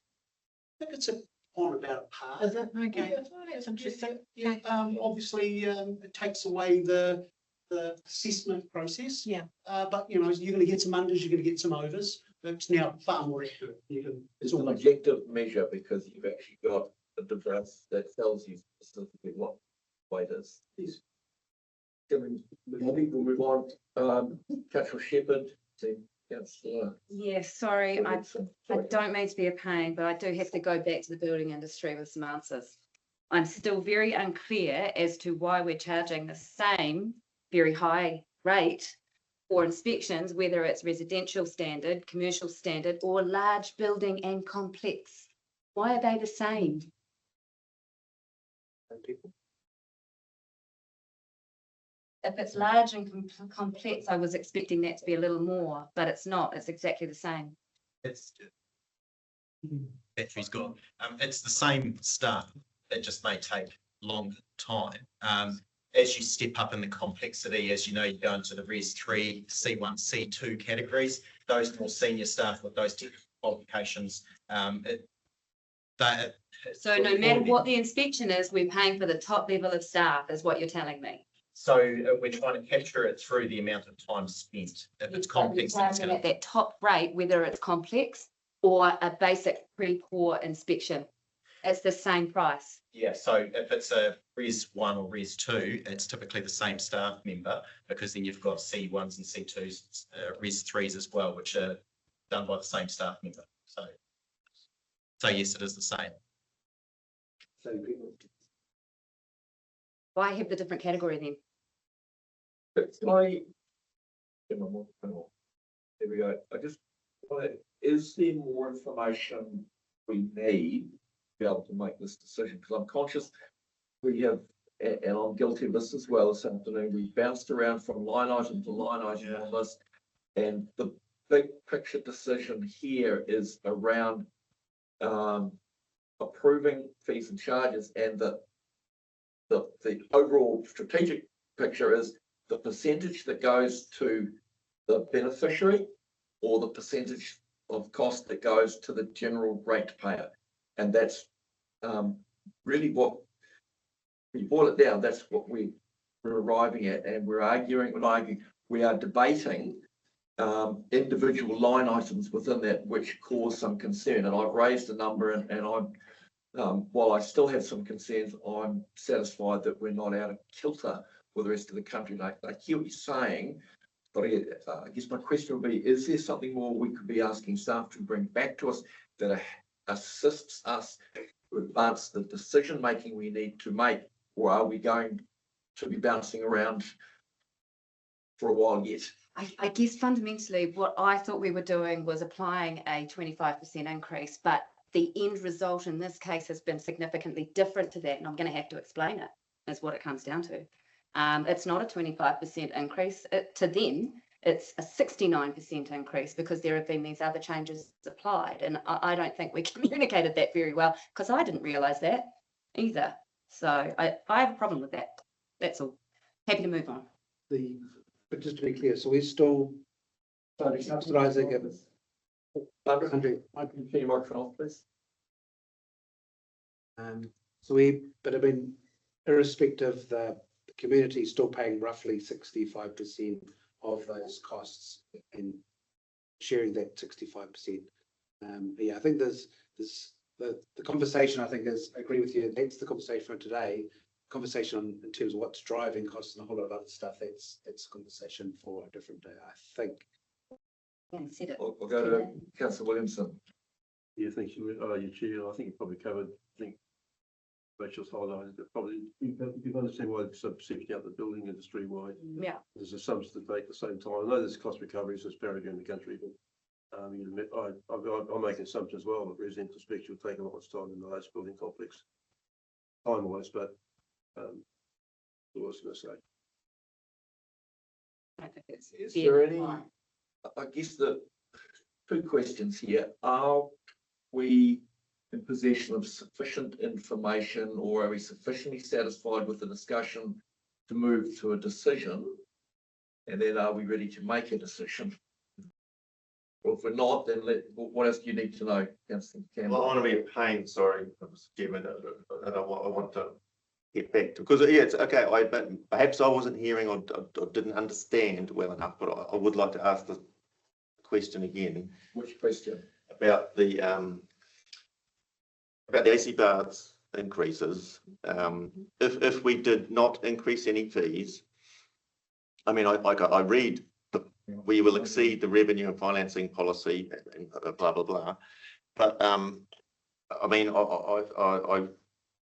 we can do it. It's what's apart from, okay, there's an impact to rates, which we might not want to do, but apart from that, what is preventing us from doing that? Through the chair, there is nothing preventing this table from making that decision. It is entirely up to you to make that decision. It's whether or not you wish to intentionally breach your revenue and financing policy. And if you do so, then we need to consider it under Section 80 and go through that process of explaining why we've made a decision that is contrary to our own policies. And if we do so, that is your decision to make. We just have to be clear that that is what we are doing and why we are doing it. Yeah, there was an explanation given to us, I think twice already, that's the third time. I think we need to be clear that no one else around this table wants to do that. Do a show of hands. Oh, well, Let's do a show of hands and put this to bed. No, I don't want to go through, put our stuff through any of that for this. And to be clear, could I just ask an additional question on the back of that? Well, let's deal with this issue. Oh, no. Hang on a second. I don't talk over you, please afford me the same courtesy. If no one else wants to do it, it's not going to grow legs or wings and fly. So the conversation post that is actually a waste of everybody's time. Irrespective of how strongly you feel about it. So no, this is relevant to that question. Go on then. No, I mean, okay, so there's extra paperwork required for us to justify a decision. That's what I'm hearing. I mean, it doesn't sound that big a deal to me. Yeah, so it's not just extra paperwork. When you're breaching your revenue and financing policy, what you're fundamentally saying is that you have agreed that there is a different apportionment of the benefits between the users and the rest of the community. So you are consciously making a choice to say that the community as a whole benefits more from the AC baths, for example, than the user, and they benefit to the tune of 70+%. So that is the decision you have to make. It is both a practical one in terms of cost and a philosophical one in terms of portion. I'm going to jump in now. Stop. I'm going to jump in now. That's the fourth time we've had this explained to us in a short space of time this afternoon. Can we have a show of hands if there is any support for the proposition being proposed by Councillor Campbell? Is there any support for it?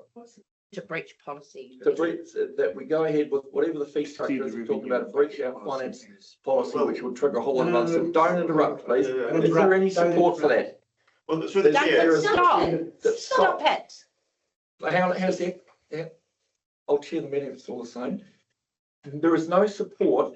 There is no more need to discuss this. If you carry on, you are simply wasting our time and everyone else's time in the room. It is unprofitable. I need you to move on. Is there another point you wish to make? I just wish to frame the question in a somewhat different way than you are. If it's going to come to the same decision point, then the answer is no. I'm sorry, we're going to move on. But I wish to frame the question as that comes down to money. I believe charging the average ratepayer an extra in the order. That's the same question. I believe you're repeating yourself. The benefit of AC. I'm going to ask you to stop. If you don't, I mean, that's Duncan, I'm going to ask you to stop, and we're going to move on. Abby? Right. Are we ready to make a decision on fees and charges? Yes. And I know we've traversed a lot of ground. We've been deep in the weeds at times. Just be aware that he's reviewed every annual plan as well. So.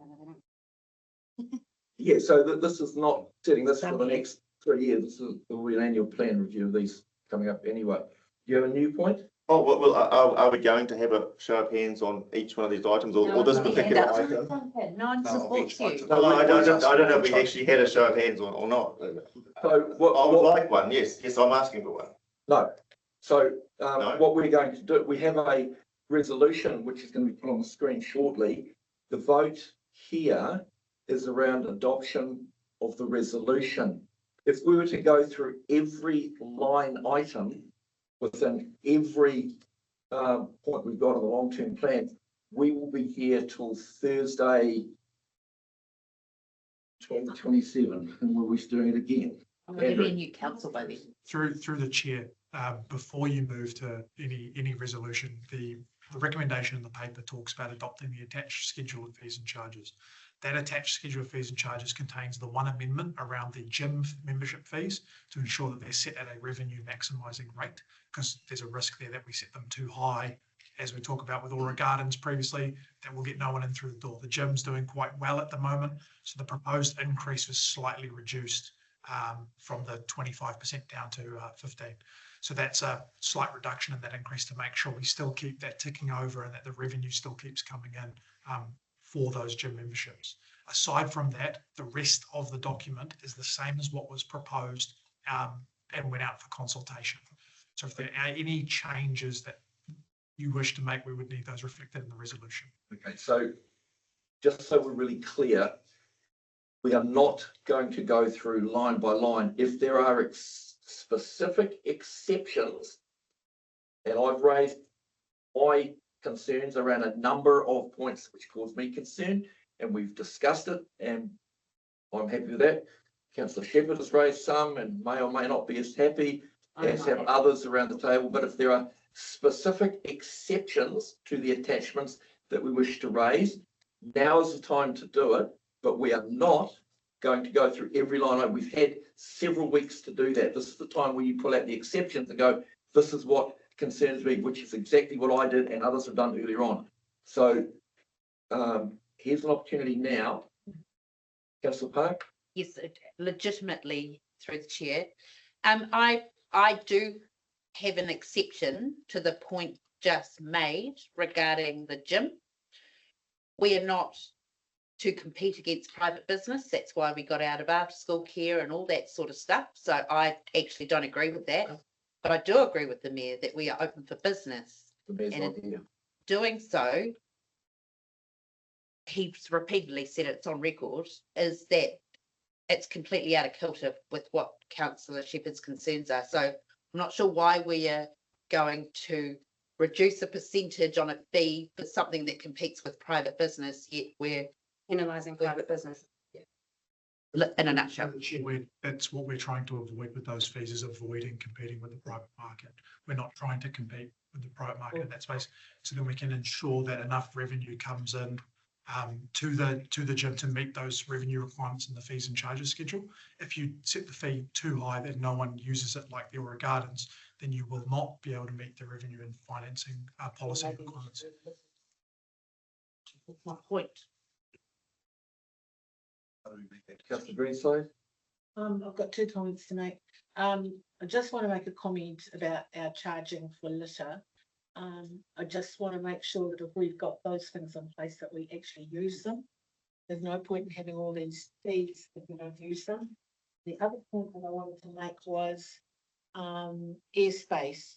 Has on page, I don't know, 177, 58. Has anybody ever applied for airspace in the town? Airspace, yeah, we've got Taupo CBD's airspace leases. Yes. They have applied for airspace, so we've got nothing next to that other than price and application. The ballpark figure that you talk about.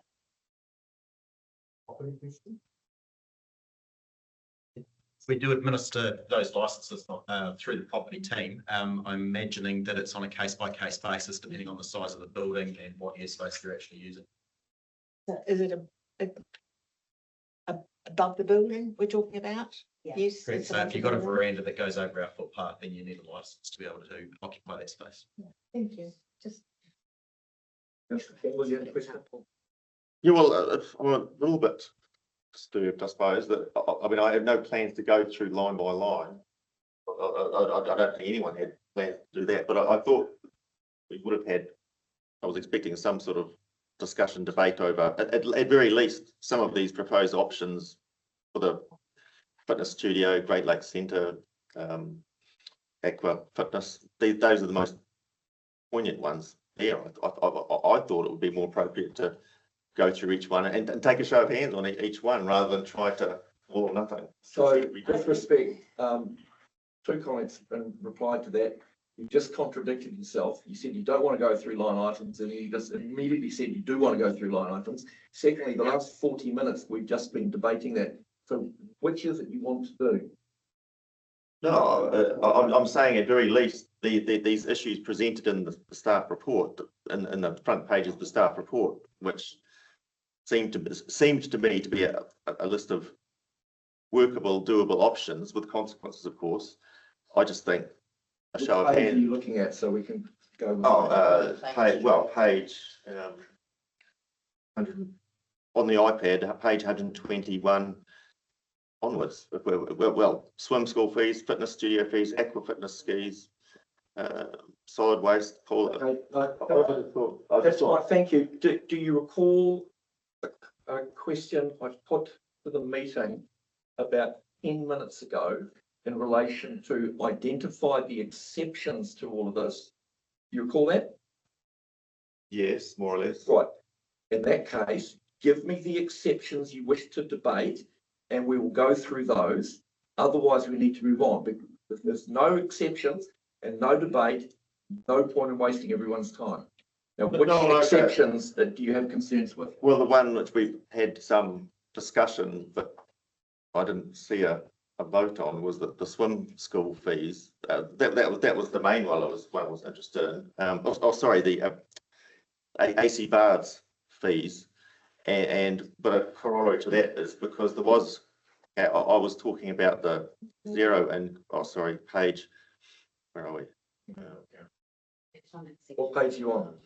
Sorry, page 123 of the iPad. I mean, we were discussing do not increase any fees. That was the main one I was discussing there. But there are two lesser options: do not increase swim school fees, or retain 20% increase. Blah blah blah. Reduce to a 10% increase on swim school fees. I think options 3 and 4. Comment if I can. There was an explanation of why we're doing that. So, like, say for example, on a swim school fees, it says not following through with this increase has an impact in the form of lost forecast revenue. The loss of revenue is likely, et cetera, et cetera. So most of us, I think, have read that and have accepted that. So unless you've got something over and above that, why we should be ignoring those recommendations, and a good strong reason, and still be within our bands, which we've all signed off on. We don't go back on our decision. Yeah, that's just my comment. No, I'm the only one who believes that it is worth breaching those policies for a worthy cause. Well, am I the only one, or so? I don't believe it's appropriate, and I don't see any other support for breaching policies which we have debated at length and agreed on, and no one disputes it's a worthy cause. So I'm going to challenge you on framing it in that way, because that implies that we don't believe it's a worthy cause. I reject that completely. So again, you've gone to a summary page. Is there anything in the line of, then I'll come to Councillor Park, any line items of exceptions? And excuse me, this is the last time I'll ask, then we're going to move on. Well, that's the main line of exception I thought was worth breaching a few policies. Policies are a guideline, that they're not hard and fast rules, and that the world's come to an end. I mean, that's how I read this stuff. It's up to us. We can decide. Okay, I care about it. No one else doesn't care about it. And there are consequences that flow from that, which have been explained to us by staff 4 times already this afternoon. I'm not going to ask them to explain again. Councillor Park. Yeah, thank you. Just through the chair. I'm not sure where Councillor Campbell's been for the last 45 minutes, but I did talk about the swim school and the fees increase over half an hour ago, and had a suggestion for staff that we just talk about the extenuating circumstances on why the fees have risen, around minimum wage going up, different utility lines into the pools, etc., health and safety, and whatever else. So I'm not quite sure how he missed such a detailed conversation, but I would like to support you in that we move on. Right. Before we move on, are there any other line items? Councillor Lachlan, no. Councillor Greenslade. Shepherd. No line items. No. Williamson. No. Not an issue. Fletcher. Yeah, I'm sorry. I'll just have to agree with Councillor Shepherd around the building consents. It just seems like a ridiculous increase, but it feels like everything else across the board seems to be in line with what's happening nationally. I just wanted to publicly note that, yeah, I agree with Councillor Shepherd on that part with regards to the fees. Can I say one more comment on it then as a final noted comment? Is that okay? That's all I'll have to say on the matter, and I'm happy to move on from there. I'd just like it on record that I genuinely don't agree with how we're applying fees and charges on the building industry. They have had regular increases, unlike some of the other areas. We're reducing, we're well within that bandwidth. We actually do have some wiggle room there, but it doesn't look like there's an appetite to look at it, which I have a bit of a problem with. We reduce the fees and charges on the fitness centre to encourage patronage, but the building industry has nowhere else to go. They're a captive audience. You can charge them whatever you like, and that's how they feel. They're targeted because they're an easy way to get income. They can't go elsewhere. They have to pay the fees and charges, and I've done my best, and I just wanted that noted because I really do feel like we're going about this the wrong way. Thank you. Points noted. Councillor Campbell, anything else from you? No. I suppose all the ratepayers feel a little bit captured. Councillor Shepherd, that's kind of the problem. Building people amongst them. Yeah, I'm a little bit disappointed where we're just pretty much adopting exactly as we put out without any amendments. Is that how it's going? Well, no. Let me refresh your memory. I've asked repeatedly for amendments you wish to put to the meeting. So far, apart from expressions of concern, nothing has been forthcoming. This is your opportunity to present the amendments you wish us to consider. Again. So do you have some? Well, I had mine, but obviously it went down like a little bit of a lead. That's your answer, I think. We're all in the same boat then, aren't we? So we have kind of. No, move on. All right, thank you. So we have some options. There's two options here. One, we can adopt the resolution. Sorry, Christine, you're online. I didn't ask you. Anything from you? No. The same, thank you. We have two options. One is we can adopt as is, and I acknowledge there is some disquiet around the table, and some of it sits with me as well. Or I've spoken to our chief executive, we could ask staff to come back tomorrow morning with some options around the matters we've discussed, particularly around building consent charges and what that would look like. So if we go down in terms of what those fees and charges will be, what the impact of that is. And you've said there's some wriggle room around the percentages before we breach our policy. If we're going to breach our own policy, that has, as has been explained to us, I think I've lost count how many times. 5, I think. There are some consequences that flow from that. So what I'm not asking staff for, that's assuming we want to go down this track, is not the script to War and Peace rewritten, but a very quick headline. If we decide this, these are the consequences that flow from that. So we are making a decision with our eyes wide open. Are we comfortable with that? So, Councillor Fletcher. Yeah, sorry, through the chair, I'm not comfortable in being provided any options that are going to exceed the revenue and finance policy. So only options that within that, I think. That's fine. The best way to go about it. Yep, okay. So with that caveat, the options stay within the policies we've already agreed to. I would like back as far as the building consent are concerned. I hear Councillor Shepherd and what she's talked about, and we listen to the building Master Builders Association, and I do think it's something that we should look at very seriously, and I would like to look back tomorrow morning so that I can make an informed decision. There's a lot of, sorry, I'll come back to you, John. Question clarification. So happy with that suggestion, if it'll, get us there. I'm just wondering though, is it appropriate or not to pass the rest, or do we just wait? And I'd be happy to pass the rest and just clear that one item, just to give me a self of some completion in terms of how I've spent my day. That to that particular one, assuming tomorrow.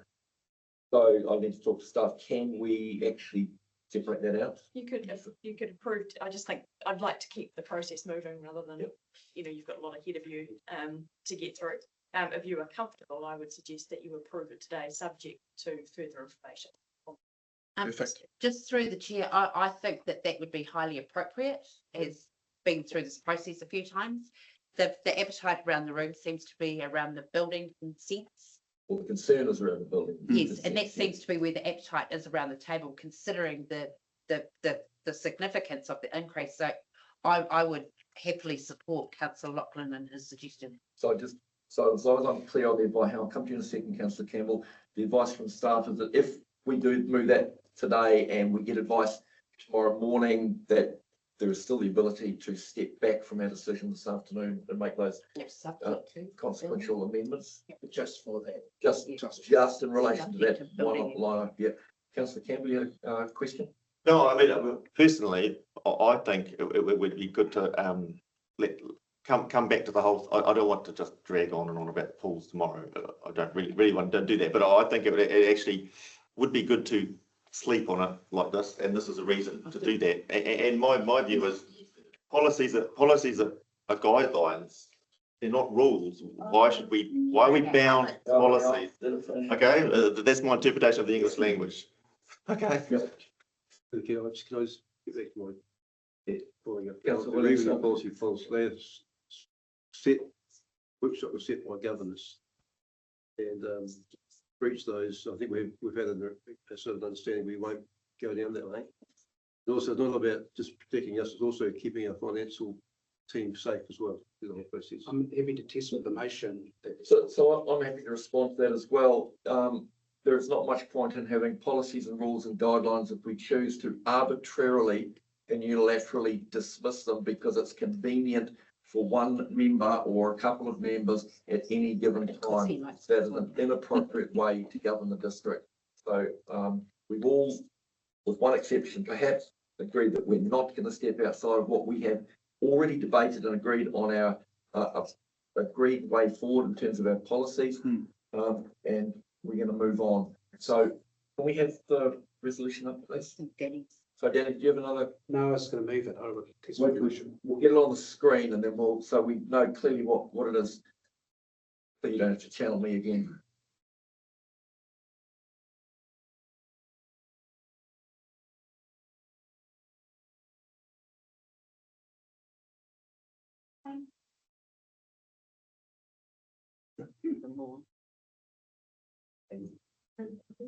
You're right.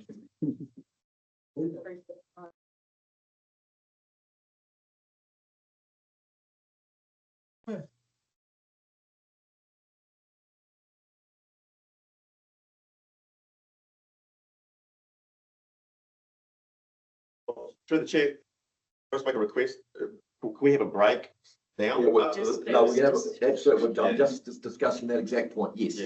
Yeah, good point. Through the chair, can I just remind us that we're actually looking at the options that are listed on page 126 as part of the resolution, because there was one minor recommendation to change. That resolution sets that out. I want to constrain it to the ones that we're having the topic about. Is that what you're suggesting? I think we have the adjournment if we can, and then do that while we're adjourning. Yeah, we're something. So let's adjourn for 10 minutes. So just before we go, we've had a request. There's one more submitter who wishes to appear before us, and I know it's late, and I know we've already adjourned hearings. This was through arguably no fault of theirs. We've agreed to hear them. They are available at 3:45, 2:45. 3:45. Oh, we might be going then. Yeah. Let's hold that. Let's have a break. Yeah. What is the subject? Yeah, second request, if it's all right, can I request that the thermostat be turned down? I'm falling asleep. Is that a legitimate request? Yeah, that's fine. Yeah, go for your life. We agree with you. Turn it down. You're in here. Yeah. Welcome back, everybody. Thank you. I think we have a way forward, excuse me, initially. we, in the break, sorry. I think we've got a way forward. Initially, we have wordsmithed a proposed resolution. And the other matters we discussed regarding building fees and charges is a work in progress, and we'll address that in the morning. Tomorrow morning. Danny. So move. Excellent. Moved, Councillor Longton, seconded Councillor Park. In favour? Yes. Right, next. I didn't. Here we go. So we're doing now DCs? We're doing DC. Are we doing DC? No, we're doing DCs. What are we doing next? Doing Pam? DCs. Lead charge. Hope you had well, agenda number 5. So it's on Eight. development contributions, agenda item 5.8. So we go from one meaty subject to another. Yes, Danny. Just remind me again, so the outline for today is we're going to go till roughly 3:45. We've got someone coming online.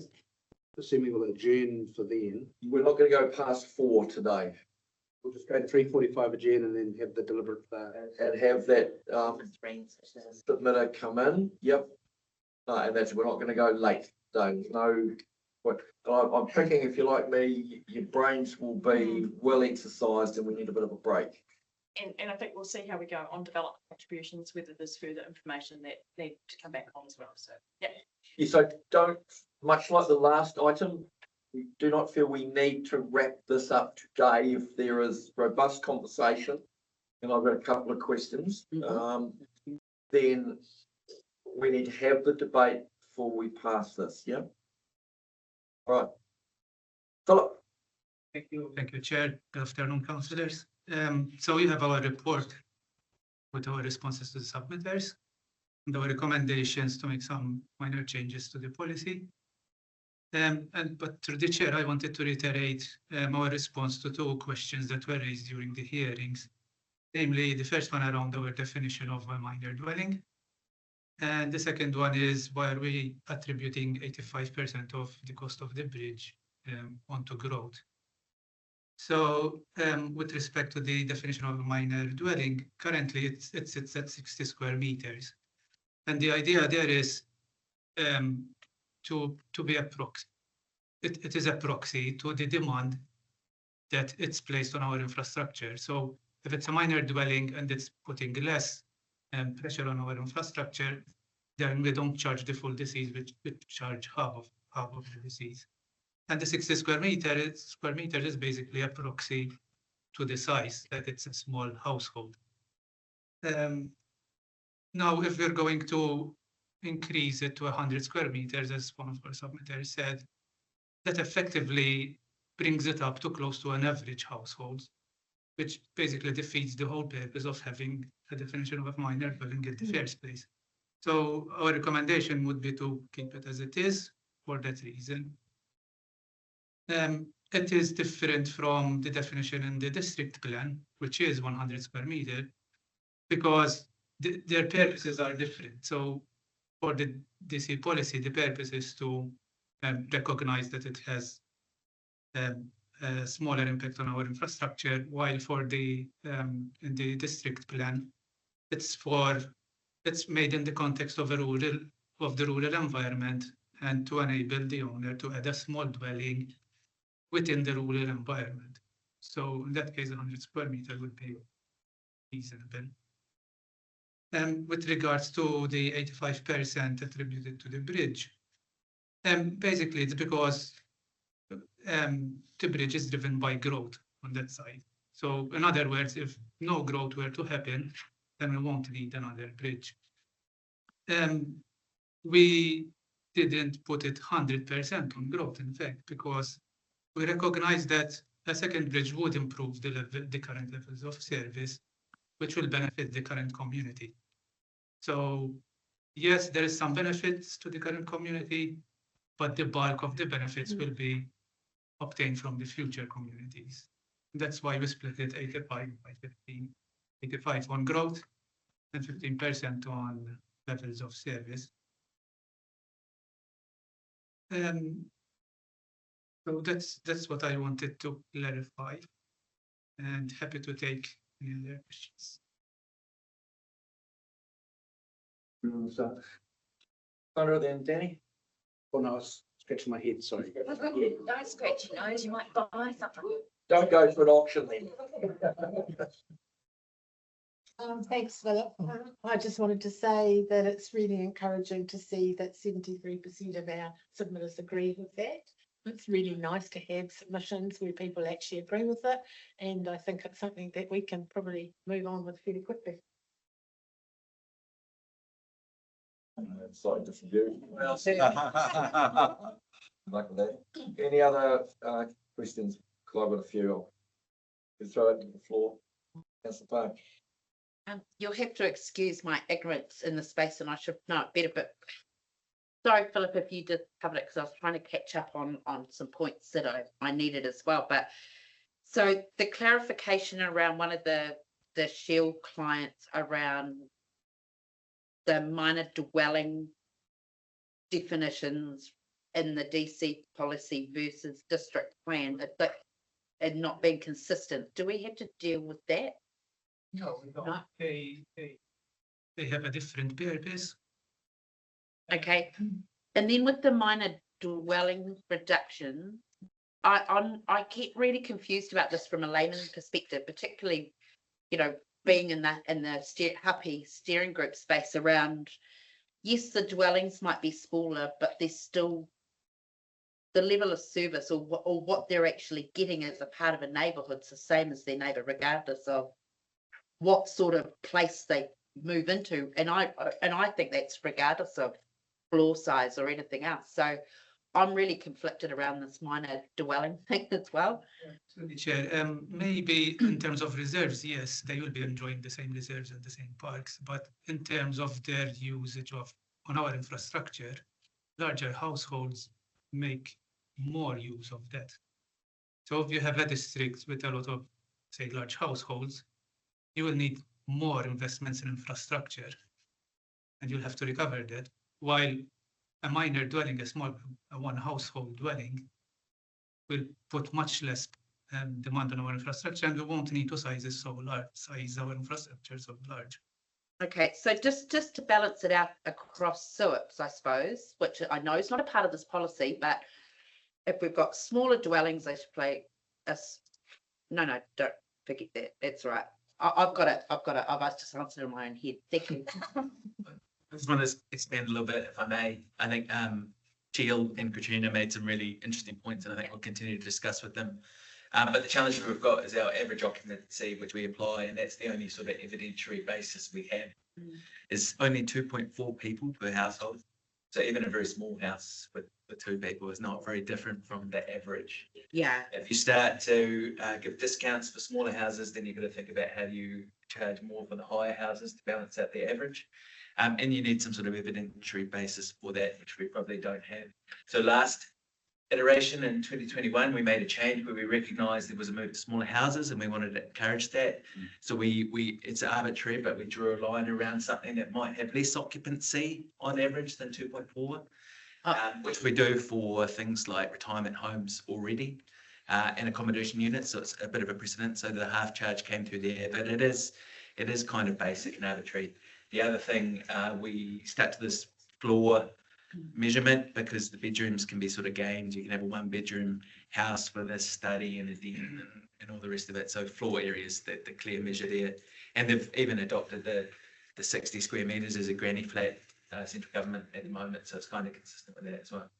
Okay, and the only other point I had just through the chair is around applying DCs to particular areas for district-wide benefit of projects. And I don't want to bring up the bridge crossing as an example because that is a completely separate conversation and is not just us, it's about iwi and the owners of the bridge and everything else. So it's not to do with that, but it's just to do with that as an example of the DC only being applied to particular growth areas as opposed to when it's a benefit for all. So the cost benefit versus the actual benefit.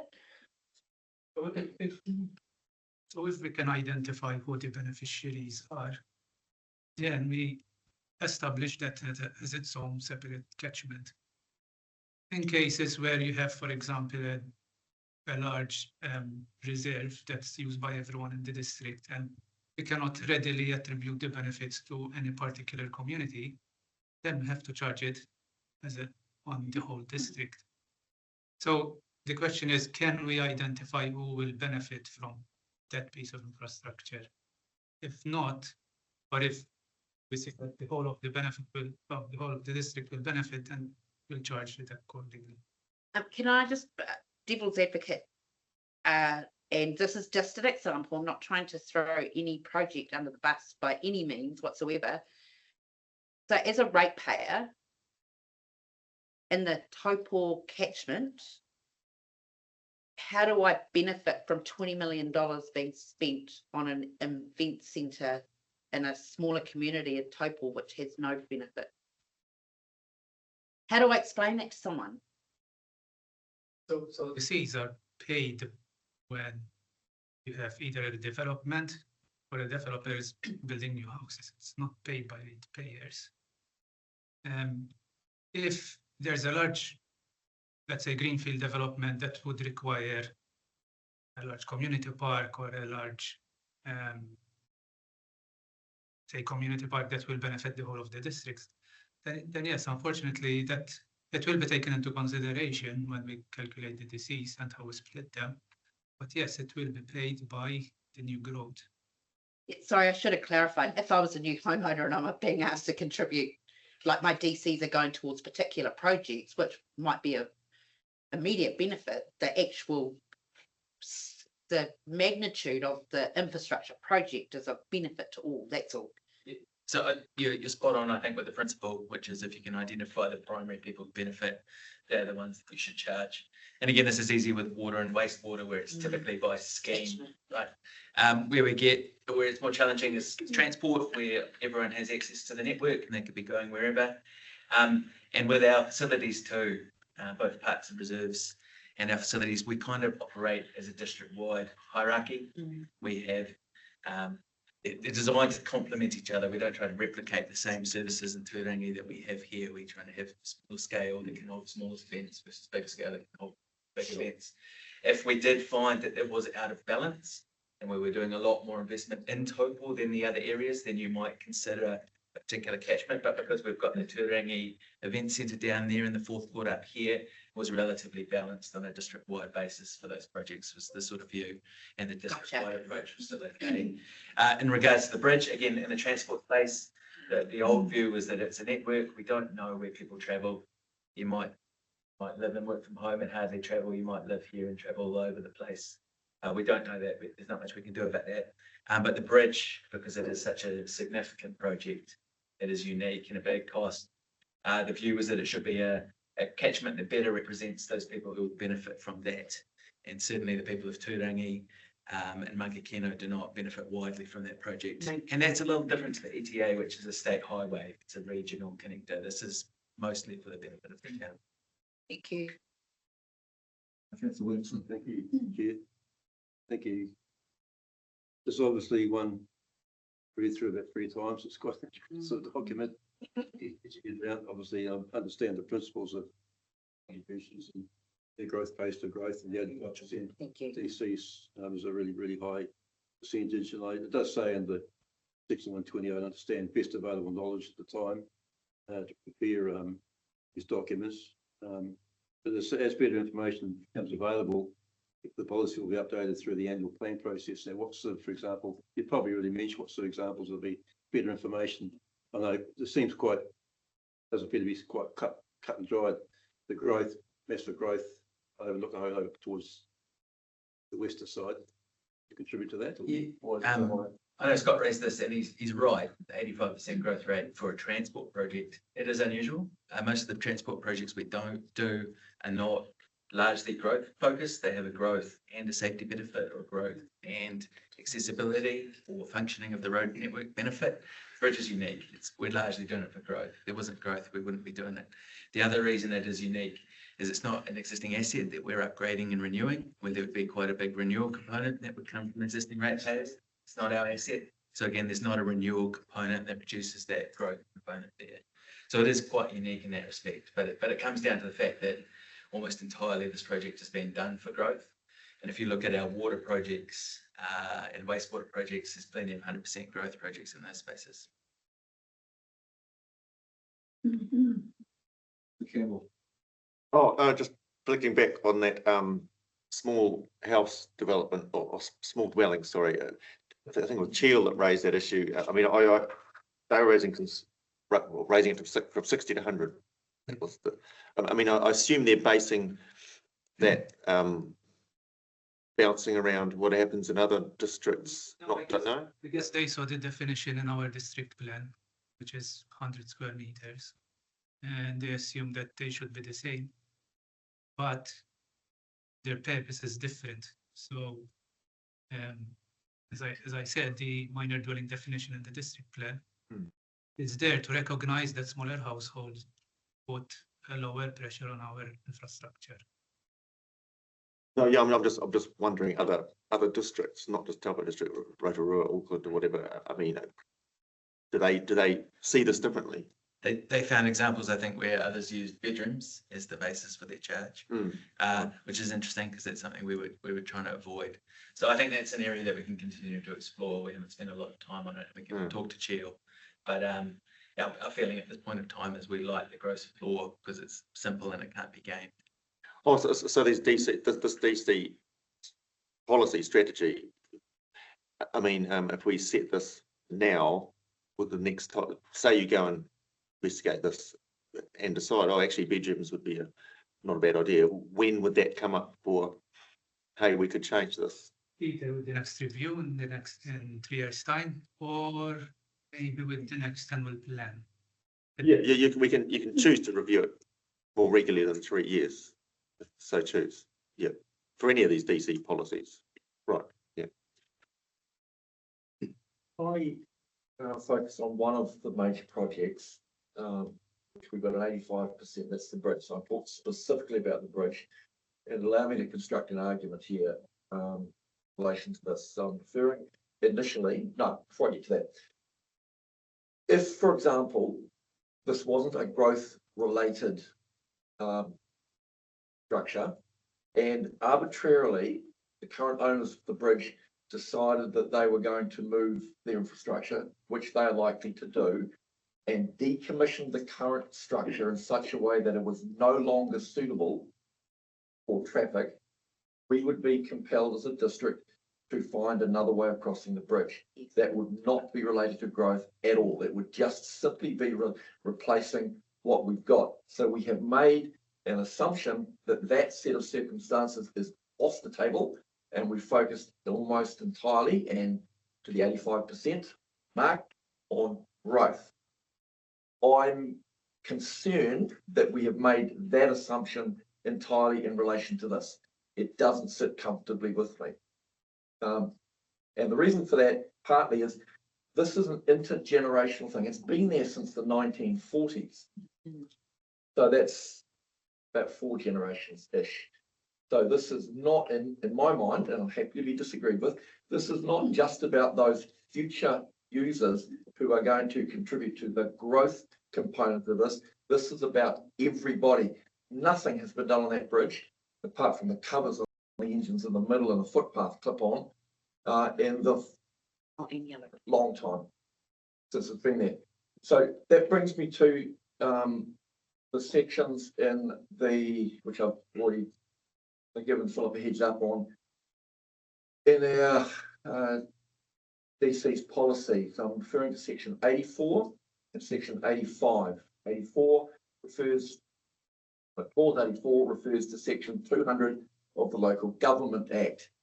And specifically over in clause 85, it says, in addition, council will not require a development contribution in any of the following cases.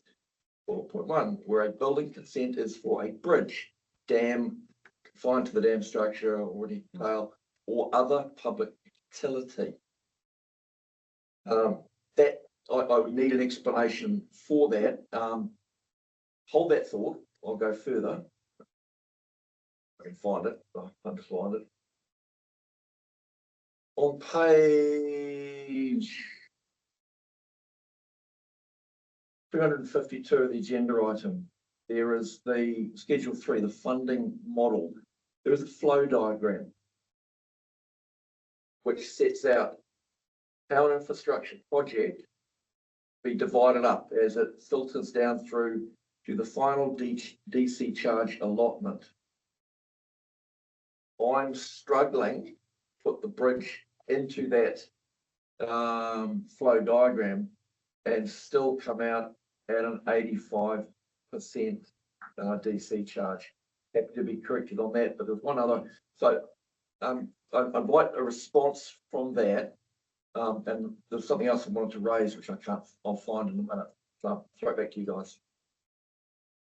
I'll first deal with I think sections 84 and 85 of the policy. Those are about where we will charge a development contribution. So if you build a new bridge, do you have to pay a DC or not? They're not the projects that we might recover a DC for from a housing development. Does that make sense? So they're not what we're charging to collect money for, but who we would charge. So if somebody builds a bridge, we wouldn't charge them a DC, or somebody builds a network utility, we're not able to charge them a DC. That's what that relates to. It's not. It's not. We can't have a bridge project and then we recover for. It's that if somebody builds a bridge, we can't charge them a DC. So that's a different matter. That's helpful. Thank you. That Roger's here to correct me if I'm wrong, but my understanding is that what we have in the long-term plan is a secondary bridge structure entirely for growth. It's not about replacing or upgrading the existing bridge, which certainly wouldn't be a growth project, as you say. So if we find out we're in a scenario where there's one structure that does multiple things, that would be a different scenario from our assumptions in the long-term plan and what we are budgeting for and collecting for. Yes. Hang on. Well, Chair, I'll jump in there. Talk about it specifically about the bridge. First point, the existing bridge structure we've had investigations on it, and it seems that there's decades worth of life left in it, and with about $1 million worth of earthquake strengthening. It's actually surprisingly little, really, but it's a really robust structure. So we believe it's there for the long term. If they take the control gates away, which to another point, they'll leave us with the bridge. We already have a ownership over the pavement there. The 85% charge, that figure that came up, was probably one that's came out from something like a little bit of work I did in the back of an envelope. And there's a note in the officer's report about it.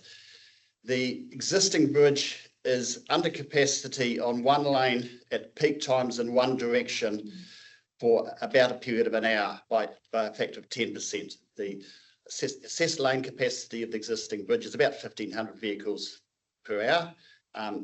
The stage 1 report said we're getting about 1,650, so we're about 10% overloaded for a short period. Gives a level of service about level E, which is not the worst, but it does mean that there's a bit of a backup there and a time delay.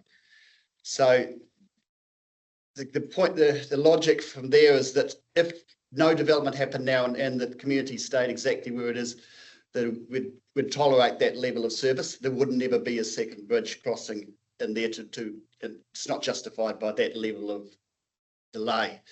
However, obviously, to support growth and the aspirations of the district, we realised that when we looked at 2050 and the years beyond, we were going to end up with up to 23 minutes of delay if we stuck with the same situation. So a second bridge was seen to be necessary. So the 15% share for the locals is about effectively 10% for the backlog and a little bit for improvement of level of service. So that's pretty much the science for you, whereby the 85% is actually the growth component based on the fact today we are about 10% under capacity for a short time. And so to go back to the first one, thank you for your explanation on 84. I misinterpreted that. I get it.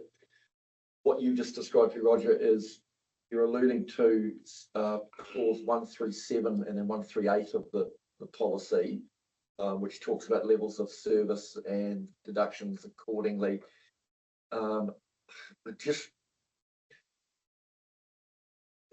I'm still struggling with this. I'll read clause 138. I'm sorry, don't mean to hijack you guys with this, but it says particularly large and expensive projects, and I'm going to suggest this fits that bill. Council may undertake a bespoke cost apportionment assessment to ensure it is funded according to the principles and objectives of this policy. I'm struggling to align that with an 85% for growth assessment. That's where I'm sitting on it.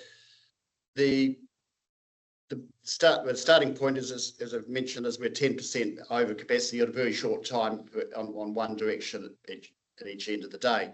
So this, for a period, there's a 10% shortfall. And the position we've come from is obviously we're trying to recover growth pays for growth, pays for the cost that the existing communities paid for the bridge in whatever form and been paid to maintain the bridge as it is. And we wouldn't, my belief is we wouldn't go ahead with the current levels of service if it's expensive piece of infrastructure to replace a second bridge with the current levels of service, which are not, by national standards, not intolerable. They are, I think, a level of service E, which isn't the worst category. And the delays there's about a 5-minute period from Acacia Bay Road into town at the moment. Peak time is what the traffic engineer's assessment was. So that figure is pretty much come up with saying, right, we're 10% shortfall there. There's going to be some benefits there. What's the figure to use for the purposes of the modelling? And that is seen as, well, we need the second bridge, and growth to pay for that. We've done a catchment to effectively collect people that come in at the peak time of day. That doesn't include anybody over State Highway 5 at Wairiki Village currently. They have alternative options to come in other gateways to town, but it includes people at Kinloch and the areas of Oanui Road and Link Road, and particularly the areas that we've rezoned. So, and the focus of the other people most likely to commute at that 8 o'clock to 9 o'clock time, where they're going to get the benefit from it. So that's the. Okay, so I'll go Councillor Park, Councillor Lockton, then Councillor Campbell.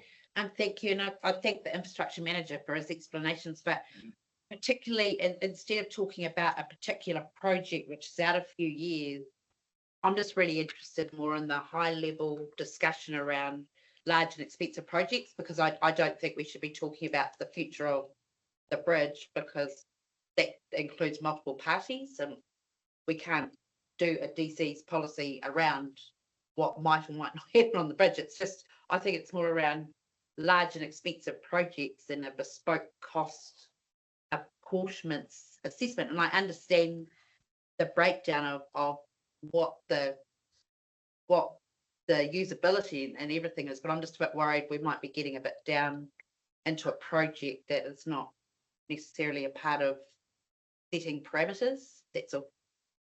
Yeah, thank you for that. I hear that. I don't have any argument with the policy. It's the application of the policy, and this particular project was included in one of the appendices as a significant issue. Understand? Yes, for me, I'm a little bit more comfortable because we have a certain amount of properties consented now, and not all of them are allowed to proceed. So I'm assuming on that basis, any new properties won't be able to proceed without the new bridge. So there's some logic for me in terms of they pay for the bridge, otherwise they're not allowed to exist.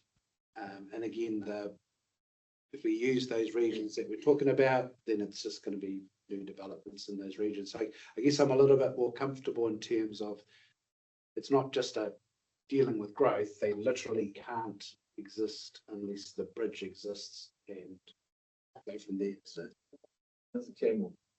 Oh yeah, two questions. I'm just referring to Scott Davenport's submission, pretty sensitive. And I didn't so much get it out of his written submission, but in a question to him, he seemed to imply, unless I didn't understand it, he seemed to imply that we're expecting to get 85% of the cash, the money for the bridge from future development. But actually, we got the inference I got that no, that we've got it wrong. We calculated it wrong because and I don't understand what he meant by this, but maybe you can clarify. We haven't worked it out right. We've already got a lot of development contributions already. I mean, I know there's a lot more houses to be built, so you've calculated the 85% of that money is based on an expected number of houses to get built there. So I mean, it's a pretty simple calculations, but how could you have got it wrong? Or and it's directly pertinent to 85% and why that number's high. We're looking at expected growth over the next 30 years. It's a hell of a lot of growth expected still. Yes, it's 30 years of houses. Not all those bits of land have been zoned. We're talking about collecting this over 30 years. This is a long life bit of infrastructure that we will have, and we're not investing for the short term, right? This is the probably the only bit that we do.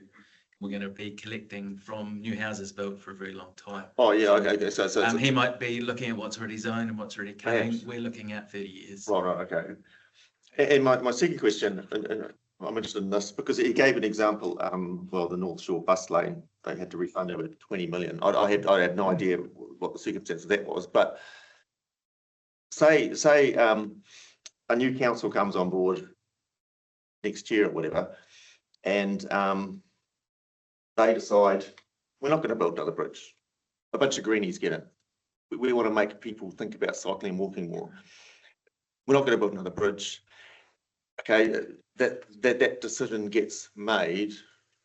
In the interim, a lot of people have given some money to us on the base, and then who knows what an ex-council could decide after that. How does that work? I'll try and answer it from my understanding of it is council we've identified a project at the moment. We've gone through the correct process to identify that the bridge is on the long-term plan and seen as to allow growth to be there. If another council comes through later and says, we're not going to do a bridge, we're going to do an alternative solution to allow growth to continue through there. We are able to divert that money that was taken to the new purpose. So it's like if we take money for a reservoir because we want to put it up on this hill, but we actually decide later that we can put a reservoir over there and a pump station down there. People still get their water. It's an alternative solution. So you don't go back and say, well, you didn't put the reservoir at the top of the hill over there. You need your money back. Really, the fact of the case is, well, the service was provided. You got the service there. You got the development right. So future councils do have flexibility to adapt the options and vary it. And if some other solution, for example, we do come back and put second extra lanes on the bridge for go through that process or some other, that funding is available for that purpose, and we're not obligated to return the money because we had an alternative project. Oh no! In most cases, developers move on anyway. They've got their project. They've sold it on. It's academic. We almost get no requests for money to come back after people have moved on. They've taxed expensed it, and it's been and gone, and they've closed the books on it. No, I haven't heard of that, but no, that example of North Shore bus lane having to refund over 20 million, I hadn't heard of that, but obviously it sometimes happens. Something happens.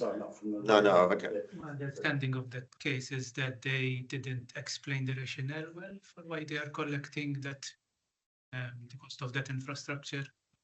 But as Roger said, in this case, if this council decides collect the fees on a particular infrastructure, and then later on council decides to move it or go down an alternative infrastructure, that money can be diverted to that. Oh, so I'm just conceivably the next long-term plan comes up, and a bunch of greenies got elected in. They don't want to spend any money over there. They want to chop it down. But they come up with some different solutions. Come up with something, not just. They come up with a $30 million solution, which is a pedestrian bridge, a flyover, a cycle. It's a different money. It's a different figure now. So we've already collected, I don't know, from a few hundred people on the basis of one thing, and we'll have to amend the DCs moving forward. In that case, if this alternative solution still meets the growth requirements, so assuming it will still do the same job, not a lower job, but it costs less, then we will review the DCs. No, mine's the extreme example where we'd get a bunch of greenies in who want to make people get on there. Well, this happens in cities. believe it. We've heard the Greenies have been with us 3 times now. Hey, look, it's a legitimate question, and that's actually a good point around the change in direction of policy. So thank you for asking it.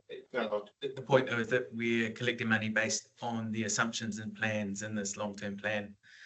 There's no other basis on which we can collect. No, We don't want to under-collect on something we expect to happen, even though we can't define exactly what it is.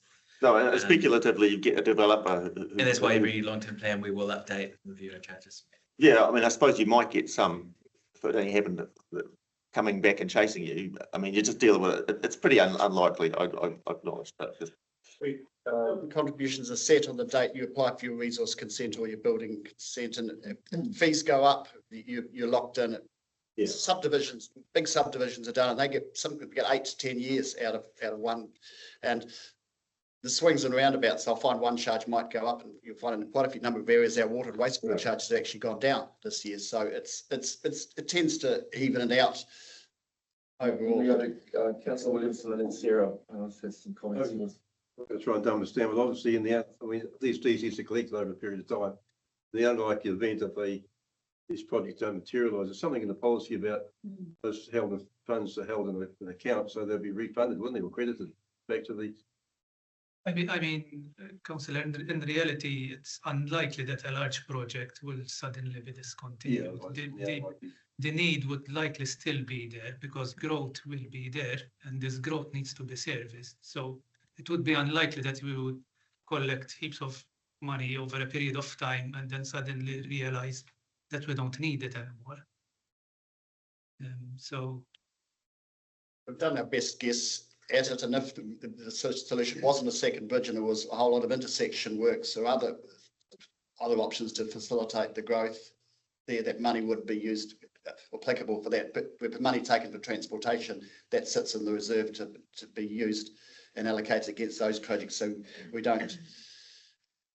But you are correct that if council identifies a particular project that's aspirational perhaps and never goes ahead, there is a case for people to come back and say, you collected all this money, no alternative was provided, the money is just collected, it's just sitting there, you owe it to us back. And that's a legitimate case there, that if the money wasn't used for a like purpose.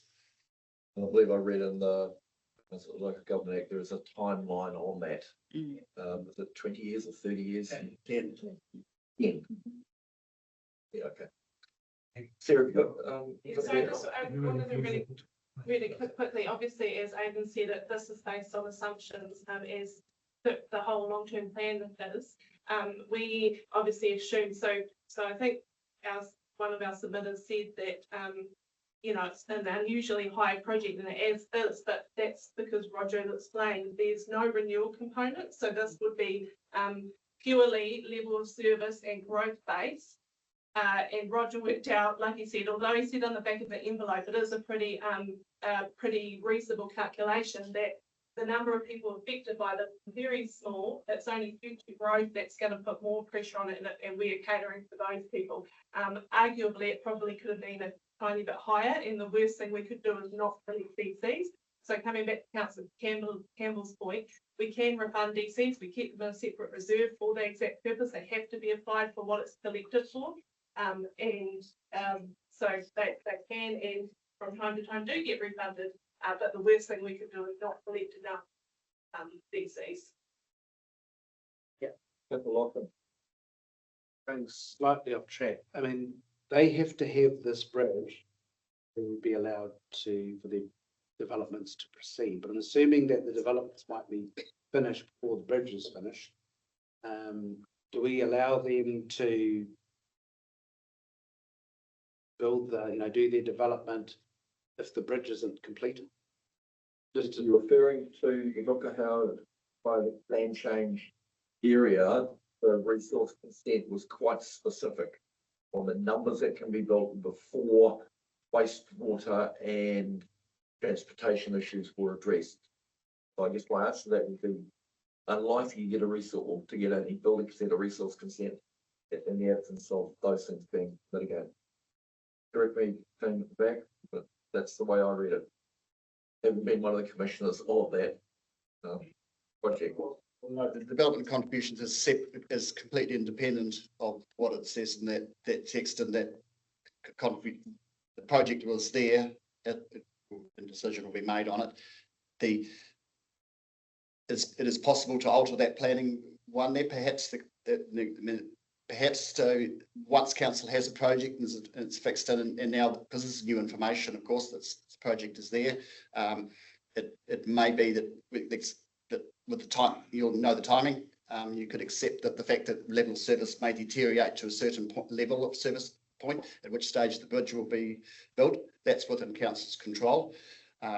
So there was a separation, I guess. We're not considering. Well, yeah, no, planning this. Just things there. One last one. This is just probably me to you, and again, slightly off track. So the rest of the developments like MAPA and all these other things, do they have any restrictions in terms of this? So they can, Not that I'm aware of. they can do a development tomorrow without a bridge in Kia ora. They can. There's people within their current zoning are entitled to develop without the bridge.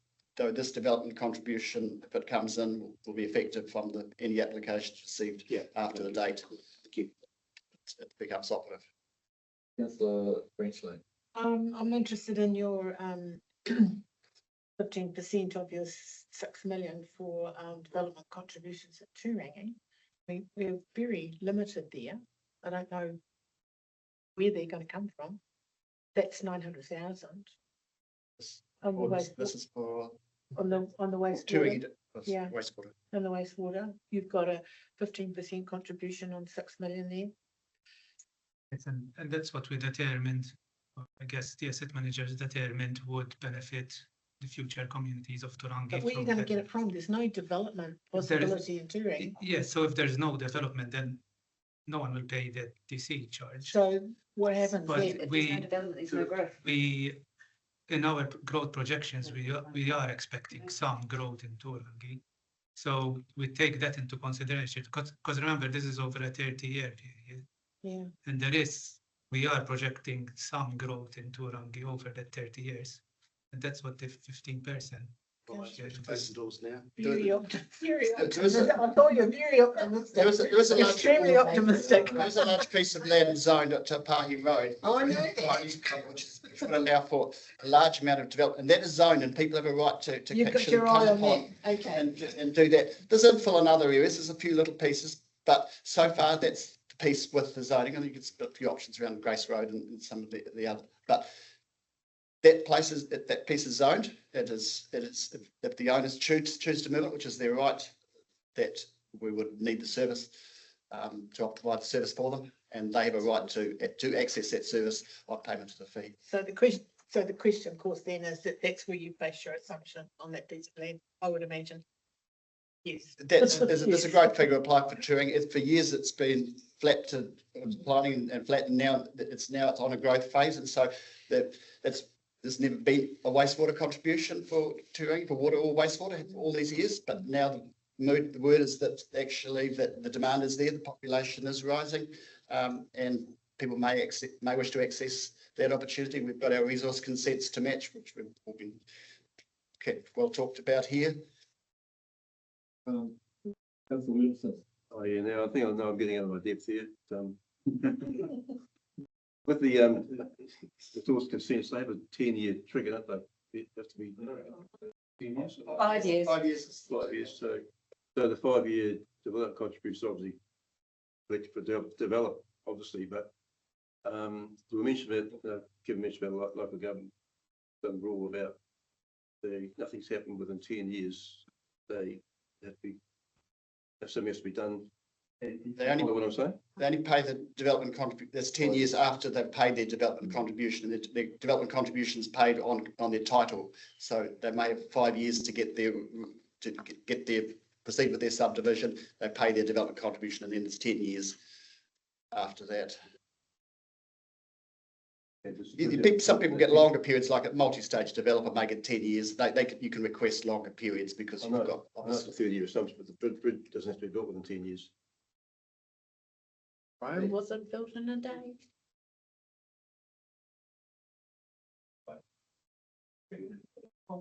No, just referring back to the growth figures we had the conversation about that.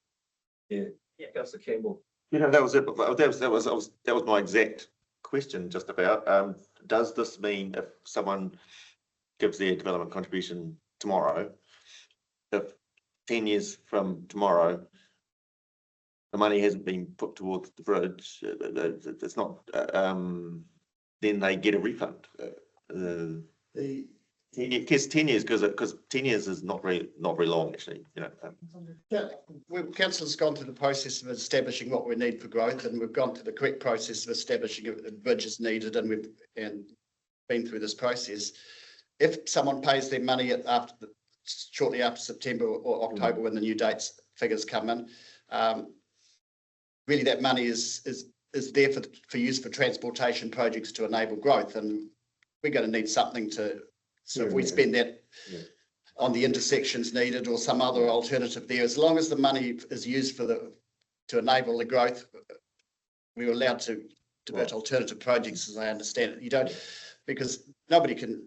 We're collecting money on projects that are 9 years, 10 years out, and the world changes in those times. So whether you wastewater or water, or you will look at that in great detail at the time, and an option will be produced, and the money will be provided to support that option. And as I said, we haven't really had anybody, in my experience, come back later and say, "Look, we'd like our money back." No, okay. I believe it's actually only contributions for reserve that have a 10-year time limit. Also, water transport, there's no time limit. And indeed, we've had projects outside our 10-year window that we've collected for that we don't. All right, so it's not even before, yeah. Okay, is there any more discussion on this item? I guess what I was seeking from staff was an assurance that a robust process drive an 85% growth for this, and I struggled to get to that reading through the policy and looking at everything else. Make a comment. We have hired consultants to produce a comprehensive report, and some councillors will be aware of that. So these figures, the modelling that's based on those figures, may be on the back of an envelope, but they've actually come out of a very comprehensive piece of work and modelling and analysis. So the end conclusion was a really big envelope. Came out of a very large piece of work that council authorised last annual plan. Councillor Rankin. Oh, thank you, Chair. Look, I missed about 25 minutes of the discussion, so you might have already discussed the Kinloch. And if you have, I don't want to cover it again, but was there any discussion about the request from Kinloch about development contributions? Has there been anything around that at all? Because it's really important to them. Not discussed yet, so raise the concerns you want to bring to us now. Well, I mean, I do understand the predicament we're in, and they're asking really for their solution to them finding the $600,000 they need to complete their project, and they have raised $600,000 in the community, which is quite unusual for a community group, and I like the idea of supporting that, but I'm very worried about how we're going to do that. And I know what the staff recommendation is, and that is an appropriate answer, but I feel on their behalf I have to raise the suggestion that development contributions could be collected from developers in Kinloch, even in the future, to contribute to the development of some services there that we don't currently use them for. So I would be remiss, bearing in mind of how many people have approached me about it, not to raise it, even though I understand that the solution is very, very difficult. Yeah, we've got a challenge or a different viewpoint from the Kinloch Families Trust and the developers out there is how much future land is still to be developed in an urban environment out there. The current structure plan and the district plan that enforces it has an urban area which is just about completely been developed, and then it goes into essentially lifestyle, rural, much bigger blocks, with plenty of land to run around and not much need for reserves. So if the land is to be developed as we currently expect it will, according to the district plan, and the structure plan, we don't see any need for additional reserve land to support any new urban areas in Kinloch. So that doesn't really give us any opportunities to buy a big bit of land and put any community facilities on it. We just don't think that exists. If the future changes and they end up building another 500 or 600 houses out there through some means, then it will need new reserve land, and it will be required to contribute development contributions, and maybe that land could be used for the reserve and for a community building. But that's not the view of the board we have at this time, and we can't prejudge any resource consents currently going through a process. So as we see it, based on what we know at the moment, we just don't see any solutions using development contributions. As I expected. Thank you. Councillor Campbell. Oh, look, this is just throwing in my 2 cents about, and my understanding about because this is to do with the contribution for kindergarten. That's what we're talking about, isn't it? Yes. I mean, yeah, I've got to acknowledge my somewhat limited understanding, but clarify that they were wanting, look, Seven Oaks, they were the ones who were going to sell the land to council. That's one of their proposals. That's what they want. Yeah. So the issue for us is, well, we got to fork out the money for that. I mean, that's the immediate issue. That's as I understand it. Yeah. Yes, and if I've understood the staff correctly, that's not a mechanism we can use for that. No. DCs are not the mechanism to use, even if we wanted to buy the land. No, okay. So I am understanding that correctly. I mean, if Seven Oaks were to donate the land to council as a reserve, that would be a different scenario altogether. That's what Seven Oaks have done. They've donated the land, but they actually need money to complete the building. So their suggestion is to use ring fence development contributions to buy that land. And as the staff just said, that's not the purpose of development contribution. Okay. Yeah. Yeah. Is there any more? You're not on mute, Christine. You are now. We heard all of that. Is there any more discussion on this guy? I think we pretty much. Oh, well, I mean, just to throw in about the kindergarten thing again. I mean, clearly from the submissions we received from some other parties, there's not universal support for that solution in any case. Which, I mean, in my mind, if there had been more widespread support, then I mean, yeah, I personally, you know, what I think about policies and things, I personally would have been more open to bending the rules, if you like. But yeah. Can I just say something to you, Duncan? Yeah. I think on our policy, if they do get the money to build the kindergarten, they won't be charged DCs because it's a community facility. So that's something that will be a relief to them. Education is not the responsibility of councils. So also, what do you They won't be think? charged. I think that's They've already said part of the discussion. One you can have with them. We will already contribute to them in that extent. Unless there's any more discussion specifically about DCs, I'm going to suggest we put the recommendation on the screen. Thanks, Shani. Let's get it up there, just make sure we got the words right. I know it's getting late in the day. We have a submitter online ready to. No, and we've got lots of surprises. We have a submitter in the door, and it's Tauhara Sports something. So let's hold that thought for just 5 minutes. Sorry, how is it? This is studying about, right? I need a bathroom. Yeah, let's focus on this, sort this, take a break, then we'll get on to the next issue and we'll call it a day. So we've got a recommendation on the board. Does that reflect where we want to go? Happy to move that way. So you had seconded then, Danny, moved councillor Williamson, seconded councillor Lockwood. It's in the agenda, right? Doesn't change that. Nothing has changed from what's been on the agenda. All in favour? Aye. Pass. Go to your agenda items.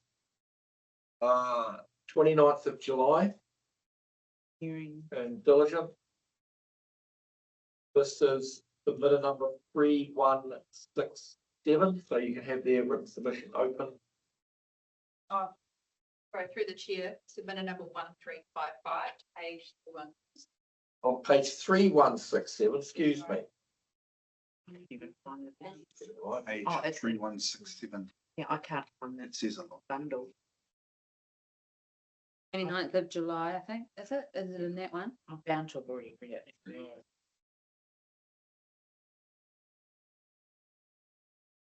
It's not working. No, it's taken to the deliberations. Where's all the submissions? What's happened with the submissions here, team? Yeah. So bear with us, we'll be with you shortly, just want to make sure we got the I right can't find information in front of us. submissions either.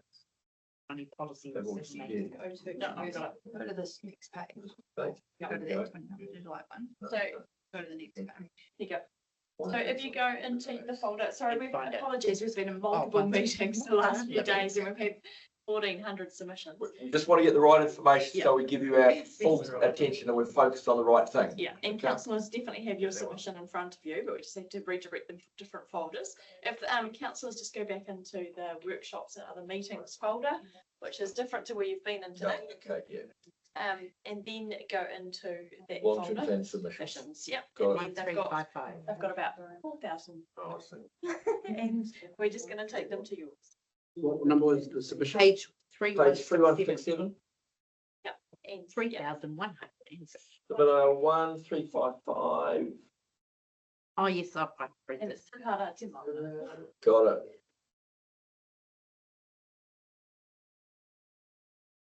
How are we doing, P? Got it.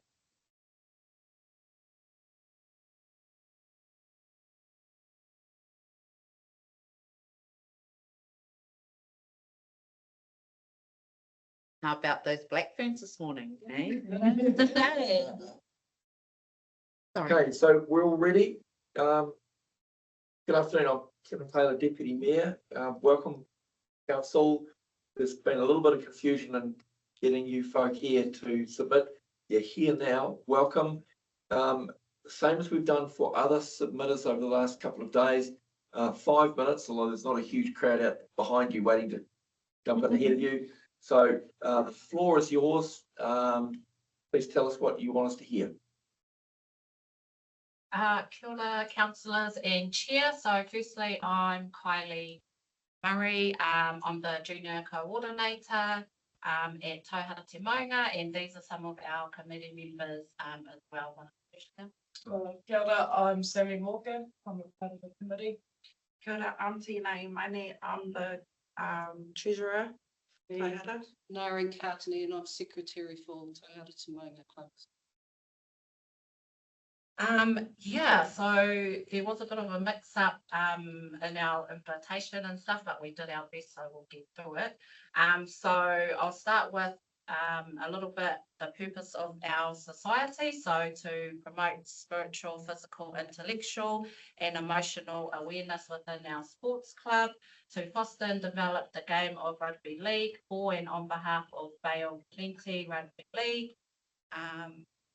To foster and develop other sports as determined by our members. To provide opportunities for the socially disadvantaged. Financial gain is not a purpose of the society. So moving to our submission. One, we support the infrastructure strategy 1-year plan. 2, development of sports and recreation facilities, particularly at Hickling Park in Taupō. We support the container infrastructure moving from Turangi Field to Hickling Park down the bottom, as a short-term resolution for the lack of facilities available to our local participants who utilise the fields all year round, such as Tauhara Te Maunga, Taupō Phoenix, League Club, Tūwharetoa Rugby League and the Great Lake Touch Association.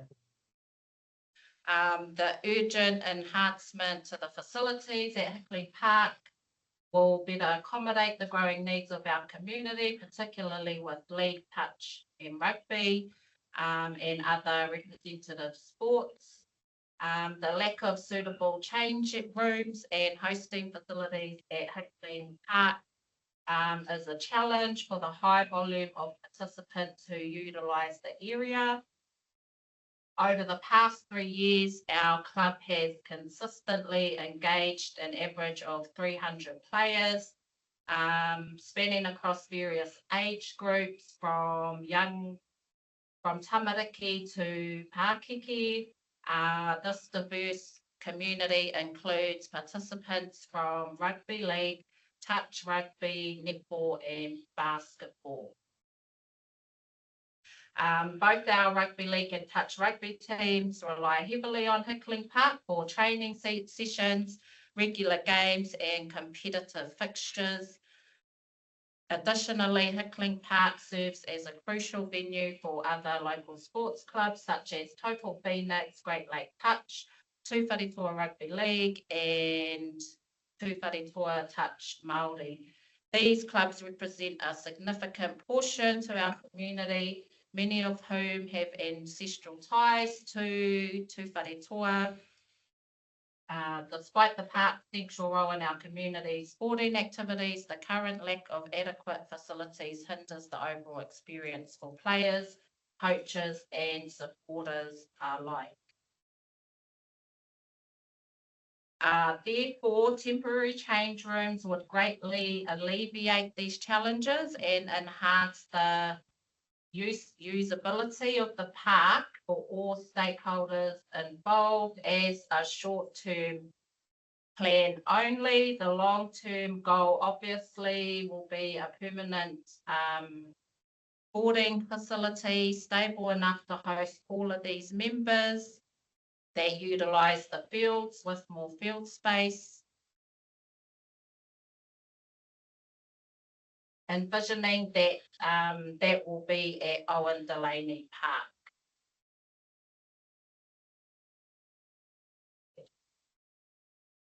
Park.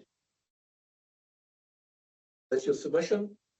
It's our submission. Cool. We'll throw it open to the team for any questions. Councillor Park.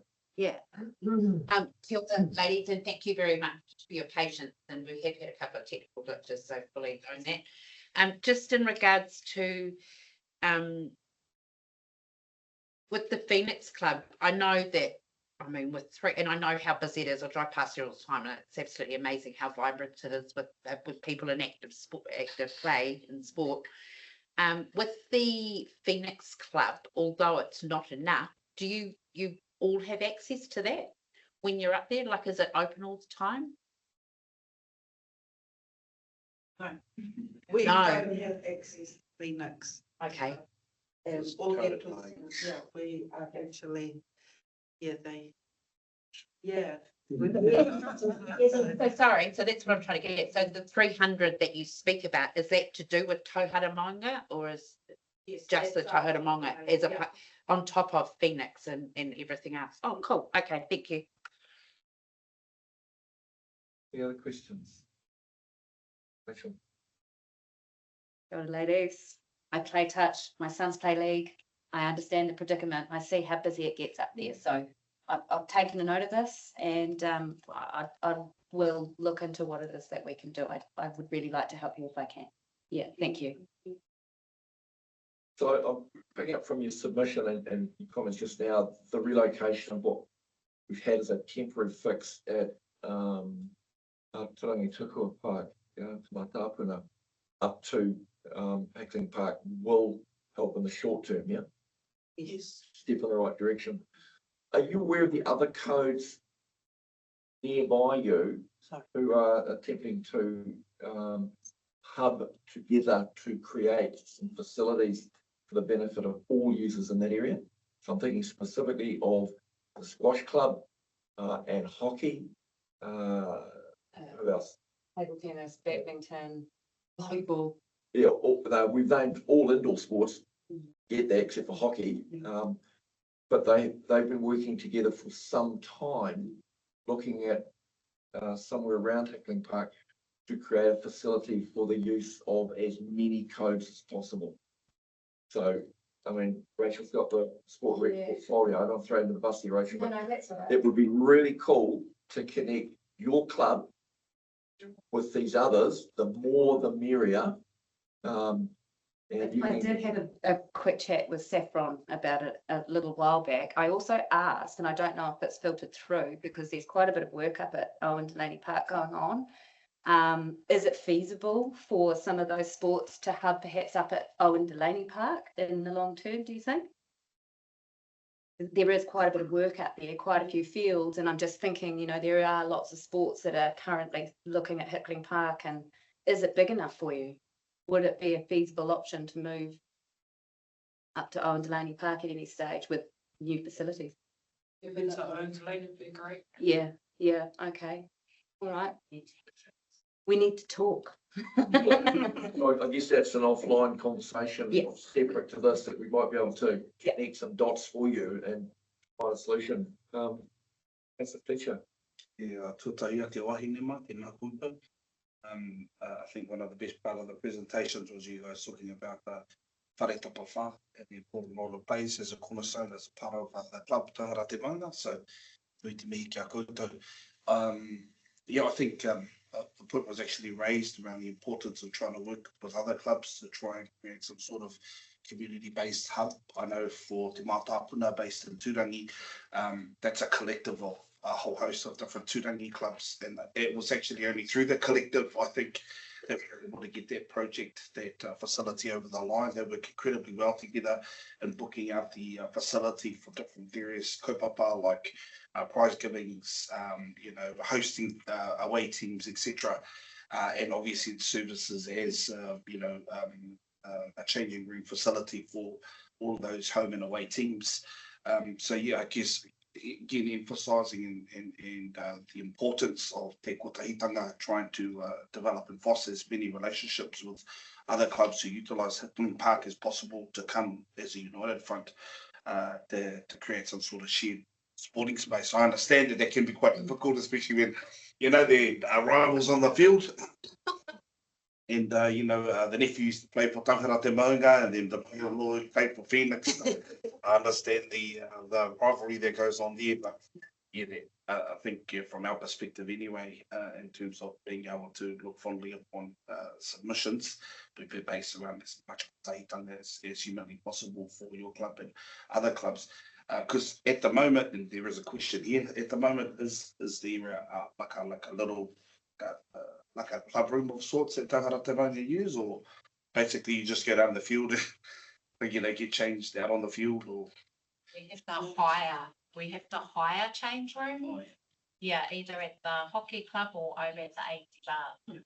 And we have the Tokalawan Club. oh yeah,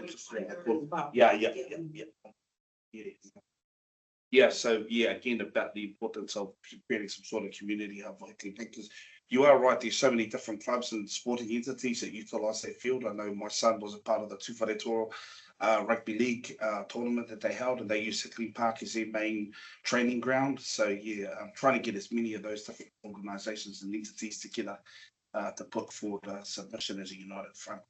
Really go a long way in securing the club. And just one last point, I have been talking to Bryce, and I know Bryce has been in contact with Saffron, I believe, about the short-term fix of getting some changing rooms up there. So we will follow that up. And speaking, we are already looking at moving those changing rooms. So this is just, you're just supporting that to proceed. Yeah. Kia ora. Tenan plays for your team. She popped his shoulder. Popped his shoulder, black eye of the week. You need to look out for Tenant's a bit better. Awesome. Thank you very much for coming in this afternoon. message received. Let's carry on the conversation, through Rachel, going forward. Let's find a fix for you. Yeah, and apologies. And our apologies again. It's upsetting. Yeah. Got it, thank you. So for the rest of us, we are adjourned until tomorrow. Tomorrow. So is there an expectation we'll finish up tomorrow?